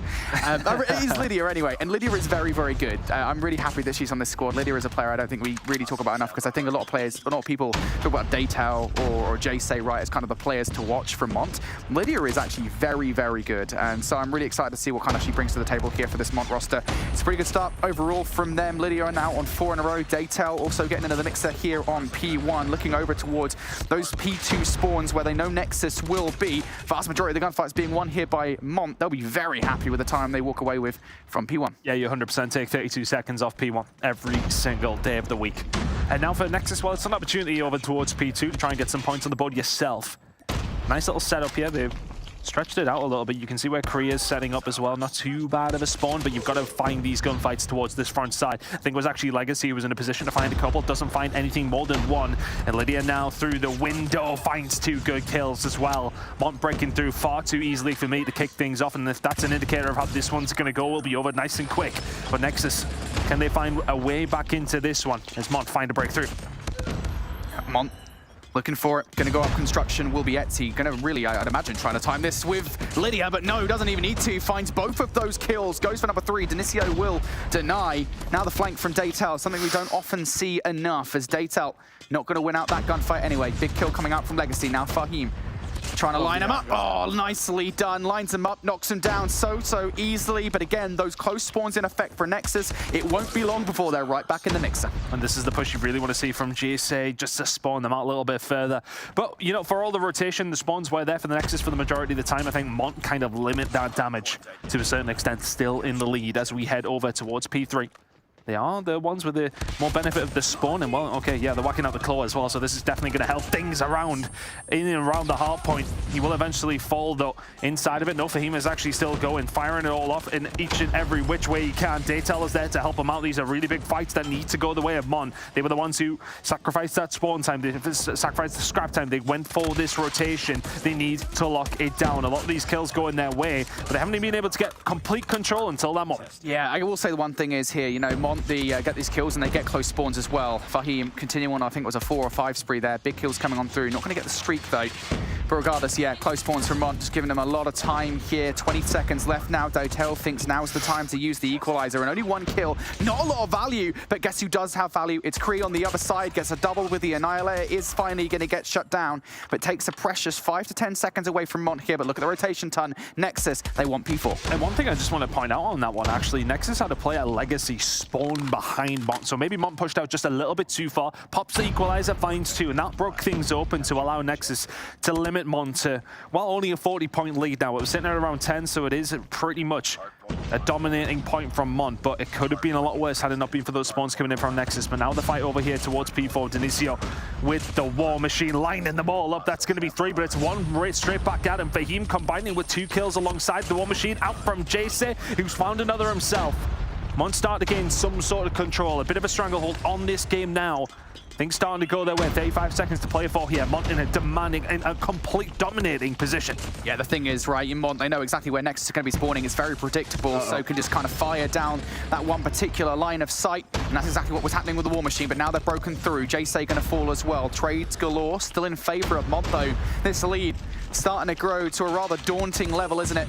Nexus still sitting on the 48 that they garnered since the couple of points they managed to grab off P3. Legacy trying to make a flank effect happen, but it will not. Through the front of the hill now come a couple of players from Nexus. Can they do anything? Kree does find two, but Lydia has the final say. Big time coming out there from Mont. That was a dominant kill, an early break of a rotation that Nexus really did need to win. Yeah, 40 or 50 seconds on the board there for Mont as we head into a second rotation of hills. It is a hefty lead. Not one that's insurmountable for Nexus, though. They will find a couple of kills here over towards P1, but look at the spawns. It is going to be Mont closer towards that P2. If they can keep a hold of these heading into that hill in the next 45 seconds, they will be more than happy.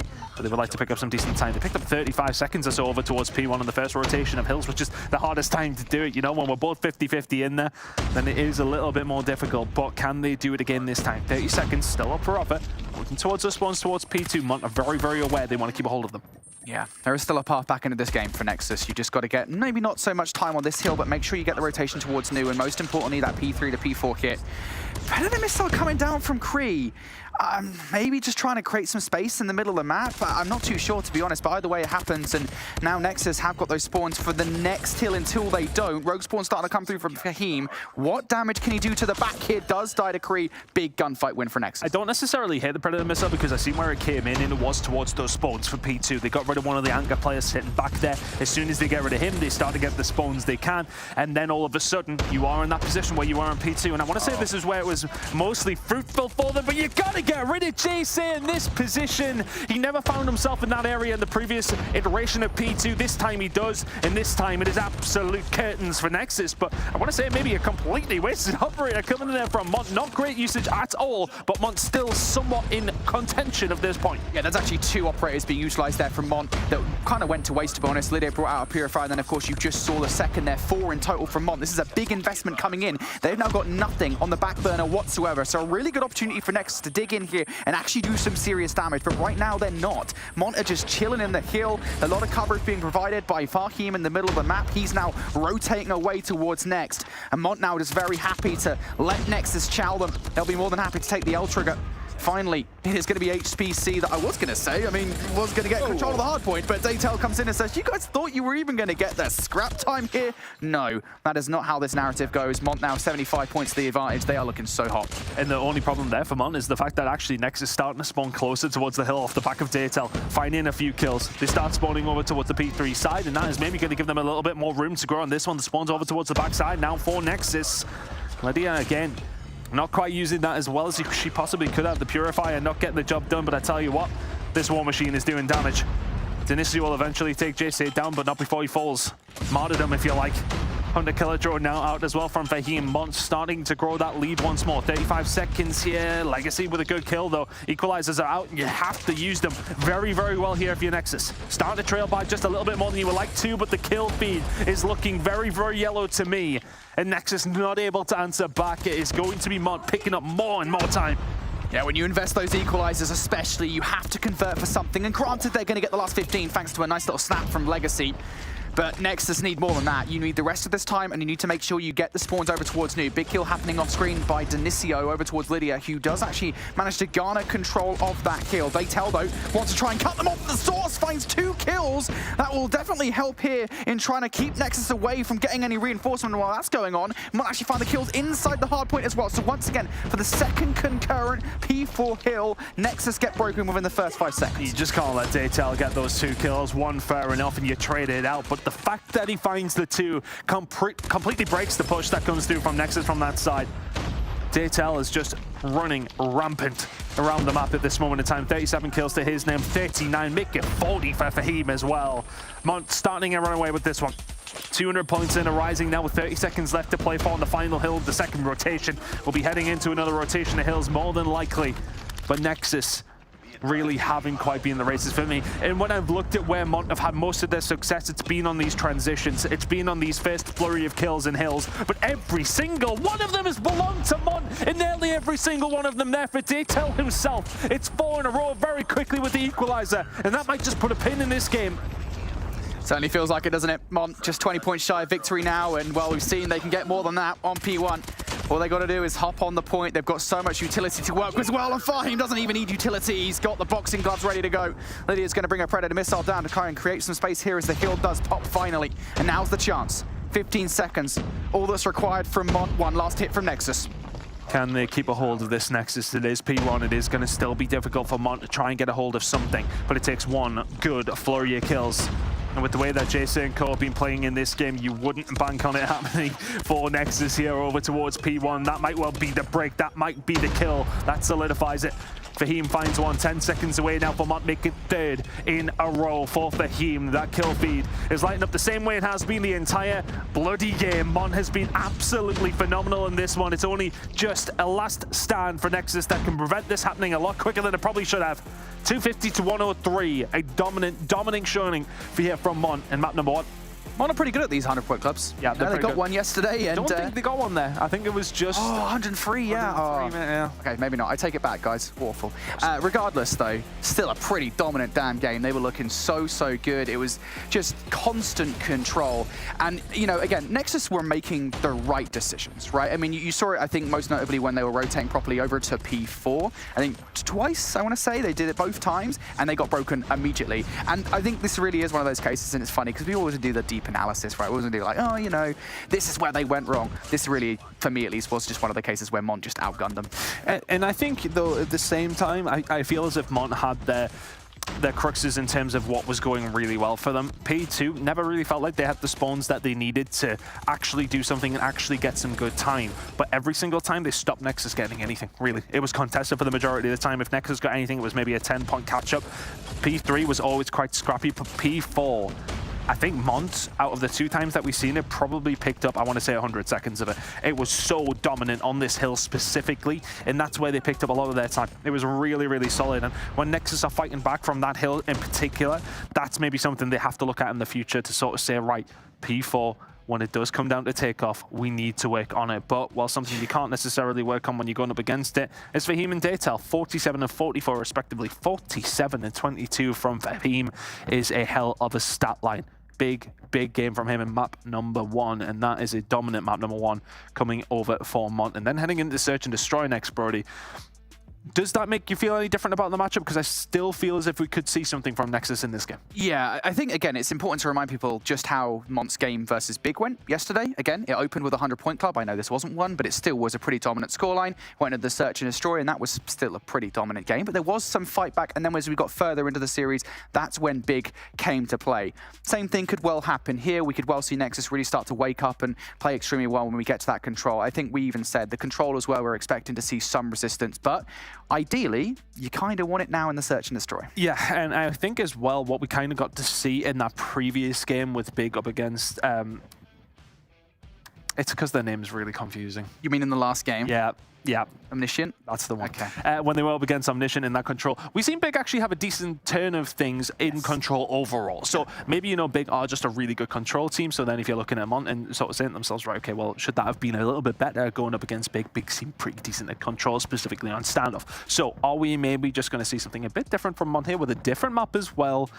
If you are Nexus, you, for me, probably need to find the Search and Destroy. Because I honestly do believe that Mont are actually maybe not even that bad at control. Big have just looked really good. Yeah, I mean, all right, fair enough. That's a hot take coming out right there. It's not that hot of a take. Lukewarm. It's a tepid take, if anything. Cool. Oh, wow. We're vocabulary right. Yeah, getting that out. We are English after all, so we should be doing that. But yeah, regardless, I think the Search and Destroy, we are going to Express after all. I'm kind of curious to see how Nexus get on, because something we noted from the Open Finals is that Nexus are very good at retaking bomb sites, and that was something of a real struggle against Exclusive, only because I think they got battered on the initial kind of head-to-head, where they just didn't really have the players to make the retakes work. So maybe the situation will be different here versus Mont. Maybe this is where they can equalize the series and get something done. Nexus starting super duper passively though. They're trying to go for the bridge route towards the B bomb site. Unconventional. Might find some off timing though. Well, Mont will find a completely free bomb plan by the looks of things. Second time that it's actually going to go for it, and well, third time they haven't actually managed to get this one down at all yet. Eventually, it will go down. Third time's the charm. Tanisio had already dropped I think it was the sniper actually coming in from Etsy. Sitting in the middle of the map now, and what's the retake here coming in from Nexus, HBC, sorry, and Aether then falling, JC getting the job done with the sniper.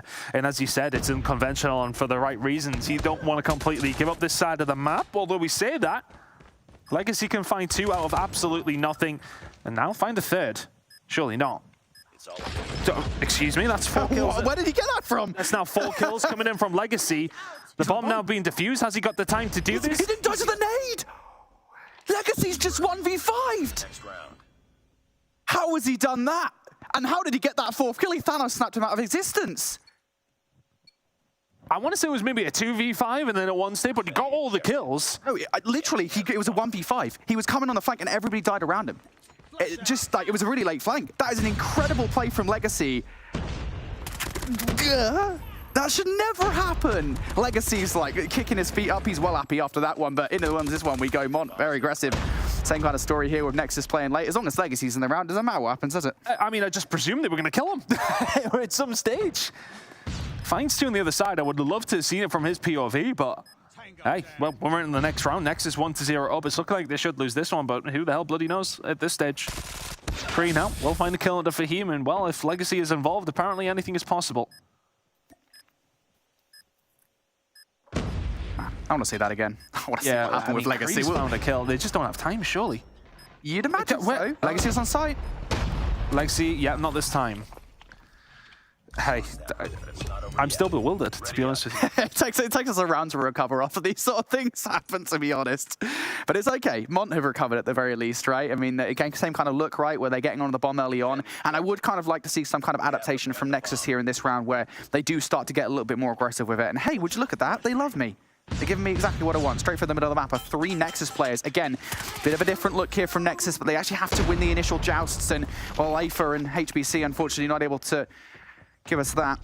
1 player in response from JC. So now a 4 versus 2, excuse me. Bomb down. 3 versus 2 as Legacy will find another kill. And well, I mean, he's got 6 kills to his name within the last 2 rounds. Can he continue this here in round number 3? The attack over towards his B side is just being so consistent for now for Mont. Legacy looking to try and find something going over towards the ticket office. Can he find the break here onto Fahim? Good shots from Fahim, and he will back on down with a little bit of support from the rest of his team. Dinicio left all alone. Now this will be something else. This will be something else if he manages this one. Finds 2, but the time is being played by Lydia. For all that Mont have dominated the first 45 seconds to a minute of these rounds, they've made the last, I want to say, 20 very, very interesting by just throwing it. They should be 3-0 up here, bro. I don't know what's going on. Yeah, I did tell you they were good at retakes. They're very good at retakes. There's been good at retakes, and then there's Mont just not locking it down. Yeah, I think there is a certain element of kind of whoopsie-daisies from Mont pretty consistently. Next, continually evolving their strategies, though. This time getting a little bit more in-depth in towards the B site. We're already down to a 3 versus 3 scenario. Nexus still a little bit pulled away from the site here, with a couple of players in towards that control side. But Legacy, the closest player, moved away from the R9 to the Fennec. Now he's looking for the kills elsewhere. Dinicio going down. Legacy pops his head up, heads. He's like, oh, somebody's in here. I'll have him. It's a tough gunfight to take, though. Legacy going for the slide challenge, and yeah, just going to outgun him there. 2v2. Really well played from Legacy. Knew he was in a difficult spot, had to make the move. Thought he maybe got tagged up by the grenade, but doesn't. 2 versus 2, and then gets caught. JC through the ticket office, but have they got any clue where Cree is? They're about to. Oh, the shot rings through, and it doesn't hit. The second one does, though. With a minute to go, what's the move here from Lydia? Should have the bomb. Choosing to go for the plant, or doesn't. Now going to turn it back around. And it's just a game of cat and mouse at this stage. Cree having to play slowly. Lydia also having to do the same. Are they about to run into each other? Not quite. Lydia's being so careful about this one, pre-aiming. And every time she looks in the direction of Cree, I'm thinking, has she got an audio cue of some kind? But no. Cree finally going for the check now. Where does she exit off the site? That's the question after the bomb. Not in the direction of Cree, but she might well peek out straight towards him. Did he see the gun? I don't think he did. Lydia now going for the cross, and Cree getting some classic Call of Duty time. And yes, it still exists here in Call of Duty Mobile. I'm not too sure what's going on with Cree's screen or Lydia's screen. Either way, Cree's going to snap, and Lydia's going to be down for the round. Oh, somehow, some way, Nexus still keep on taking these defensive rounds away. Nice work. That was the train coming in, mate. Yeah, I'm not gonna lie. I kind of forget they keep that on Yeah, COD same, Mobile because it's been a while since I've casted Express on COD Mobile. I was casting with Bobby yesterday, and he was like, "Oh, the train's coming through." I was like, "They've still got the trains on." We turn those off, by the way. Back in Black Ops 2. We usually do. Well, here we are. Mont will probably be looking at this and thinking to ourselves, right, okay, we should be 4-0, but Nexus have pulled something out of the fire on 2 different occasions now. Good shots from Daytel. Finally gets that one. Signed, sealed, and delivered, and now all of a sudden Fahim can push forward. They can close this one out. You would like to think this 4 versus 2 does go their way. Legacy ain't on the map, so you've got to be feeling good about it. I like how that's the win condition for Mont. Just well, kill I mean, Legacy. he technically 1v5, didn't he? So It's true. It's true. Well, regardless, Nexus is going to have to do this with Kree and Denisio. Kree obviously had a good 1v1 in the last round, so maybe something to note here. Denisio does gun, but Kree does go down, and of course he's revealed his position, so no choice but to just fly out of the open and hope for the best. And I have no idea what was going on with the mini tanks there towards the end. I want to say that it was maybe 4 kills there for Daytel in that round. A lot better. Coming up from one of the main players on Mont, who has just been so good over these last 2 days. Now what can go on as we head into another round? Final round for Mont on the attack.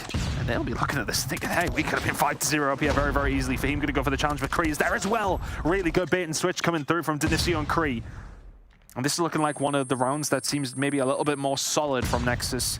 May well be heading over towards them on the attacking side of the 3-3 scoreline, unless Mont can turn this around, and now it's a 2 versus 5. Yeah, I was going to say, you know, Nexus, now they've got the numbers most certainly, but they also did have a player on the flank, and that is Legacy. So even if these players do something, they've got to deal with that, and they're not going to do something. Really well played from Nexus, and I think it, you know, started off from that initial bait and switch, right? You know, taking a couple of players down around the station, making Mont feel so unsafe about getting the bomb down. They had no choice to pick players off. Could not get it done. So 6 rounds deep, we switch sides, 3 apiece, all even Stevens. Now Mont on the defense. How does their strategy look? It looks really uniform, we'll say that much. 4 players straight towards B. Unfortunately, though, you're losing that 50-50 of the choice of the bomb site. Well, if you're for him, you gotta find something, but just goes prone at the absolute wrong time. And now the cross, can they get over?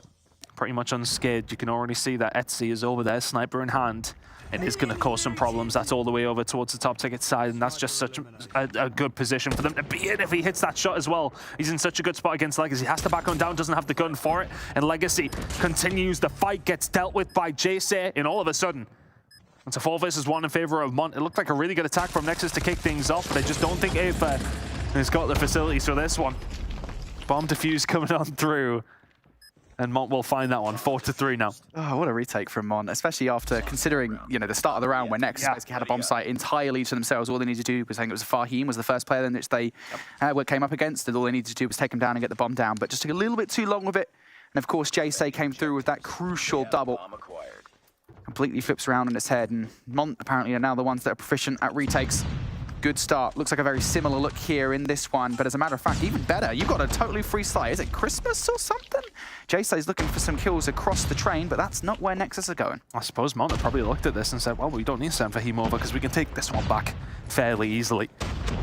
It's all really about Etsy towards this backside. Is he gonna get pushed? Is he gonna be able to do anything about it? But Legacy finding that gunfight, you cannot miss those shots if you're Jayce. Really good gunfights to be taken by Nexus there. Now all of a sudden, Lydia and Daytel left in a really sticky spot. But Daytel's found himself in a good position. If he can find anything else out of that, it will be massive. And Lydia giving her position away. This one is all but done. 4-4 now. Nice work.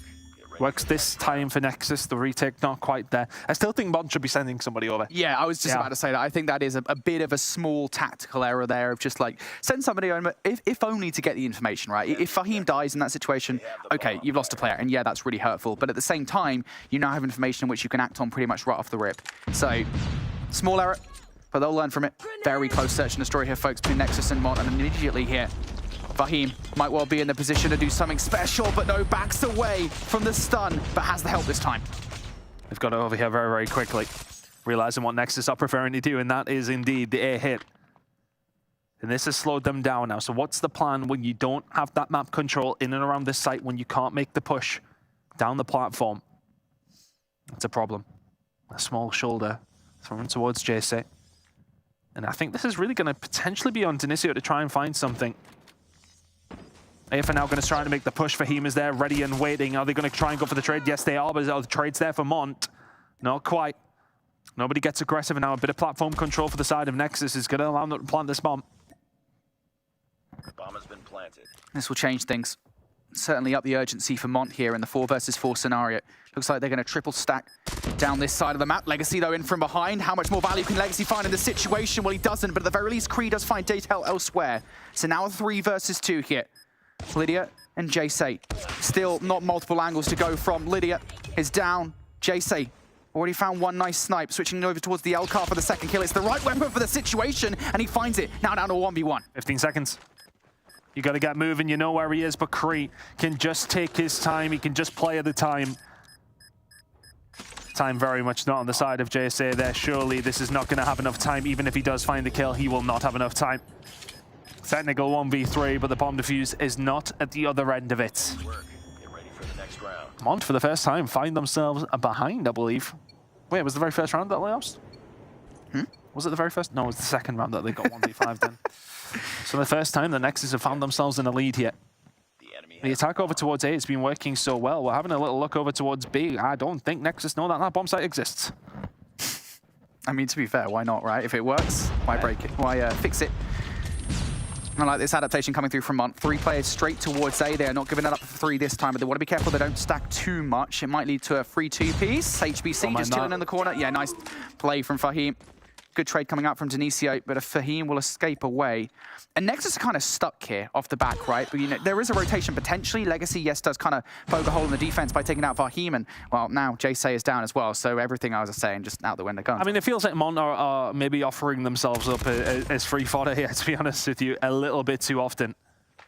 Put themselves in positions where the picks will come on through. Lydia should be dead to rights in just a second, and is Afa will find her an Etsy. Left now on a 1 versus 3 Nexus. In a really, really good spot when it comes down to the search and destroy. Now the A-hit has been working time and time again, but the double nade comes on through. Bomb does not go down. Etsy in the middle of a 1 versus 3. It turns through a 1 versus 1.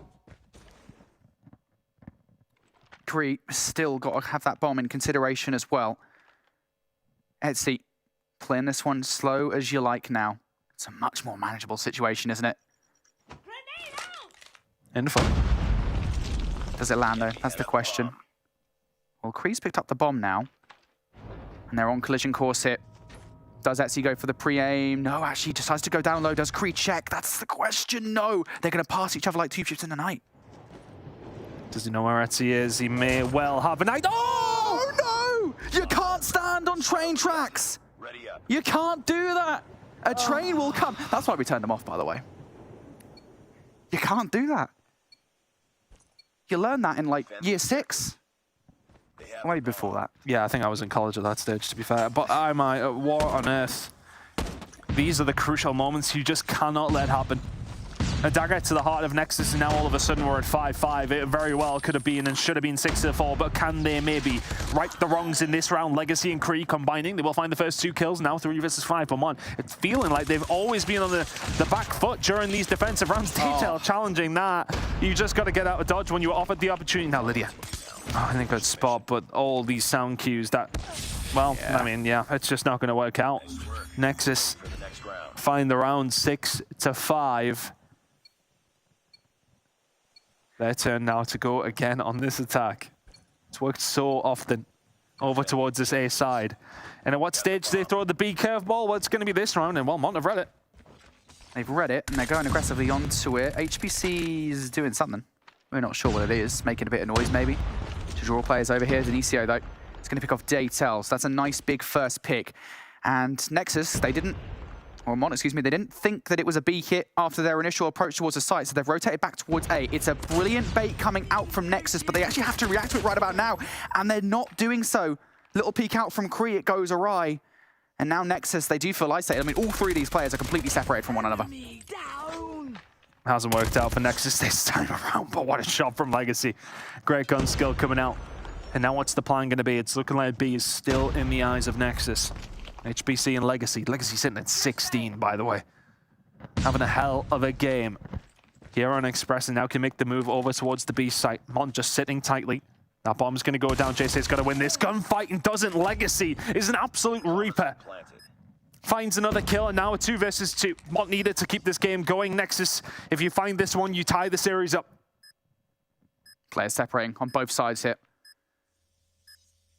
Mont have no choice but to push up here towards the bridge side. Fahim, big 1v1. HBC's going to win it now. For Ricey, you've got a couple of problems to deal with, and Legacy is certainly one of them.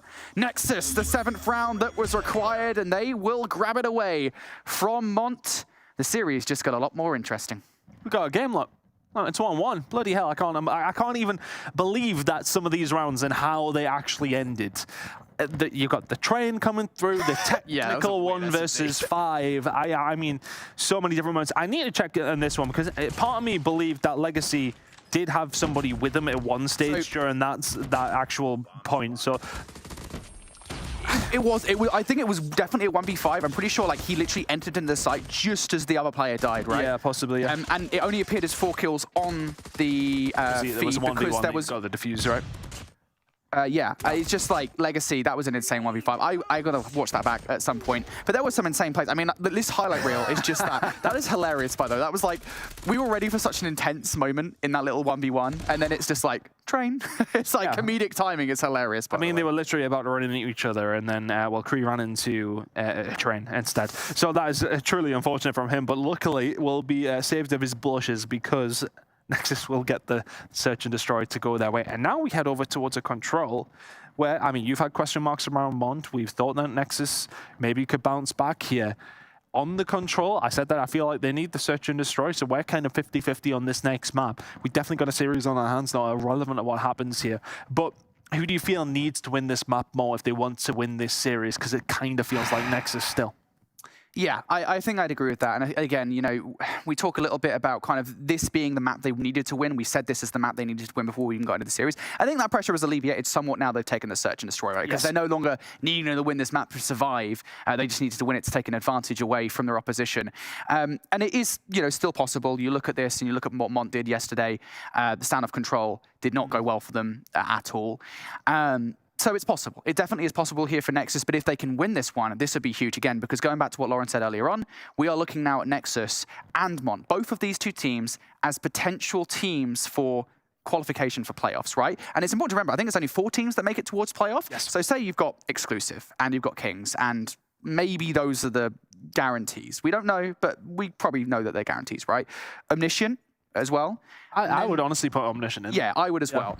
And now you've got a 4th spot, maybe.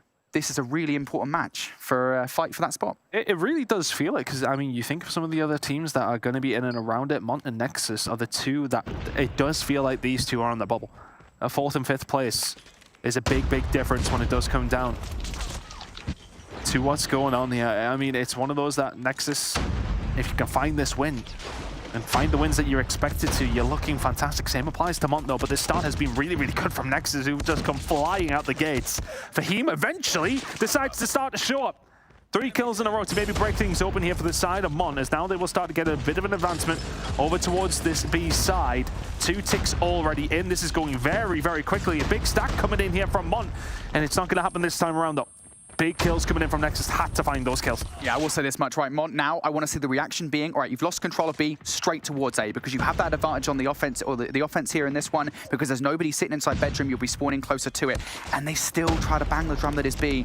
This is now difficult, because you're running right into a lot of players on head glitches that will have the advantage over you in gunfights. That is being proved out. HBC and Legacy find a couple of frags, and now Mont changed tact, but it might be a little bit too late. One player has transferred over in the form of Kree. Nexus have read it, but Kree is probably the player that has to do something about it. I think you're absolutely right in terms of the movement they had to make over towards A, and because they didn't do that on the first opportunity, now all of a sudden Nexus are everywhere, swarming the map. They made their way over through the middle of the map, and Nexus is just cleaning up where they need to. Feel Legacy, well, you could have done with that kill as Fahim and Cove now made the push over towards A, but it's a distraction. B could be in the sights of Mont. It's looking like they want to solidify this one just to make sure that they can extend that time, because the lives ain't looking good. Time now about to be extended.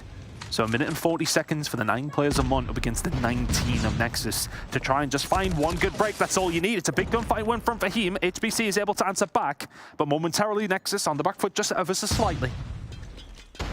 Yeah, it's that lives. It is the lives that is probably the problem here, right? I mean, 1 minute 30 is enough time to capture the point. One break though, just one break. Yeah, but it's very difficult because if you mess up once, you're in a world of hurt. And Nexus are really well positioned across the map. I mean, look at number 2. You know, you've got a player sitting inside bedroom. Denicio is getting the kills on the flank as well. So any semblance of a chance that they might have at pushing in here, it would have to be a perfect hit. Good start from Jay, but in comes behind Aether to pick up a double that will basically crush the hopes and dreams of Mont here of pulling this one off. Daytel, though, he's a special player. The player to watch on Mont for sure. Can he pull off a 1 versus 13? Yeah.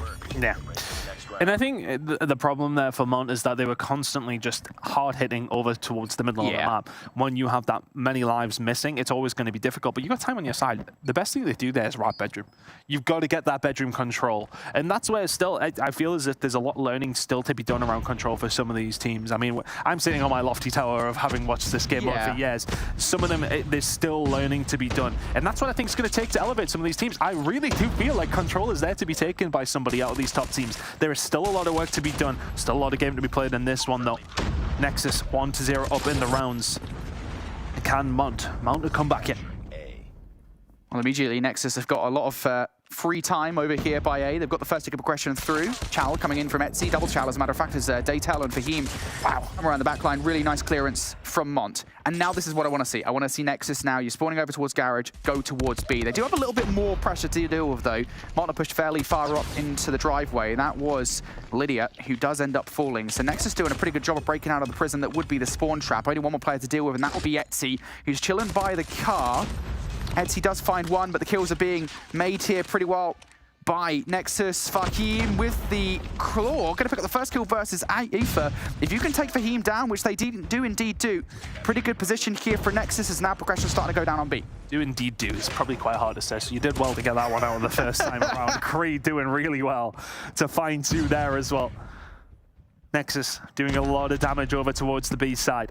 About to be locked in. I think Mont have given up the ghost on this one. 1 minute and 48 and counting for Nexus to try and find something. Over towards the A side. Well controlled there by Ava. If you can get some control over towards the vault, it looks great. But if you go up against somebody who has explosive arrows in that bow, then that is always a little bit difficult to win the gunfight.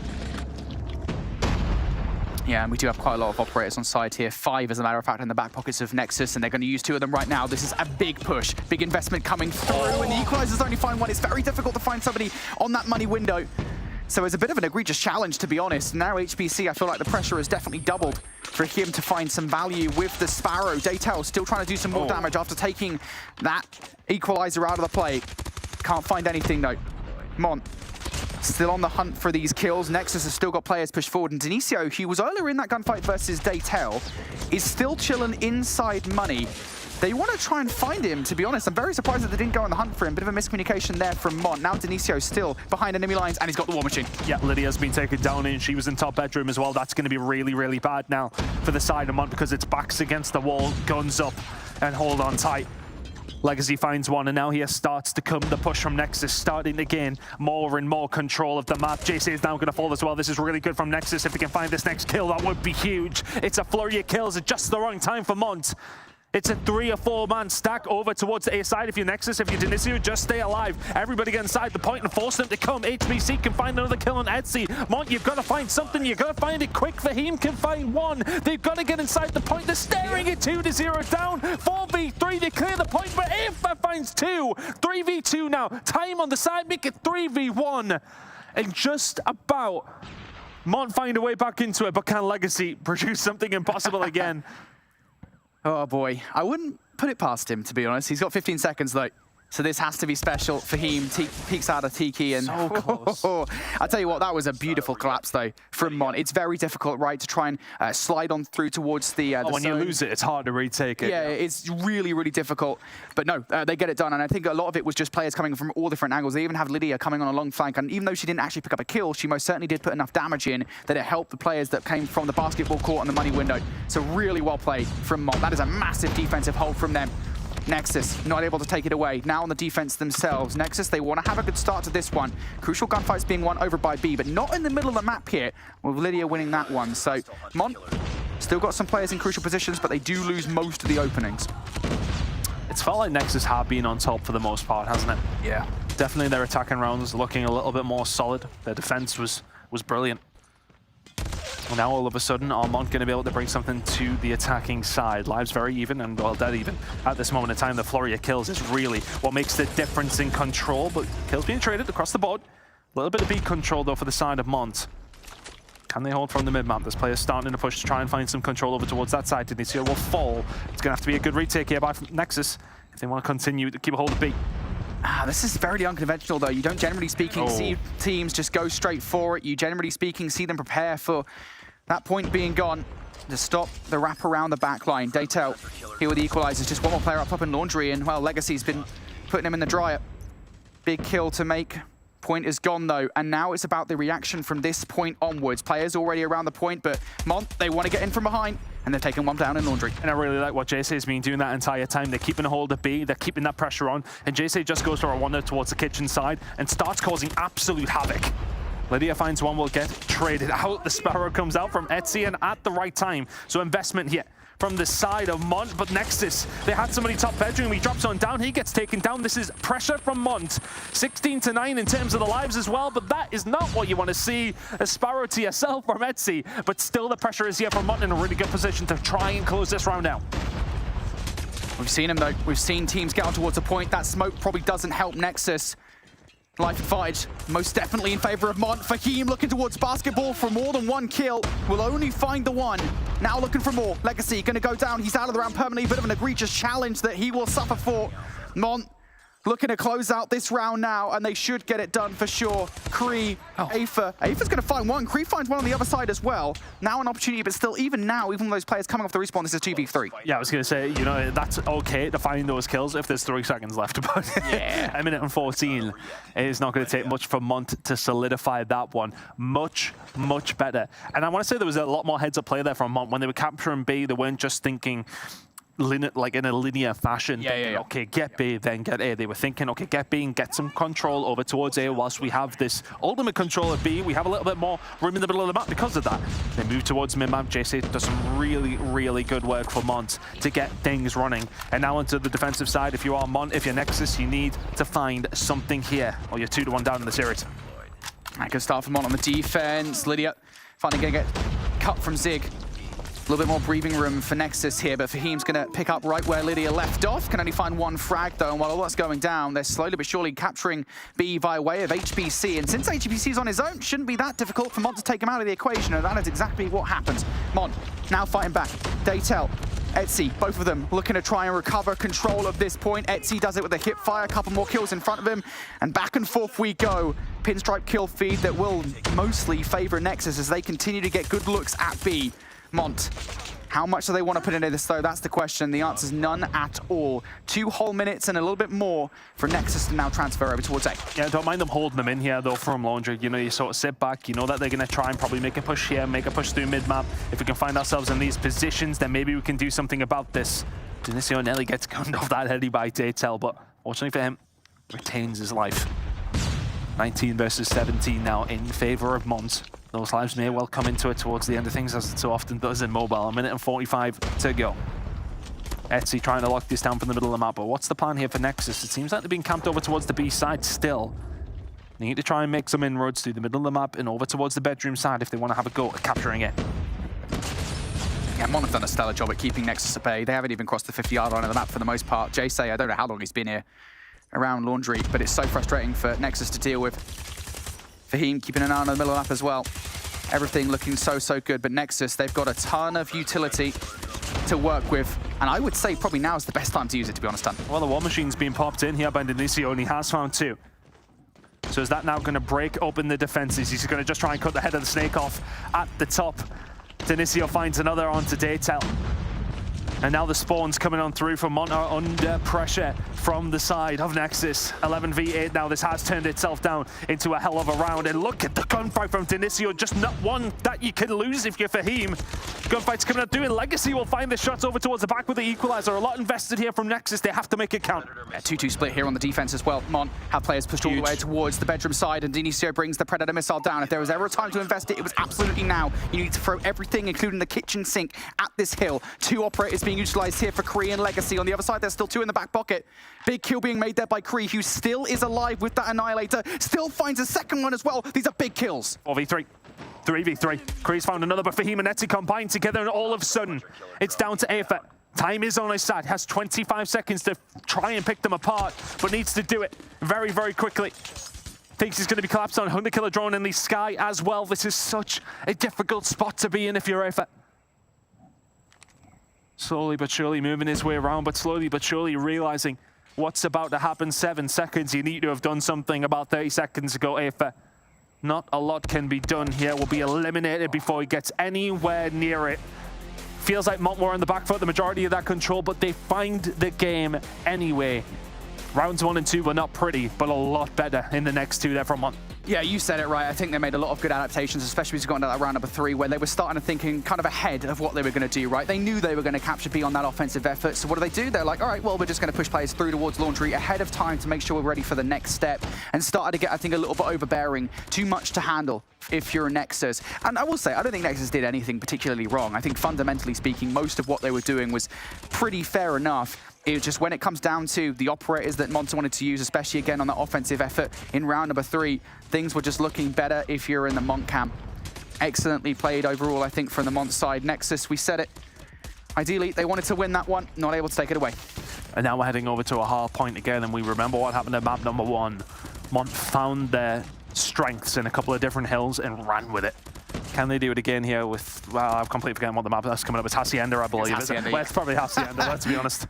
If you don't see Hacienda in map number 1, you're likely going to see it in map number 4, but having a look over towards the scoreboard, Dinicio really the big one for Nexus. But, I mean, look, all things considered, a relatively even scoreline. Dinicio is obviously the big outlier there for the Nexus side, but other than that, it's pretty even on the kill front. Blues 3-1. It shows that sometimes the lives don't really matter, especially when it comes down to raid. A standoff, I feel as if it is a bit more Slayer heavy. It's more about that spawn trap that you do get quite often. But when it comes down to raid, it's maybe a little bit more about making the right plays, which it feels like Mont did more than Nexus in that game. Yeah, one thing I will say here about COD Mobile is I don't think players, and you talked about it very briefly there, that they've kind of not necessarily figured out control in the same way that we'll have done with Hardpoint and Search and Destroy. And Bobby talked about how kind of that may be down to the fact that it's not in rank play. Of course. But at the same time, I think there are fundamentals around certain maps which I feel like should probably be ingrained by now, because Raid's been in the rotation for a relatively long time, right? When you're on control on Raid, it's an offensive-sided map. You gotta just make sure as soon as you lose control of one of these points, you go straight towards the other one. Something that to keep in mind, I think, for these players, regardless though, we're into a Hacienda Hardpoint, as we absolutely knew 100% for certain. Mont 2-1 up in the series. Can they close things out here? It's been a competitive series throughout the first 3 maps. Maybe we'll have a game 5. The only one that really wasn't that close at all, though, was map number 1. Mont made it look very, very easy, and it's not a bad kickoff either. A few kills go their way, and looking over towards P1 is where they want to try and get a few points, but really, it's about the rotation through the P2 over towards the garage side. You look at the minimap, it's in the bottom left corner, but right now, it is Nexus controlling that area of the map and controlling the Hardpoint. 40 seconds left to play with here over towards P1, and Nexus will take them no problem whatsoever. Doing a good job of keeping hold of these spawns as well, Brody. Good start from Nexus. Yeah, generally speaking, you do see teams kind of whipping out an extra AR here for this because of just how many long lines of sight there are for you to take down players. Right now, though, Nexus, they're more than happy to just keep the player head down inside the hill. Look at Aether. You can see him on the X-ray, right? He's just chilling, laying down next to the fountain. Finally does get shut down by Daytel, who overextends to remove him from the hill, but it's okay for Nexus because they just put another player right back on towards the hard point. They've got a ton of time off the back of this one, and nobody from Mont just yet has actually attempted to kind of extend in towards behind of Garage to flip those spawns out. I don't think they've had an opportunity to be honest with you. It just seems like HBC's controlling that with the AR and controlling once more. That's 4 in a row now for HBC. Really good start from him. 8 kills to kick things off, and their legacy is there just to pick up the pieces. This is looking like a really, really nice start from the Nexus side. Controlling P2 so well, controlled the top of the map wonderfully over towards P1. Lydia trying to find a breakthrough here. If she can find the kill on Nexus, that would be fantastic on the legacy, I should say, but doesn't manage to find it, and it's just controlled chaos from Nexus so far. Back and forth. Finally, Mont, 25 seconds through, have a chance to break, but no, Nexus with the denial. Again, Mont have not broken these back spawns whatsoever. Finally, they get a couple of road spawns through since Nexus now make their way up the driveway. And now potential pinch play coming through from a couple of Mont players. No, Daytel decides not to wait for his teammates around the back line, goes down, and now everything here on Jace and Etsy. Etsy goes down. Jace, though, will survive and actually finds the double here. So at the very least, they walk away with 10 seconds off the back of that kill, but Nexus walk away with significantly more. They get all the time. They have 2 streaks in the back pocket of Kree now. They've got 2 operators on board. They are well prepared for Fields. And honestly, that really comes down to the rotation that as you rightly pointed out, Mon didn't threaten enough to try and get a hold of those P2 spawns, and are very much dealt with because of that. AFA has really started off things very, very well. 12 kills to his name now, leading the lobby. Really good play from HBC as well. And you talked about those operators going to be coming in nice and early from Nexus. They're looking to just twist the knife. Daytel and Co. Spawns towards the back now, so maybe an opportunity if they can get control of the shed to the right-hand side. Maybe they can get some sort of control over towards the other side, but you don't get the call-out from your teammate. It's number 1 behind you. It's going to be Kree. 12 kills from him now. Streaks used. Nexus running away with this one so far. Yeah, and the spawns are so predictable as well. Annihilator going to be taken out of the hands of Kree there, who, well, it's a pretty short-lived operator for sure. But as I was saying, Nexus, I mean, they are just watching the spawn. Mon aren't giving them really any other look because they don't really have a choice. Lydia does come through for the double, and it's 15 seconds of scrap time that, nice to have, would have been nice to have more control over the hard point. So Mon kind of just getting their feet off the ground here in this one. Finally, a couple of double kills do come through that will enable Mon to actually get first look at the rotation. But you gotta remember there is 8 seconds before this hill actually pops, and that's ample time for Nexus to do right that. Legacy comes through with a 3-piece with the equalizers. Back and forth we go. Nexus, though, they should be the first ones to garner some time here, and this needs to be a very quick break from Mon, and it will be from Lydia, who uses the Purify to great effect. Fantastic work. Need to get some sort of control of the spawns because neither one of these 2 teams really knows where everybody's spawning. Turns around at just the wrong time there, Lydia, as Legacy will find a route through, and Legacy will find a second. Denicio is there, and for all that the operators can be used well by Mon, Nexus are just superior at this moment in time. Hunter killer from Lydia is the only thing that really gives some respite for Mont at this moment in time. Etsy is there to answer back as well, but it's never really felt like Mont have got anything going. Even if they have found some control of the hard point, it is for a minuscule amount of time.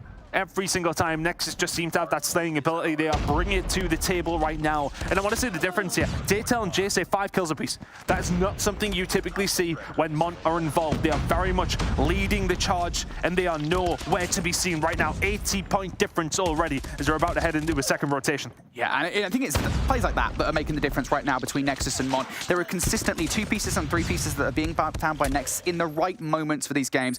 I don't necessarily think it's Mont's fault for lining up or anything. I will say Nexus are somehow pulling them out of the rear pretty consistently.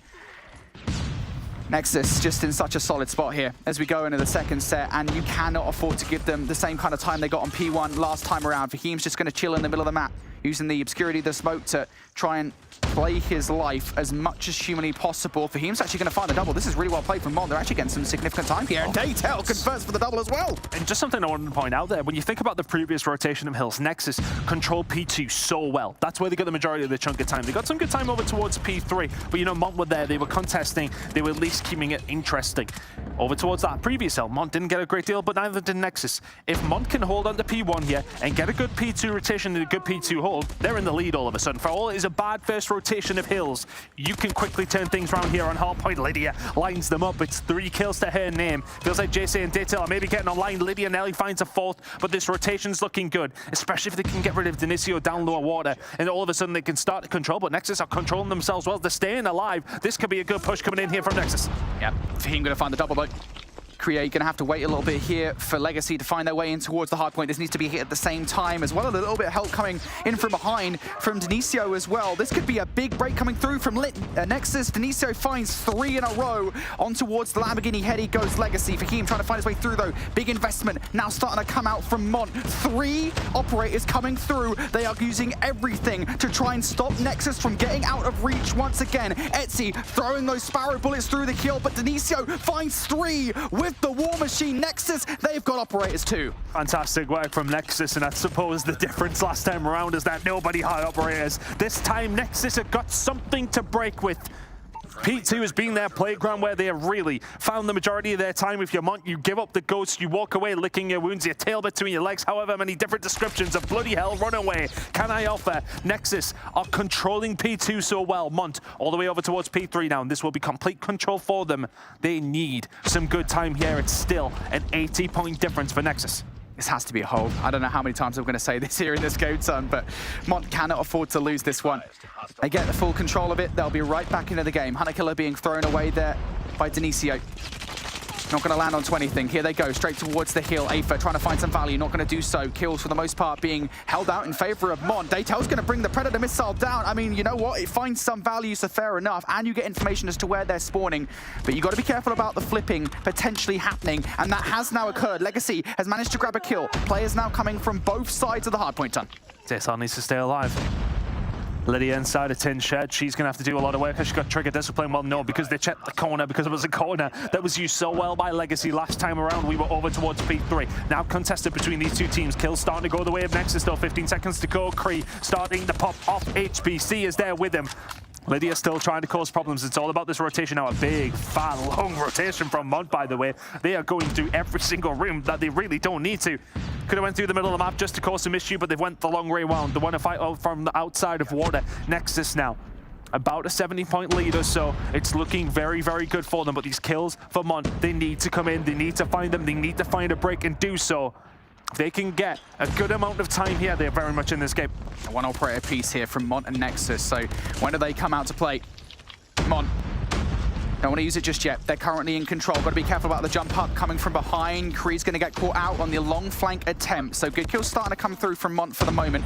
In comes HBC though. Been a real deadly force at 33 kills this game. He can't find anything. Nexus struggling at the moment to put something together, but finally Dinicio. I was going to say he has a successful flank, but it doesn't go successful at all. Gets taken down. Instead, Aether inside the hard point, able to find a double. Is that enough now for the dam to break? For a Nexus to find their way through? Maybe, maybe not. 15 seconds left. In they go for it once again. HBC decides now's the time for the Sparrow and finds a double, but no more than that. Mont, for them, this hill has been pivotal for the rest of the game. That's a big investment coming in from Nexus for what was 15 seconds, and they didn't manage to find them. That's got to be a problem as we head over towards P1 again. Mont have closed this gap substantially. They have the spawns for over towards P2, and if you're Nexus, you've really got to bank on P2 being good again for you. If you're Mont, you look at how many operators you have available, and it's a full 5 on their side. You don't want to use them now, you want to save it for P2, but if you can lock down some time over towards P1, then that's an absolute bonus. It's a 20-point game now. Man, how this game has changed from the first set to the second, right? Time we were looking at what, like a 70, 80-point advantage from the first. Now we're here, and Mont have closed that gap superbly, but now players on all sides here from Nexus, the spawns. Something to keep the back of your minds here as we hit the back 30 of this hard point. Mont will also be keeping an eye on them, and they'll probably be aware that they aren't totally in control. Not totally in control of P1 either. Nexus just sending players after players towards this hill. As a current matter of fact, I think a couple of players are right next to each other there for a second. Aether going to find Jace, who didn't quite spot him out through the smoke, and that is a wave of gunfights here for Nexus that is paramount to that rotation. They're going to have this rotation, they're going to have time to set up. And Mont are going to have a small marathon to run to get themselves over there, but it is going to be a small amount of scrap time, 20 seconds to go. If you dare tell, you got to wait on the rest of your team, but looking over towards it, Fahim had used his operator in the previous hill, but there's 3 available. Make it 4. There was 1 for Jace, but he finds absolutely nothing with it. In Nexus, it just feels like they've used their operator so much better. Jace and Etsy trying to do something about this. The kills have started to flow through in Daytel here with the equalizer, stunned up, finding absolutely nothing with it. And all of a sudden, Mont had to do this the hard way. The kills starting to ring on through for Jace. Etsy is there to follow up as well. And is that the break? Kree's the only one who's anywhere near it. The break comes through for Mont. We're got a 10-point game.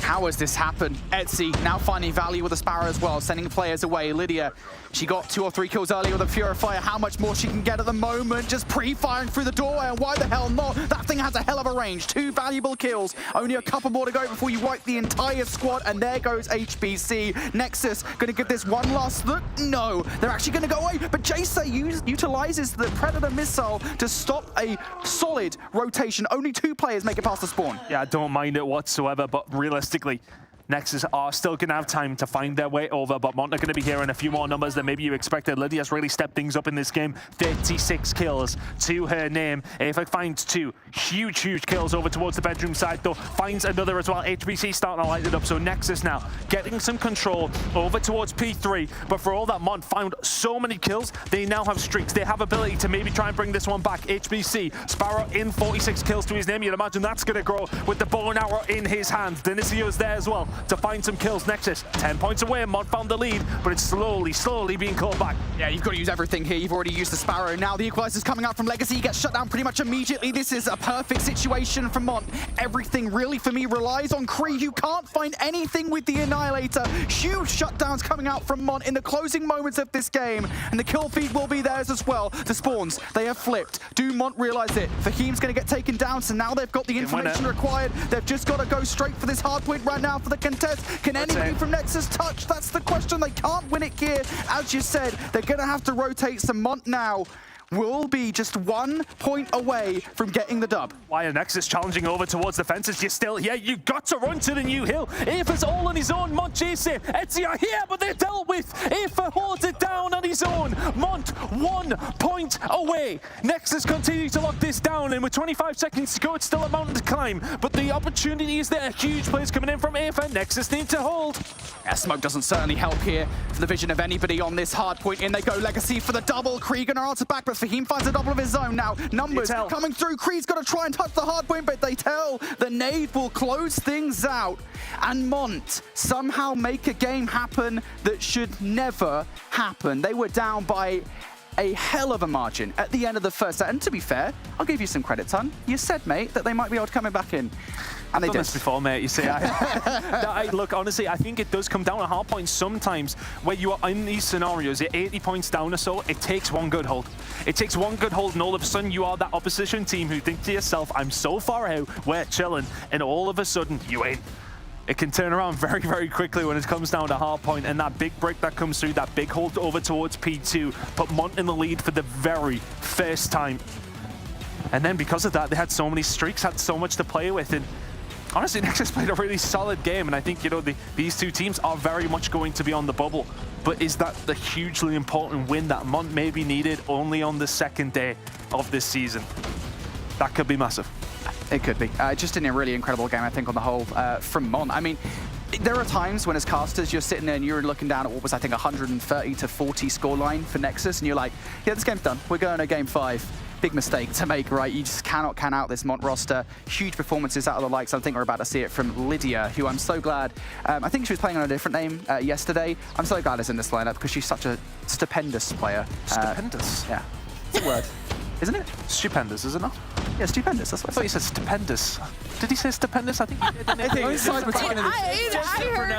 a little you guys say everything weird. Okay, sorry, just because I don't do it in a Newcastle accent, okay? This is not my problem that I speak proper English and the rest of you guys don't, okay? It is what it is. Anyway, as we look over towards the stats, as we said, I mean, those triple 40 bombs from Lydia, Etsy, and Fahim, just incredible. I mean, we got to give Nexus a little bit of love here too, Bobby, because that was a lot closer, quite a few instances than I think we thought it was going to go. We called 3-1, so they were able to take the one map off of Mont, but Nexus really stepped it up as well. Yeah, that was one that I thought, you know, maybe a 3-0, but it was very much on the brink of going all the way to a map 5. So they, once again, showed a lot of bright spots right there, but the big question is, was that the match for 4th place? Because if both of these two teams win the rest of the matches that they should win for the rest of the season, then Mont have it locked in. That definitely puts Nexus in a really difficult position.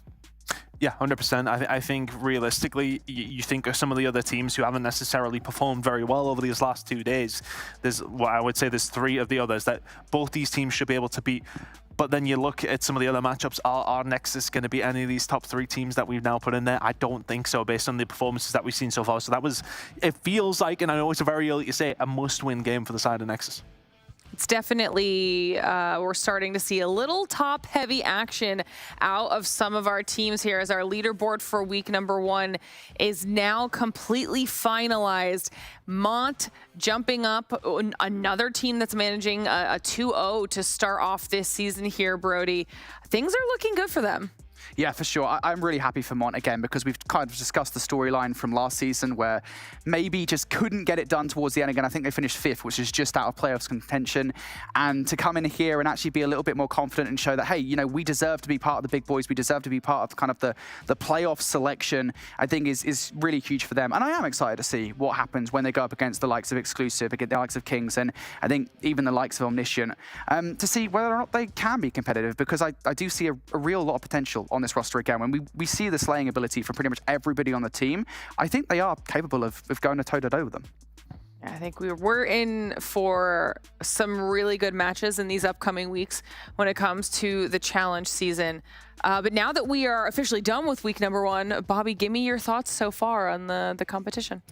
Like I said earlier, the POV that we had from yesterday definitely changed significantly, where it seemed like, hey, like every single match is going to go down to the wire. Maybe that was a little bit luck of the draw whenever it came to the teams that were getting matched up against each other, as we definitely have what seems like a much more refined, at the bare minimum, top 5. Obviously, I think Nexus still have a chance, but obviously they're going to have to take down one of the top dogs more than likely to make it happen, unless we see some crazy scenario where Mont end up throwing one of those matchups that shouldn't happen, and even then could potentially come down to a tiebreaker, which you would assume the head-to-head would go the way of Mont. So obviously very early in the season, but it's been a very, very clarifying night of COD Mobile. All right, Brody, what about you? Yeah, for sure. I think I certainly feel a lot better now about the European region. Just off what we had from North America the other day, I feel like now we've, you know, got some real competitive matches here. But as Bobby said, you know, it has been, I think, a lot better today in terms of we now know for sure who are the top teams here in Europe and who next week really do need to step things up. So it's been a real good experience, I think, just to see kind of the difference between those teams. Yeah, similar sort of thoughts, to be honest with you. At least, like, you know, we kind of have a barometer now of where we expect everybody to kind of be sitting. We do have that question mark around that 4th and 5th spot. For me, I feel like I've got a top 3 in my mind already. I'd be very, very surprised if the top 3 isn't how we expect it to be. But other than that, it's still all to play for, and that's what we love to see. We've got some really good games coming up in the next couple of weeks now. After we're getting some of the ones away of where it's the top teams against the bottom teams, now we're going to start getting some of these big games coming up. Yeah, and that's something important to keep in mind for everybody at home as well. While this is the first week, all of the teams haven't faced off against each other. So if you're an Omniscient fan and you're seeing them at 1-1 right now, they've only played 2 matches, which means they haven't gone up against some of the teams that they would likely go and win against, and some of the teams that might be a little bit more of a difficult competition. They did go up against Kings really early on, and a lot of other teams haven't seen Kings yet. So these standings will continue to change a little bit in these upcoming weeks, but when we're looking forward to next week, we now have the schedule here so you can take a look at this.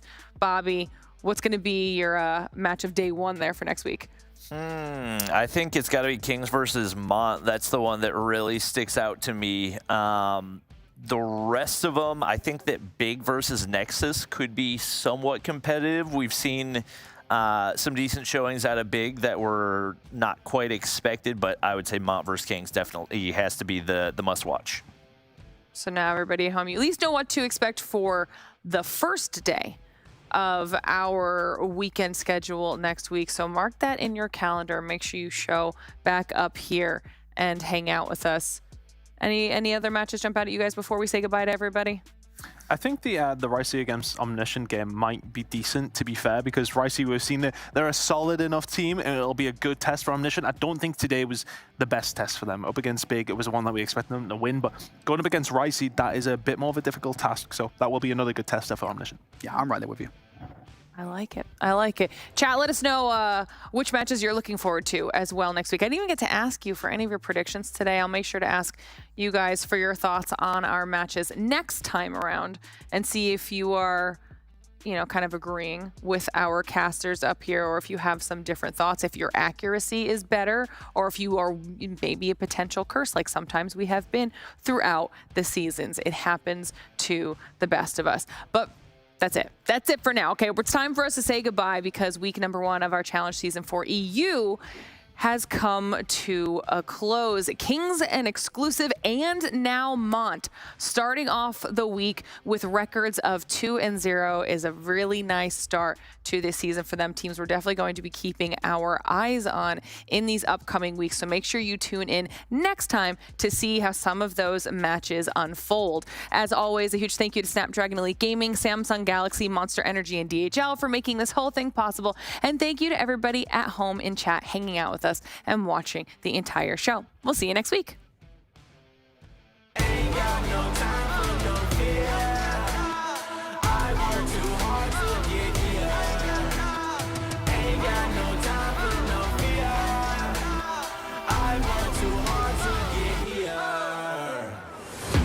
Got the time, put me in, coach. I've been going hard, time to let it show. Everything raw, give it to me now. Let me have the spot, man, it's going down. Gotta get it here, I don't wanna wait. Take what I want, then I go train. Gotta get a win, I won't lose the game. This is my year, I ain't gonna break. Strap in, cause it's gonna be a long ride. Working on me every single day and night. There comes a time when your worlds will collide. If it's holding you back, push it right to the side. On another level, I will never settle. Mind over matter, get the gold medal. On another level, I will never settle. Mind over matter, get the gold medal. Ain't got no time for no fear. I work too hard to get here. Ain't got no time for no fear. I work too hard to get here. On another level, I will never settle. Mind over matter, get the gold medal. On another level, I will never settle. Mind over matter, get the gold medal. On another level, I will never settle. Mind over matter, get the gold medal. On another level, I will never settle. Mind over matter, get the gold medal.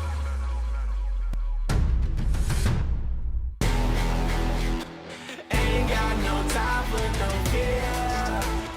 I work too hard to get here. Ain't got no time for no fear. I work too hard to get here. Ain't got no time for no fear. I work too hard to get here. Ain't got no time.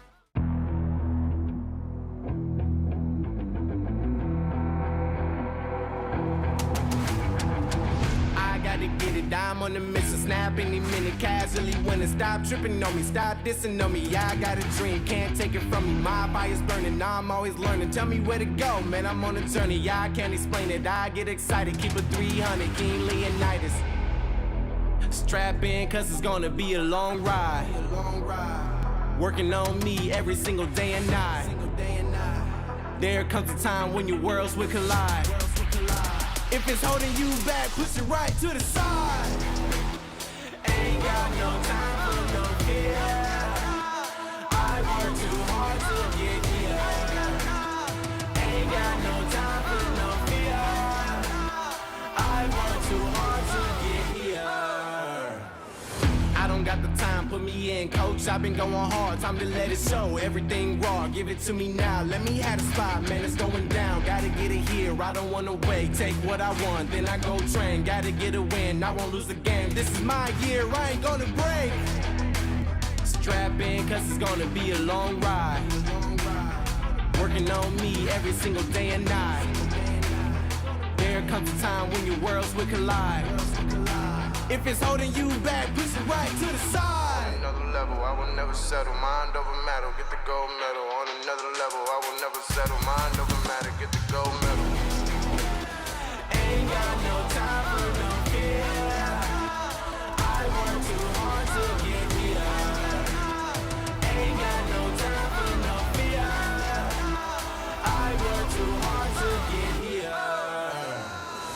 On another level, I will never settle. Mind over matter, get the gold medal. On another level, I will never settle. Mind over matter, get the gold medal. On another level, I will never settle. Mind over matter, get the gold medal. On another level, I will never settle. Mind over matter, get